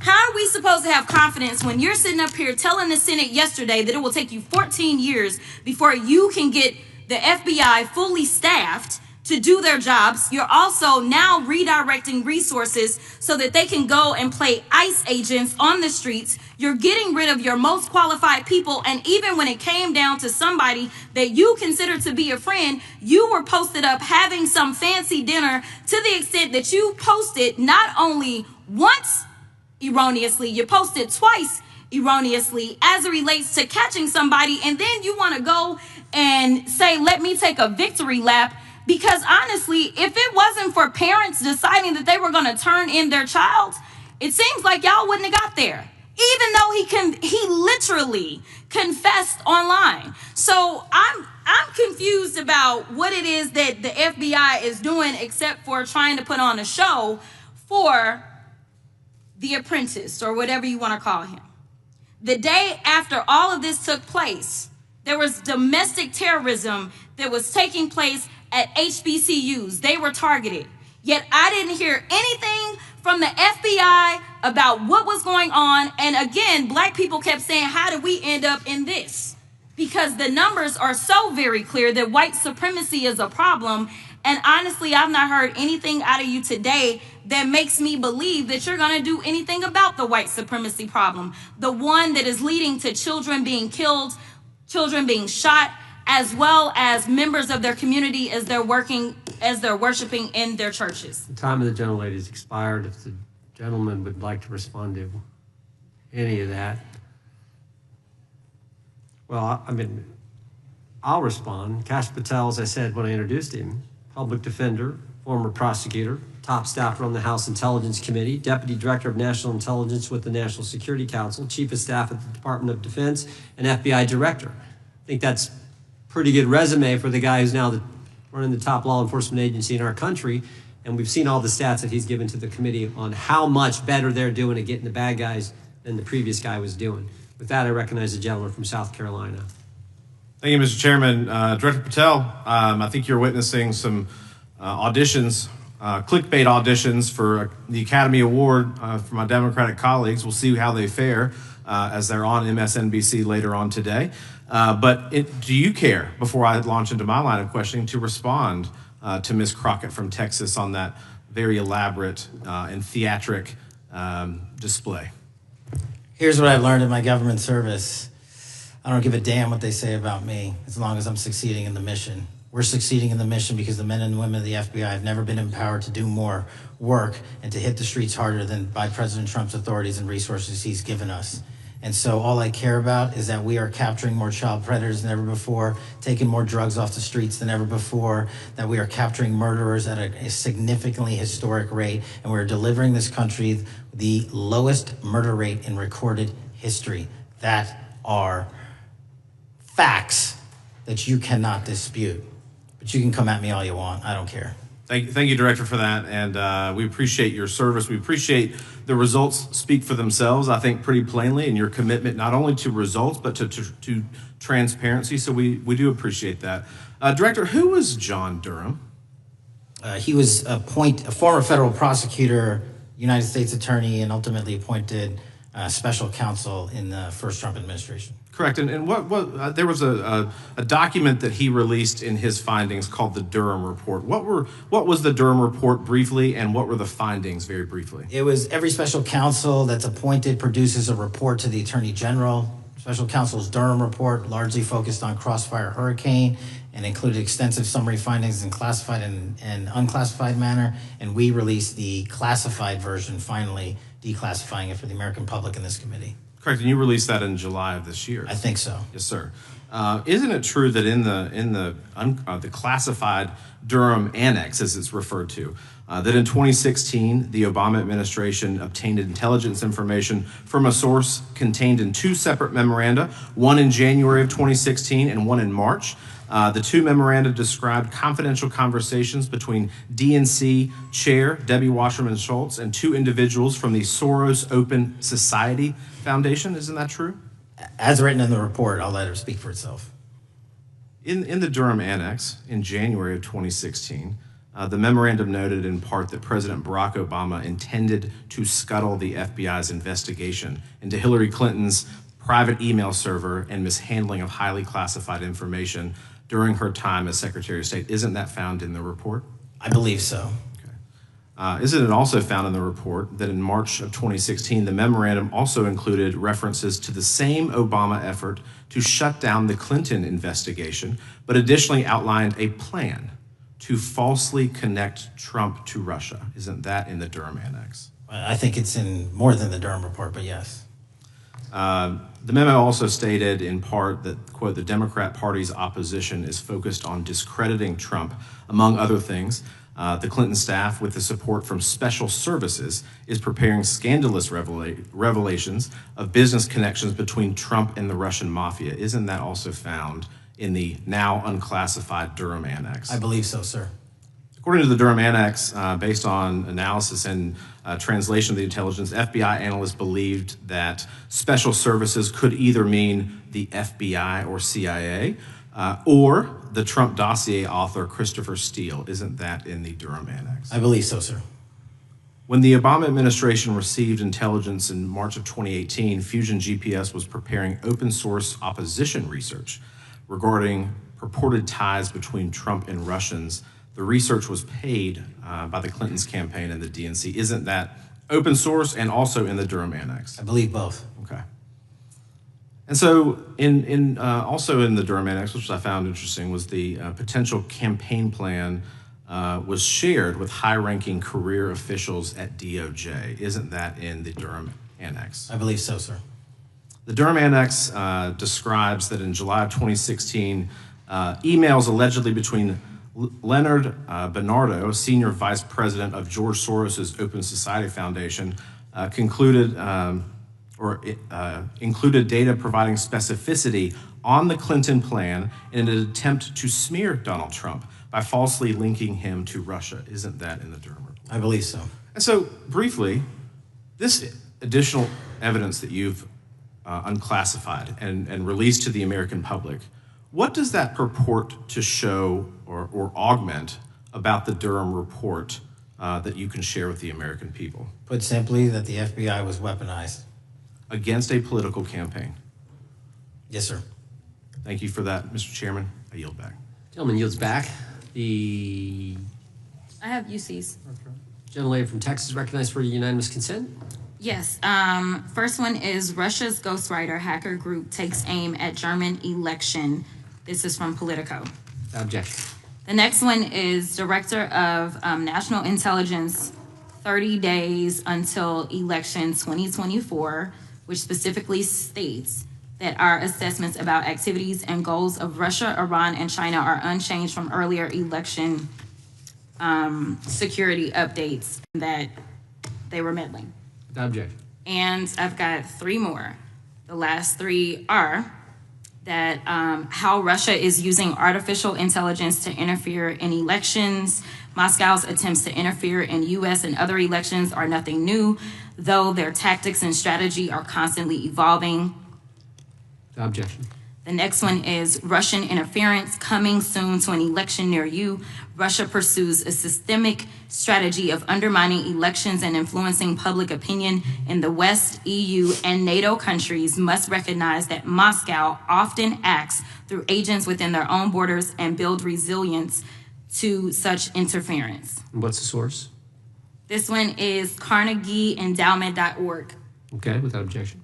Thank you. The gentlelady from North Carolina is recognized. Thank you, Mr. Chairman, and Director Patel. I'm glad that I'm going a little out of order here because I'm going to pursue some of the things that you were just talking to Mr. Fry about and remind you about your confirmation hearing. At your confirmation hearing in January, you said under oath, and I quote, "There will be no politicization at the FBI. There will be no retributive actions taken by the FBI should I be confirmed." And in your written response to the Senate questionnaire, you said, I quote, "Personnel decisions shall be based on performance and adherence to the law. And every FBI employee will be held to the absolute same standard and no one will be terminated for case assignments." So I want to just go through a couple scenarios with you to get a sense of whether you think these are examples of politicization of the FBI or making decisions based on the performance and adherence to the law. So, first question. Would hiring FBI agents, analysts, and supervisors from only one political party being politicization of the FBI or making personnel decisions based on performance and adherence to the law? We don't ask FBI people, applicants, where their political parties are. Mr. Patel, do you ask FBI applicants who they voted for? The FBI does not. Are you aware that in the lawsuit that Mr. Driscoll filed against you and the FBI, he was asked who he voted for? Since that lawsuit has been filed and it's ongoing litigation, I'm not able to comment. Well, but it also means that you just said that what happened in his situation didn't happen. So we will go on to the next question. Let me ask you an even easier one. Does firing agents for working on the cases that they were assigned to and that the president didn't like, is that politicization of the FBI or making personnel decisions based on performance and adherence to the law? The FBI doesn't terminate anyone based on case assignments alone. Has the FBI ever been sued by somebody who felt that they were terminated based on case assignments? In the entire history of the FBI, I'm sure they have. No, since your tenure. I'm sure there's ongoing litigation. Yes. In fact, there is ongoing litigation. And in fact, people have been asked who they voted for. And in fact, you are running an FBI for the President of the United States rather than the people of the United States, because my questions were not hypotheticals. They are the things you have done during your tenure. And according to a lawsuit filed last week by long-term FBI agents, you fired former acting director Brian Driscoll. He had served with the Bureau for nearly 20 years, earned a Medal of Honor, Medal of Valor for bravery during the dangerous ISIS raid, and had a wealth of crisis response experience and led the FBI's critical incident response group. When the Trump administrations interviewed Mr. Driscoll for that role, they interrogated him about his political leanings and who he voted for in the last 5 elections. Questions Mr. Driscoll refused to answer because those types of questions impermissibly politicized the FBI. You also fired Steve Jensen, who served the FBI for nearly 2 decades and ran critical terrorism, counterintelligence, and organized crime operations, whom you once described as embodying what the American public demands of the FBI. But he was fired because he took part in investigating crimes committed on January 6th. And Trump's MAGA base lambasted you online for keeping him at the FBI. So he's no longer at the FBI. You also fired a decorated combat veteran with decades of experience in the Bureau, Special Agent Walter Jardia, because he worked on the investigation into the Russian interference in the 2016 presidential election and helped investigate Trump's ally, Peter Navarro. Director Patel, it is very clear that you have flunked your own test. You've put saving your job, which I actually believe you were being honest about during your confirmation hearings, over doing what's right for the FBI and the American people. That is not adherence to the law. Thank you, and I yield back. Time of the gentlelady is expired. The chair now recognizes the gentleman from North Carolina. Thank you, Mr. Chairman. Director Patel, it's great to have this opportunity. Thank you for being here. Thank you for your service. And I've got to say, one of the most disheartening components of the previous administration, when I was working with local law enforcement all over the state of North Carolina, all over the country, people rightfully did not really care about the inner workings of Washington, D.C. The FBI had previously been the paramount, the sterling, the top of the top law enforcement agency. They wanted their FBI to fight crime. Whatever small town, city, whatever it may be, FBI was expected to deliver for the American people. And then reports started to come out, in addition to the likes of McCabe, Comey, Clapper, Strzok, Page, that the FBI was targeting Christian nonprofits. They were targeting parents for protesting radical gender theory at their schools. They targeted Catholics, churches, pro-life organizations. And the FBI was really bruised in just modern day America.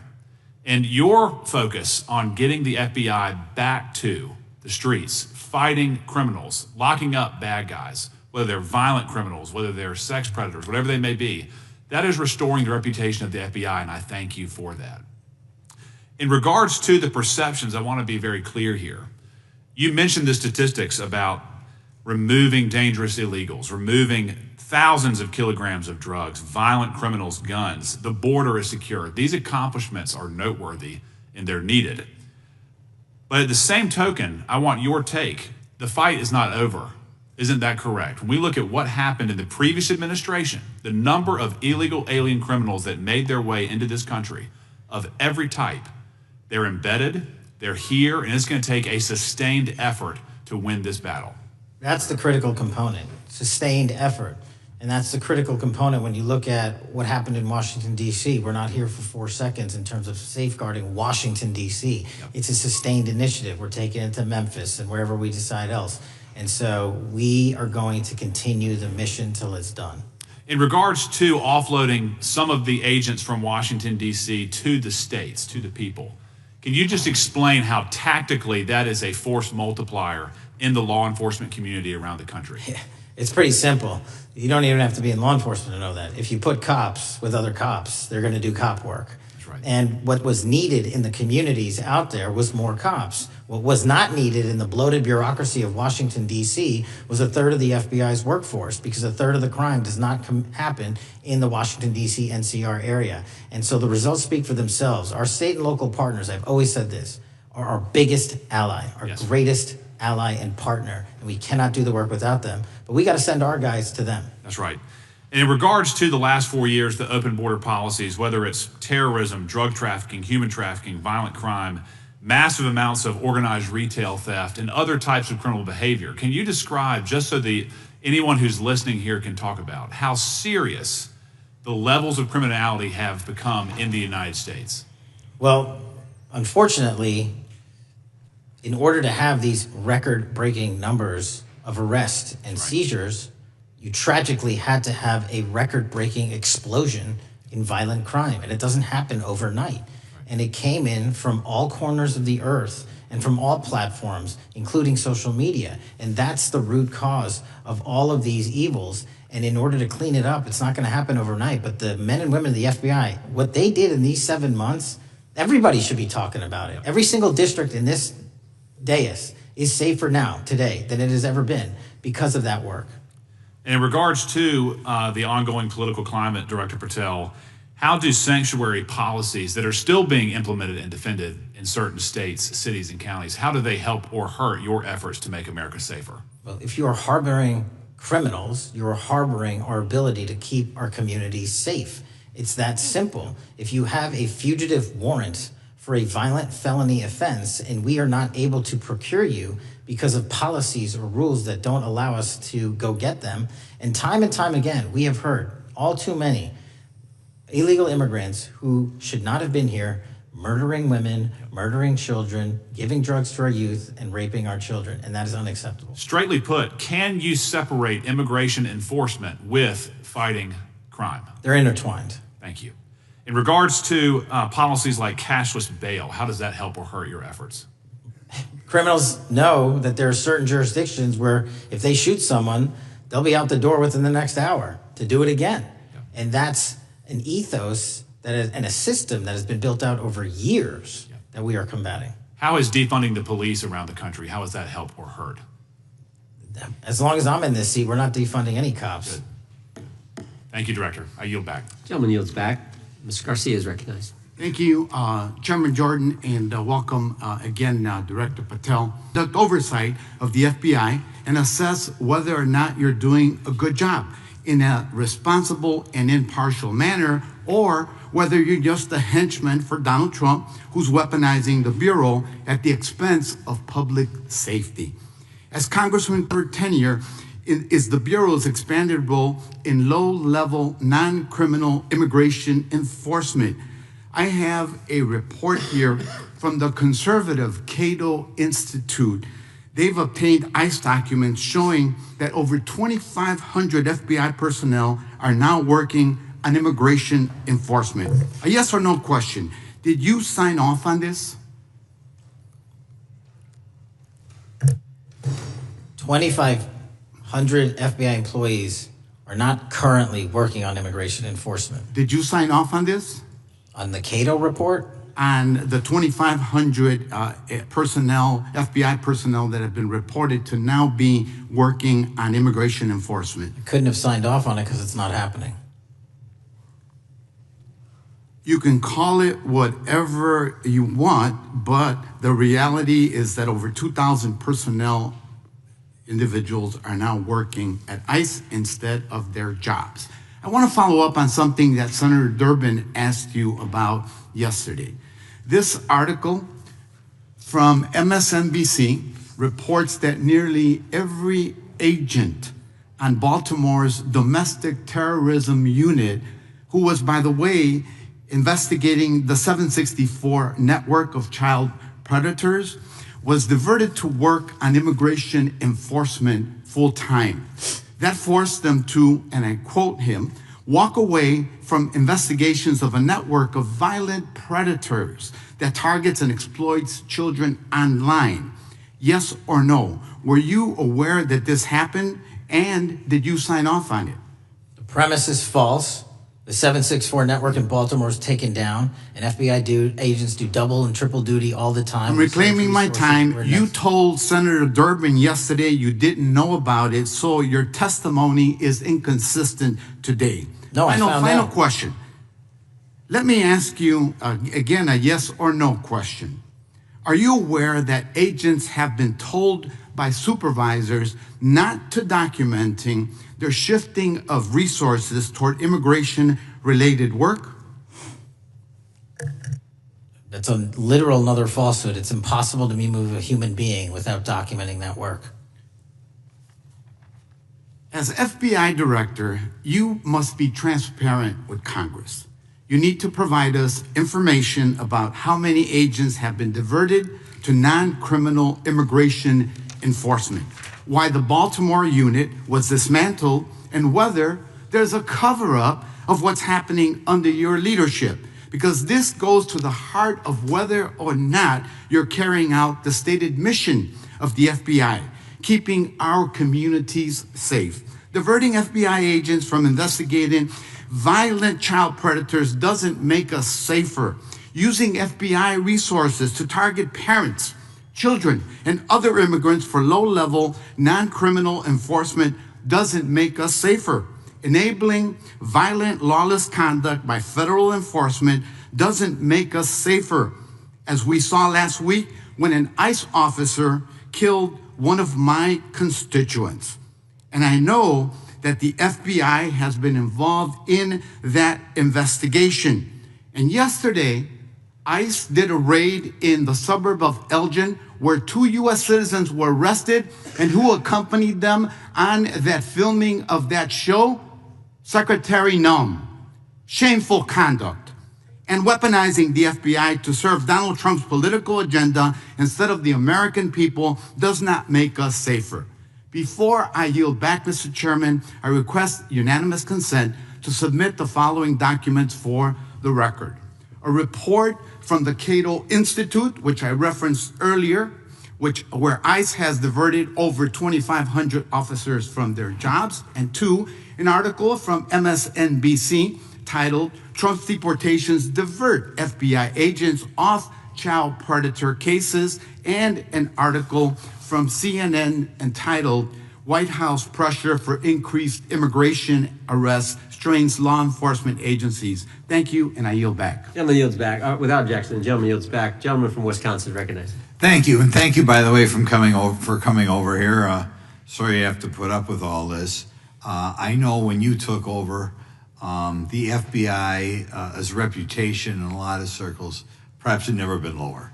I mean, part of that is brazen involvement in political activity, the Foreign Influence Task Force, getting involved and trying to suppress news stories in the New York Post, Crossfire Hurricane coming up with bogus stories to try to flip the 2016 election, FBI downplaying the stories of Hillary Clinton's emails in the 2016 election.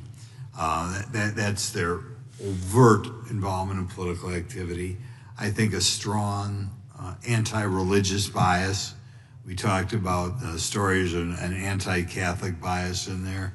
I know I've talked to people about horrific overreaction at the big Hindu temple in New Jersey, in which, just so people understand, you had a rectory in the temple area, the religious leaders, taken out at gunpoint, big problems. And I think finally the FBI trying to turn America's viewpoint on certain political issues. And when I talk about that, I'm talking about what was done in Mexico with regard to shipping weapons, fast and furious, shipping weapons into Mexico in an effort, I think, to try to turn the Americans against the First Amendment. But in any event, what scares me is, and all these horrible things that were done in the past, there were individual FBI agents who participated in them, in which apparently their supervisors told them this was okay or even admirable. And what I'm going to ask you, are you able to do anything to make sure that in the future these corrupted FBI agents understand the importance of religion in our life, and they're not to view with suspicion? They understand parental rights and the idea that traditionally in America, parents have the ability to object when their young 5 or 6 year old children or year-old or very young children are getting what most people consider highly inappropriate sexual contact. What are we doing there to try to make sure we don't have problems with these FBI agents again, or make sure that in the future administrations, they would object if they are asked to behave in such a immoral fashion? 2 things. If you are corrupt, you don't work at the FBI. It's that simple.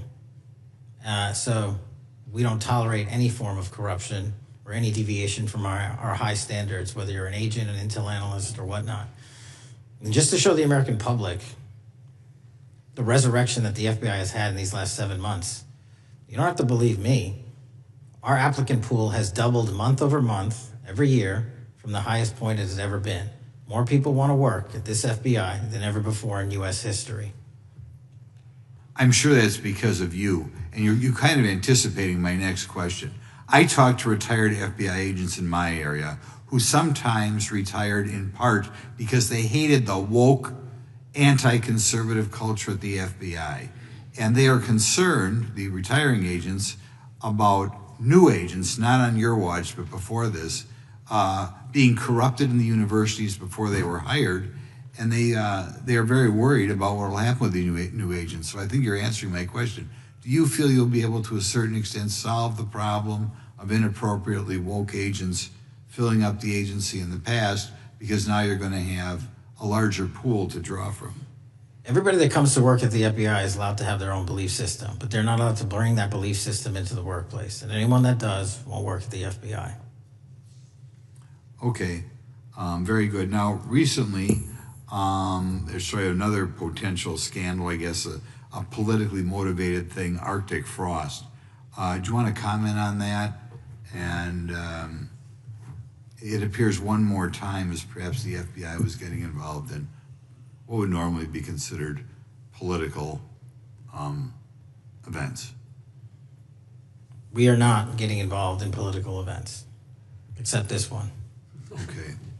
And final thing, with regard to prejudice against Catholics, what happened in the big Hindu temple there in New Jersey, do you think, has anybody ever apologized to the Catholic Church or apologized to that temple?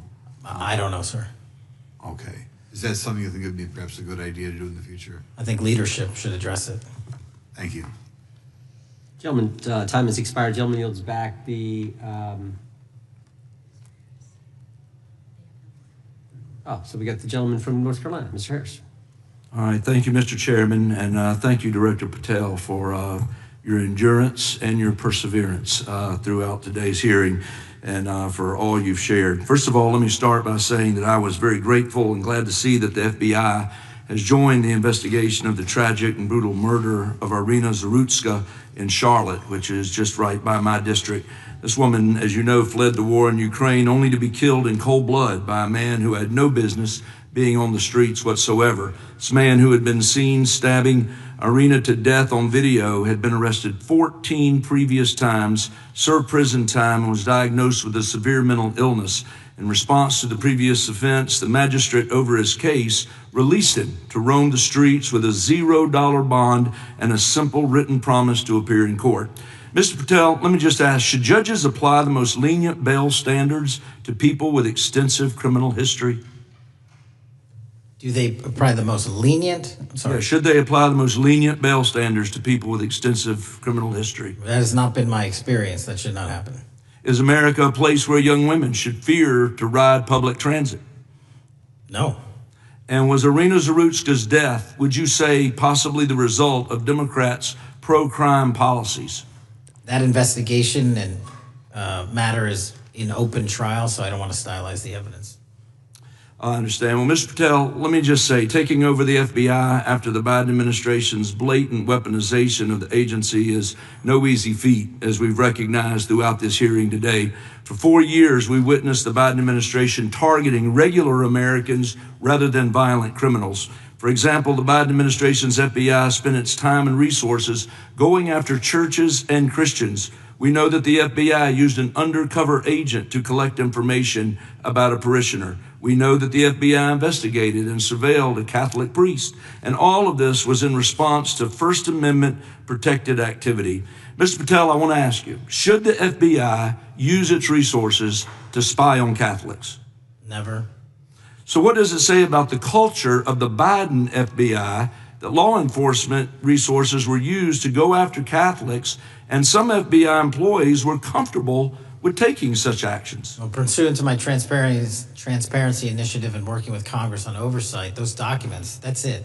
Those documents are available for the American public to see and read and hold people accountable, and that's what I'm committed to. And so have you been able to hold accountable those at the FBI who went after law-abiding Catholic church members? If they did so improperly, yes.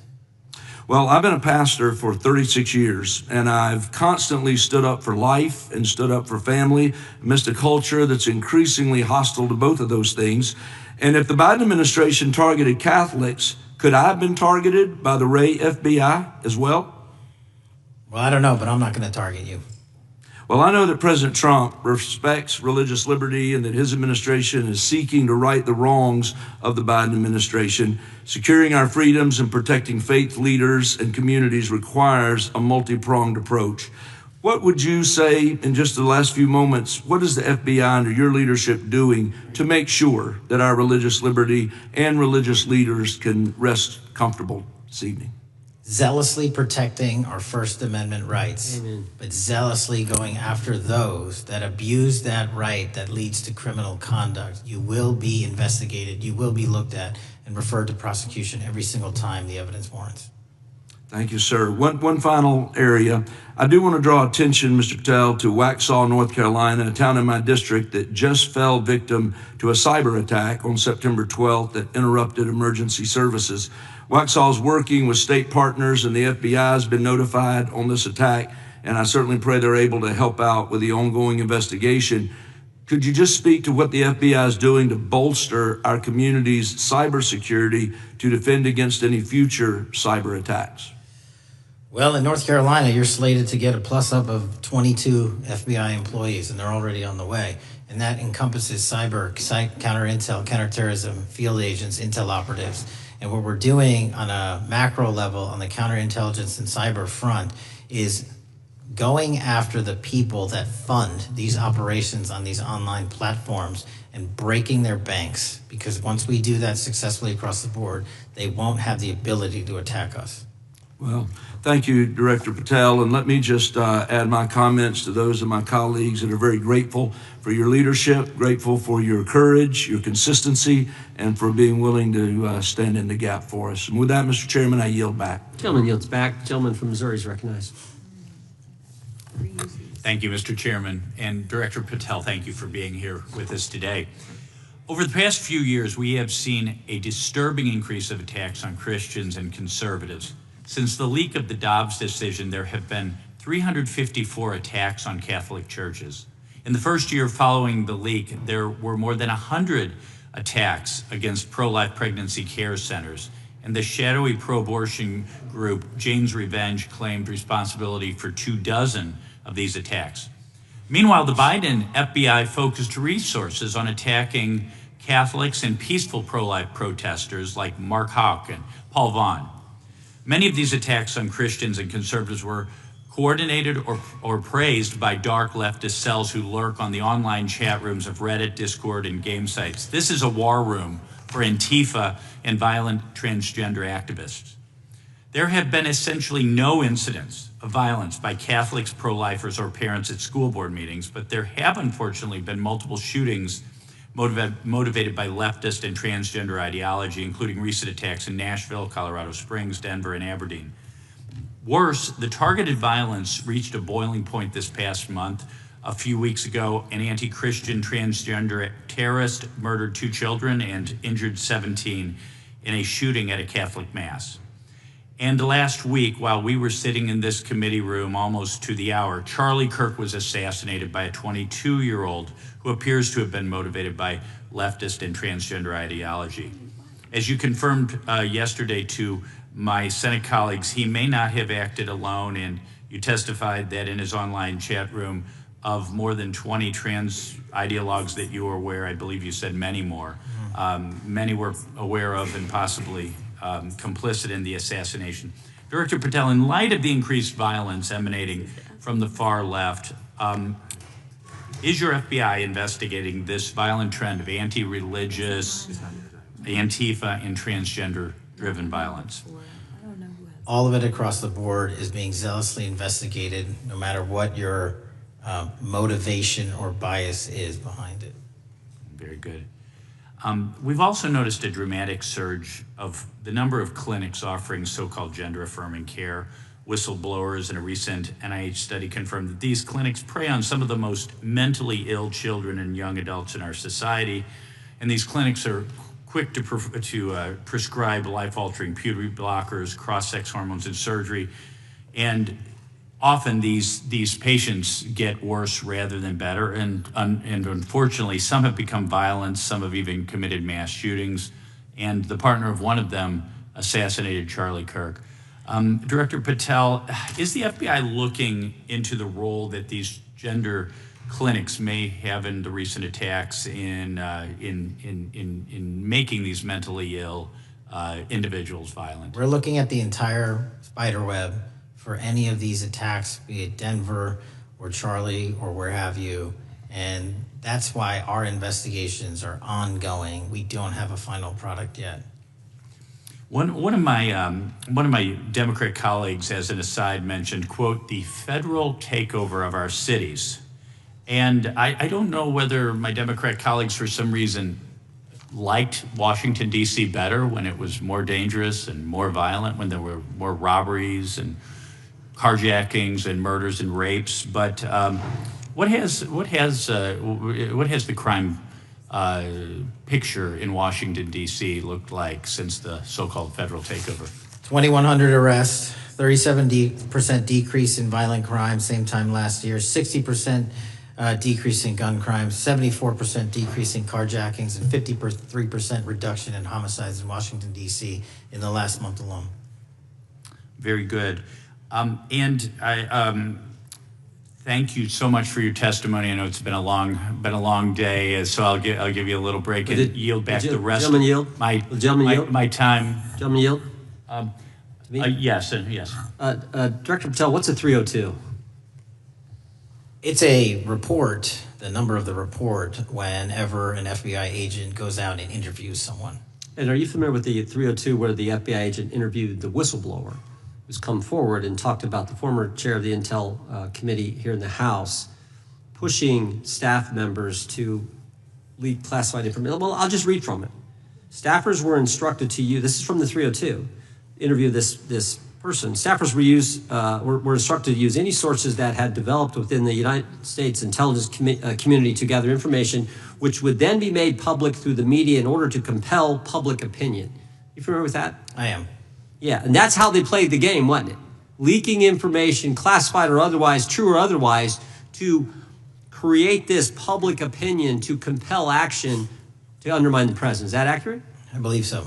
Just one other point I would make from this. This witness also said in the 302 that the agent recorded that the witness provided the interviewing agents with copies of both his handwritten notes and an email. So he gave them the stuff he wrote, and at the actual time this was taking place. That's all in the 302, right? Yes, sir. All right. Mr. Chairman.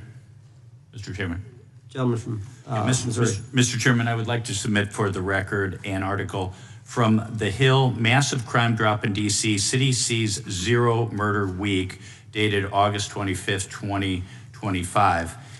And I'd also like to submit for the record an article from the New York Times, dated April 18th, 2025.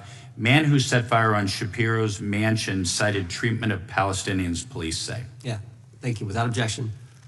I have Gentlelady from UC. Texas and then Pennsylvania.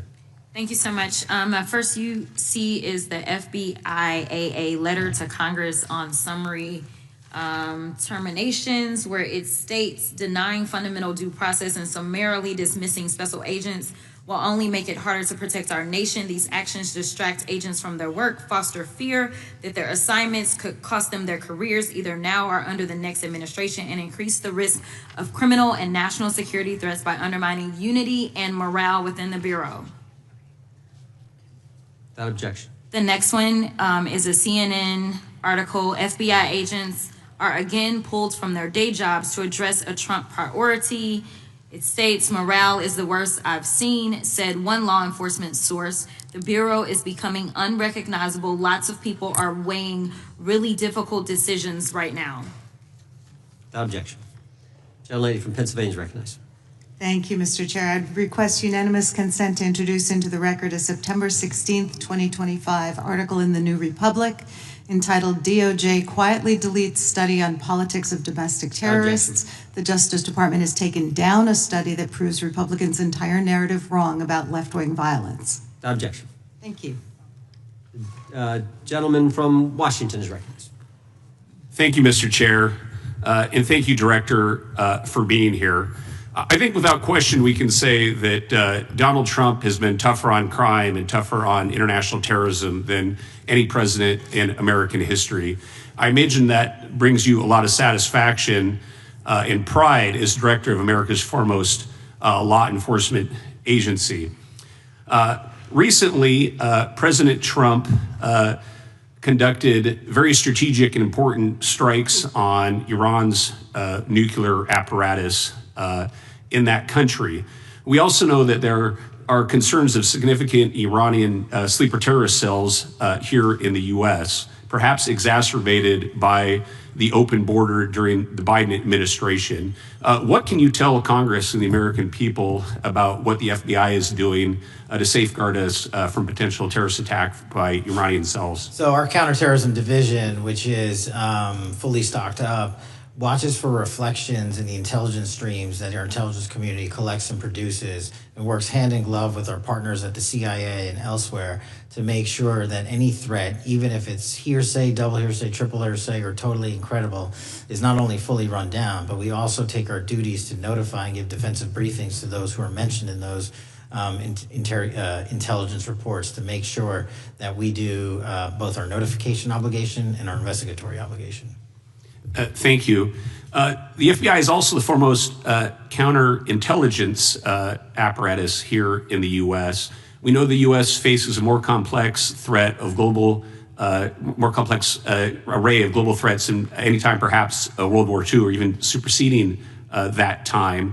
As America continues to be under attack from various intelligence agencies globally, what can you tell us about the counterintelligence operations of the FBI as a core function?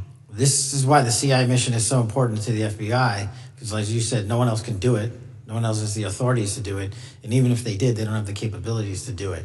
And the CIA mission has to be headquartered in Washington, but have far-reaching capabilities because we have to face against our adversaries in the DPRK, in Russia, China, Iran, and elsewhere.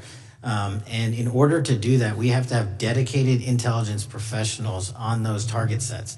And since I become director, I've demanded not only a dismantling and disruption of networks, but a public display of how we're doing it so the world knows that our adversary is A, attacking us, and B, we're stopping them. And that's why you've seen these dramatic increases in counterintelligence arrests in the PRC by 33%, in Russia 83%, in Iran 60%. We are showing the world that they are trying to engage in espionage activities against us, and we are holding them accountable publicly. And there's been increasing concern about the Maduro regime of Venezuela, both their potential support of terrorist activity, criminal drug networks, and potential espionage entities here within the U.S. What can you tell us about your activities regarding the Maduro regime of Venezuela? Generally speaking, one of the largest transshipment points and shipment points for narcotics out of South America, Colombia, obviously, and also Venezuela, is being utilized heavily by the narco traffickers to send up cocaine, meth, and fentanyl, and excuse me, all the other illegal narcotics through the island chains in the Caribbean Ocean and ultimately for America. So there has to be more work done in the region to stop those navigable waterways from being traversed with drugs bound for America. And finally, Mr. Director, what is the one thing that Congress could most do in terms of passing a law to best support the FBI in making America safer and more secure? Get us more authorities to get online, to get onto social media companies, gaming platforms, have legal access, and also have private partnerships with the FBI of those companies and allow them to report into us on a daily basis. There is no human being or AI system on earth that can go out there and cover down on the threat in those theaters. And so we need the assistance, and we need more authorities, and we need the private sector to double down. Well, thank you very much for all you're doing, all the men and women of the FBI are doing to keep us safe. And I yield back. Gentleman yields back. Got a UC request from the gentleman from Arizona. Thank you, Mr. Chairman. I have an article titled, FBI Flooded with Record Number of New Agent Applications Kash Patel's First Month. The FBI saw 5,577 new agent applications in March and more than 10,000 since January. Without objection. The gentleman from Kansas is recognized.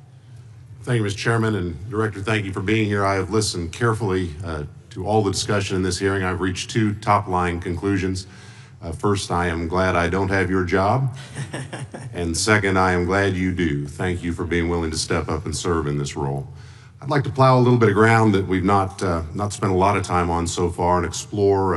You mentioned, and I'm well aware of your strong commitment to partnering with state and local law enforcement authorities. Obviously, one of the missions is in the counter-drug space. Another is in the forensic laboratory space, where both you and a lot of local and state agencies cooperate in terms of evidence analysis. From the state side, programs such as the HIDA programs, very, very important in counter-drug, such as the Coverdell grants, very, very important in maintaining state laboratory capacities. Would I be correct in concluding that if we are able to maintain robust funding for those types of programs, including both Coverdell and HIDA, that would contribute to the safety of the United States and to your mission? Absolutely. Director, you have talked a little bit about some of the counter-drug work that you've been doing. One thing we haven't talked about yet, the President, in one of his first actions upon taking office back in January, designated a number of the cartels as foreign terrorist organizations. That's not just a paper transaction. I believe the list has been expanded since those first actions. In terms of America's military engagement with the cartels abroad, in terms of our intelligence engagement with them abroad, that designation has had real meaning and has affected some of the thinking and approaches of our military and our intelligence community. Can you talk a bit about how that designation might be affecting or should be affecting the FBI's approach to dealing with the domestic activities of the cartels? The simple way to analogize it is after 9/11, and the manhunt for the foreign terrorist organizations overseas in places like Afghanistan and Iraq, the FBI received certain authorities to go out there and dedicate a mission to go after them both lawfully and investigatorially and collect evidence and provide it to our agency partners. Once the foreign terrorist organization designation was labeled over to the Mexican drug cartels, we can now do that here. And in Mexico, and in Colombia, and in Venezuela, and anywhere else they are. And so that's the best analogy I have. What we're able to do is take our counterterrorism platform, traditionally used for global terrorist manhunting, and bring it into this hemisphere against a very real threat, which is the drug traffickers, and they are foreign terrorist organizations. So we just have so many more resources and authorities now directed at them. So, for example, Director, in the regions, from the vantage point of local law enforcement, there are structures that have historically handled those partnerships separately. HIDA, for example, is an example on the drug trafficking side. The JTTFs are an example on the terrorism side. How is the thinking evolving in terms of on a regional basis, either merging or not merging those structures now that the targets in many ways are merged? So the JTTFs are kind of our forward operating base across every single state in this country to take on that mission. And anytime you're labeled a foreign terrorist organization, you come right under the authorities of the JTTF, the task force officers, and the state and local level police work that gets done in those JTTFs. And the Homeland Security Task Force layer on top of that, I think 25 or 30 across the country, specifically working with DHS and Secretary Noem to go after the drug trafficking foreign terrorist organizations because they have unique capabilities and authorities dedicated to that mission. And so that's the beauty of the HSTFs. Let me ask you an adjacent question, Director. I noticed in your written testimony, I don't think we've talked about it yet, you brought to our attention an expiring authority. It's in 6 U.S.C. 124N with respect to counter-UAS drones. You point out that authority expires in statute at the end of this month, yes. And you impressed upon us your interest in seeing it extended in some manner. Can you talk a little bit about the FBI's role in counter-UAS work over American airspace? I represent a district that's going to host some of the FIFA World Cup activities coming up. We're obviously very interested in security, and there are limits on what our state and local authorities have the capacity to do or what our military has the capacity to do once the threat is domestic. So it's critically important. Both the FBI and DHS have those capabilities. I'll speak to the FBI, of course, only. And you raised the World Cup, and that's exactly what we need it for. The Club World Cup, which just happened, was 32 games in at least a dozen different cities across the country, the largest sporting events consecutively in American history. And we used our counter-drone capabilities to not only inspect and secure stadium locations, but where fans were hovering and we call base camps. And thankfully, because of the success of the FBI and DHS, we had no significant security incidences. And flipping to the World Cup, which is going to be 3 times as large, and obviously the largest we've ever had, and blending into the LA Olympics in 28, our counter-UAS capabilities are going to be the ones that are able us to have literal bird's eye view of the threat dynamic around so many of these cities, which are going to see literally tens and hundreds of thousands of people flock to them. So we have to have it. And making sure the bad guys don't have the same. Exactly. Very good. I yield back and thank you. Gentleman yields back. Director, you've been amazing. You've been here 4 hours and 41 minutes without a break. We appreciate that. I think we have one more member, a few UC requests, and then you can we'll let you go. But we appreciate that. The gentleman from Texas is recognized. Thank you again for taking the time, Director Patel, and for Chairman Jordan for holding this hearing. Thank you for depoliticizing the FBI and getting it back to its original mission as well. Director Patel, do you agree that we have a problem in the United States with politically motivated violence? Absolutely. And I very much agree. I think we can all agree that political violence is wrong, it's evil, regardless of which side it comes from, and that we can all adamantly and vehemently reject it, or we certainly should. But one of the things that we've noticed recently is that affinity and tolerance for political violence is not equally distributed on both sides of the aisle.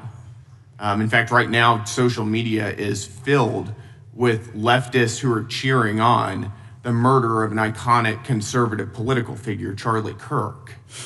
And it's not just random people on Twitter doing this now. There's a YouGov poll released just a few days ago, which stated that 25% of those who identify as very liberal believe that political violence can sometimes be justified. That's far too many, is it not? It is. One is far too many. One is far too many. That's right. Only 3% of very conservatives said the same thing, and we can agree that 3% is far too many. But there's an astounding difference between 25% on the left accepting and tolerating political violence and 3% on the right. I would hope that our colleagues on the other side of the aisle would also recognize that there is a systemic problem on their side of the aisle with tolerance for violence against people with whom they politically disagree, that there is a cultural rot on their side of the aisle that needs to be addressed desperately. Would you agree with that? Yes. One of the more astounding aspects of this is that it's not just people. This comes from the very top, from their political leaders. Just a few days ago, a member of Congress of this body, Ilhan Omar, shared a video on her social media account about Charlie Kirk's murder, and I'll quote what it said. It said, "Charlie Kirk was Dr. Frankenstein, and his monster shot him through the neck." In other words, Charlie had it coming to him. The words that he said naturally led to his assassination. I mean, that is a reprehensible thing for a member of Congress to say, to suggest, to promote in any capacity. And there are people across this country who are losing their jobs for far less than this. And that, by the way, is a just response to acceptance and tolerance of political violence. It's amazing to me that the political left today, who were the originators and the cheerleaders of cancel culture, now have the backbone to attack conservatives for defending their assassinated friend. But there's a key difference here. Democrats want to silence conservatives for speaking obvious, self-evident ontological truths like that men aren't women and men can't get pregnant. That seems pretty basic. That seems like a basic truth that we should all be able to agree on. Republicans, by contrast, are recognizing that a constitutional republic depends on the free and open exchange of ideas that we can debate without violence, and that assassinating a political rival is evil, it's wrong, and it should not be glorified or promoted or justified in any way, including in the way that Congresswoman Ilhan Omar did. So Mr. Patel, thank you again for being here. I'd like to, with the remainder of my time, just get your opinion. Does the FBI recognize the rising threat of political violence in America, and what can you guys do to address it? Yes, we do, and what we can do to address it, Congressman, is we need to get online partnerships with these companies in the public space, on these gaming sites and on these social media sites. As I was saying earlier, there is no way to triage the amount of information generated on these sites by the FBI alone. And we need the public-private partnership. And there's another law that's expiring, I think, at the end of this month, which I believe we need renewed, that allows private sector companies to report into the FBI without liability for criminal investigatory purposes. And that's the kind of stuff we need to keep going. Got it. Thank you, Director Patel. We really appreciate it. Thank you. Gentleman yields back. Mr. Chairman. Gentleman from Arizona. I have some UCs. Gentleman to state his request. Thank you. The first one is a piece entitled Review of Domestic Terrorism After Kirk's Murder Shows Biden Politicized Issue, the Intel, and Fudged the Data. Without objection. Thank you. Make a motion to table. Oh, no, we got to recognize the ranking member for his motion. It's just a UC request. The gentleman's recognized for a UC request. Thank you, Mr. Chairman. This is the ADL report issued February 21, 2025, titled Murder and Extremism in the United States in 2024, concluding that for the third year in a row, every single extremist-related murder in the United States in 2024 was committed by right-wing extremists, 8 of the 13 involving white supremacists and 5 having connections to far-right anti-government extremists. Without objection. Gentlelady from Pennsylvania, Director, for unanimous consent? Yes, thank you. I have a couple articles here. First is a New York Post article, July 17th, 2025, Democratic Senator Ron Wyden claims big Epstein file full of actionable information locked in Treasury Department drawer. Without objection. This is The Guardian, May 18th, 2023, Deutsche Bank agrees to pay $75 million to settle Jeffrey Epstein lawsuit. Without objection. This is Fox Business, September 10th, 2025. JP Morgan processed over $1 billion for Jeffrey Epstein despite internal concerns over sex offender status. Without objection. And New York Times, Bank of America flagged suspicious payments to Epstein only after he died. Without objection. Okay, and I also have a motion, Mr. Chair. Lady was recognized. We're going to come back to the motion I thought was made by Mr. I want to dismiss our witness. Could we do the motions before he goes? The one I just wanted to press the motion I originally had. Yeah, we're going to bring that up. Is that what this is? Banks. Are you doing that? No, this is another motion. Okay, well, I'm going to recognize first the gentleman because we held that motion in advance. I've got I still have the UC, Mr. Chairman. Thank you, Mr. Chairman. So look, there are 4 banks, JP Morgan, Bank of New York, Bank of America, and Deutsche Bank. The gentleman can state his motion. Yeah, the motion is to subpoena the CEOs of these 4 banks to bring in all records relating to their relationship to Jeffrey Epstein and to produce all records reflecting it. These 4 banks have flagged to the government $1.5 billion in suspicious transactions relating to the sex I move the table. Mr. Diamond just released a statement saying he would be happy to comply. Chairman, need the motion to table, the motion offered by the gentleman from Maryland. The motion to table is not debatable. The question occurs on the motion to table. Those in favor say aye. Aye. Those opposed, no. No. Opinion of the chair, the ayes have it. The motion is tabled. I'd like a recorded vote if we could, Mr. Recorded vote being requested. The clerk will call. Well, we got to get the clerk here. The clerk's right here. Wonderful. Clerk will call the roll. Yes. Mr. Jordan votes yes. Mr. Issa. Mr. Biggs. Mr. Biggs votes aye. Mr. McClintock.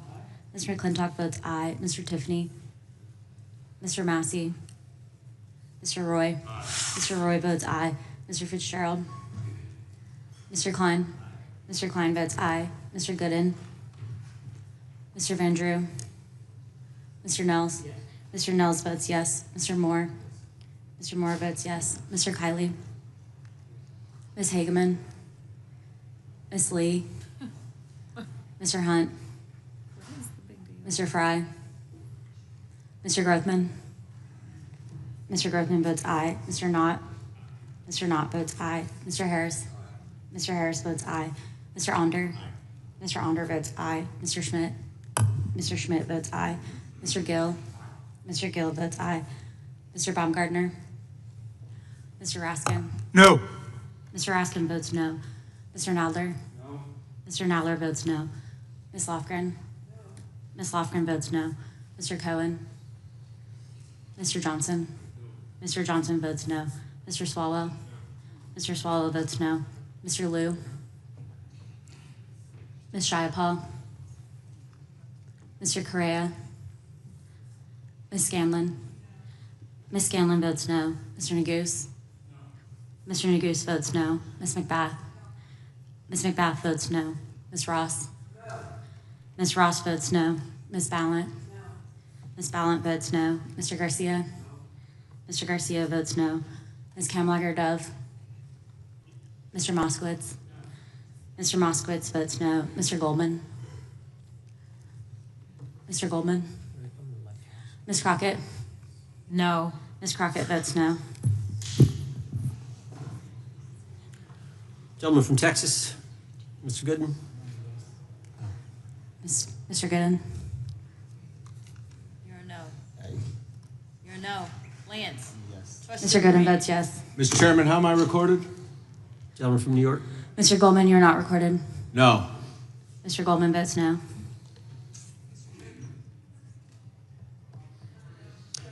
Gentlelady from Washington. Ms. Jayapal votes no. Gentleman from California. Gentlelady from California. Mr. Liu votes no. Ms. Kamlager-Dove votes no. Gentleman from Kentucky. Mr. Massey votes no. Director, I want to thank you again for being here. While we're waiting for members to get back to record their vote, you don't need to stay around for these kind of motions. We appreciate the service you're providing the country, appreciate your testimony today, and appreciate the fact that you did it 5 hours straight. That's amazing. So God bless you and keep up the good work. The witness is dismissed. I know, but I'm dismissing the witness. I don't think nothing involved. I just put them in the record. Mr. Chairman,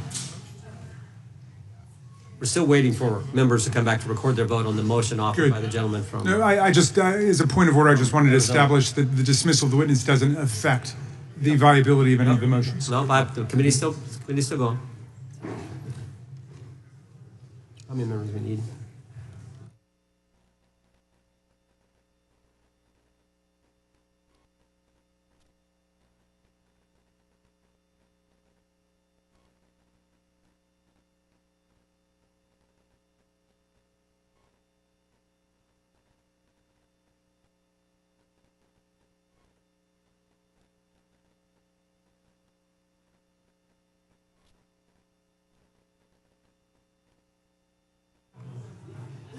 Madam Clerk, point of order. What is the current vote? Point of order. The vote is open. We will be waiting for members to get back to record their vote. Gentleman from Wisconsin is recognized. Mr. Fitzgerald votes aye. Gentleman from California is recognized. Mr. Kiley votes aye. The gentleman from California, I think, Mr. Chairman, is seeking to be recognized. Mr. Correa? Mr. Correa votes no.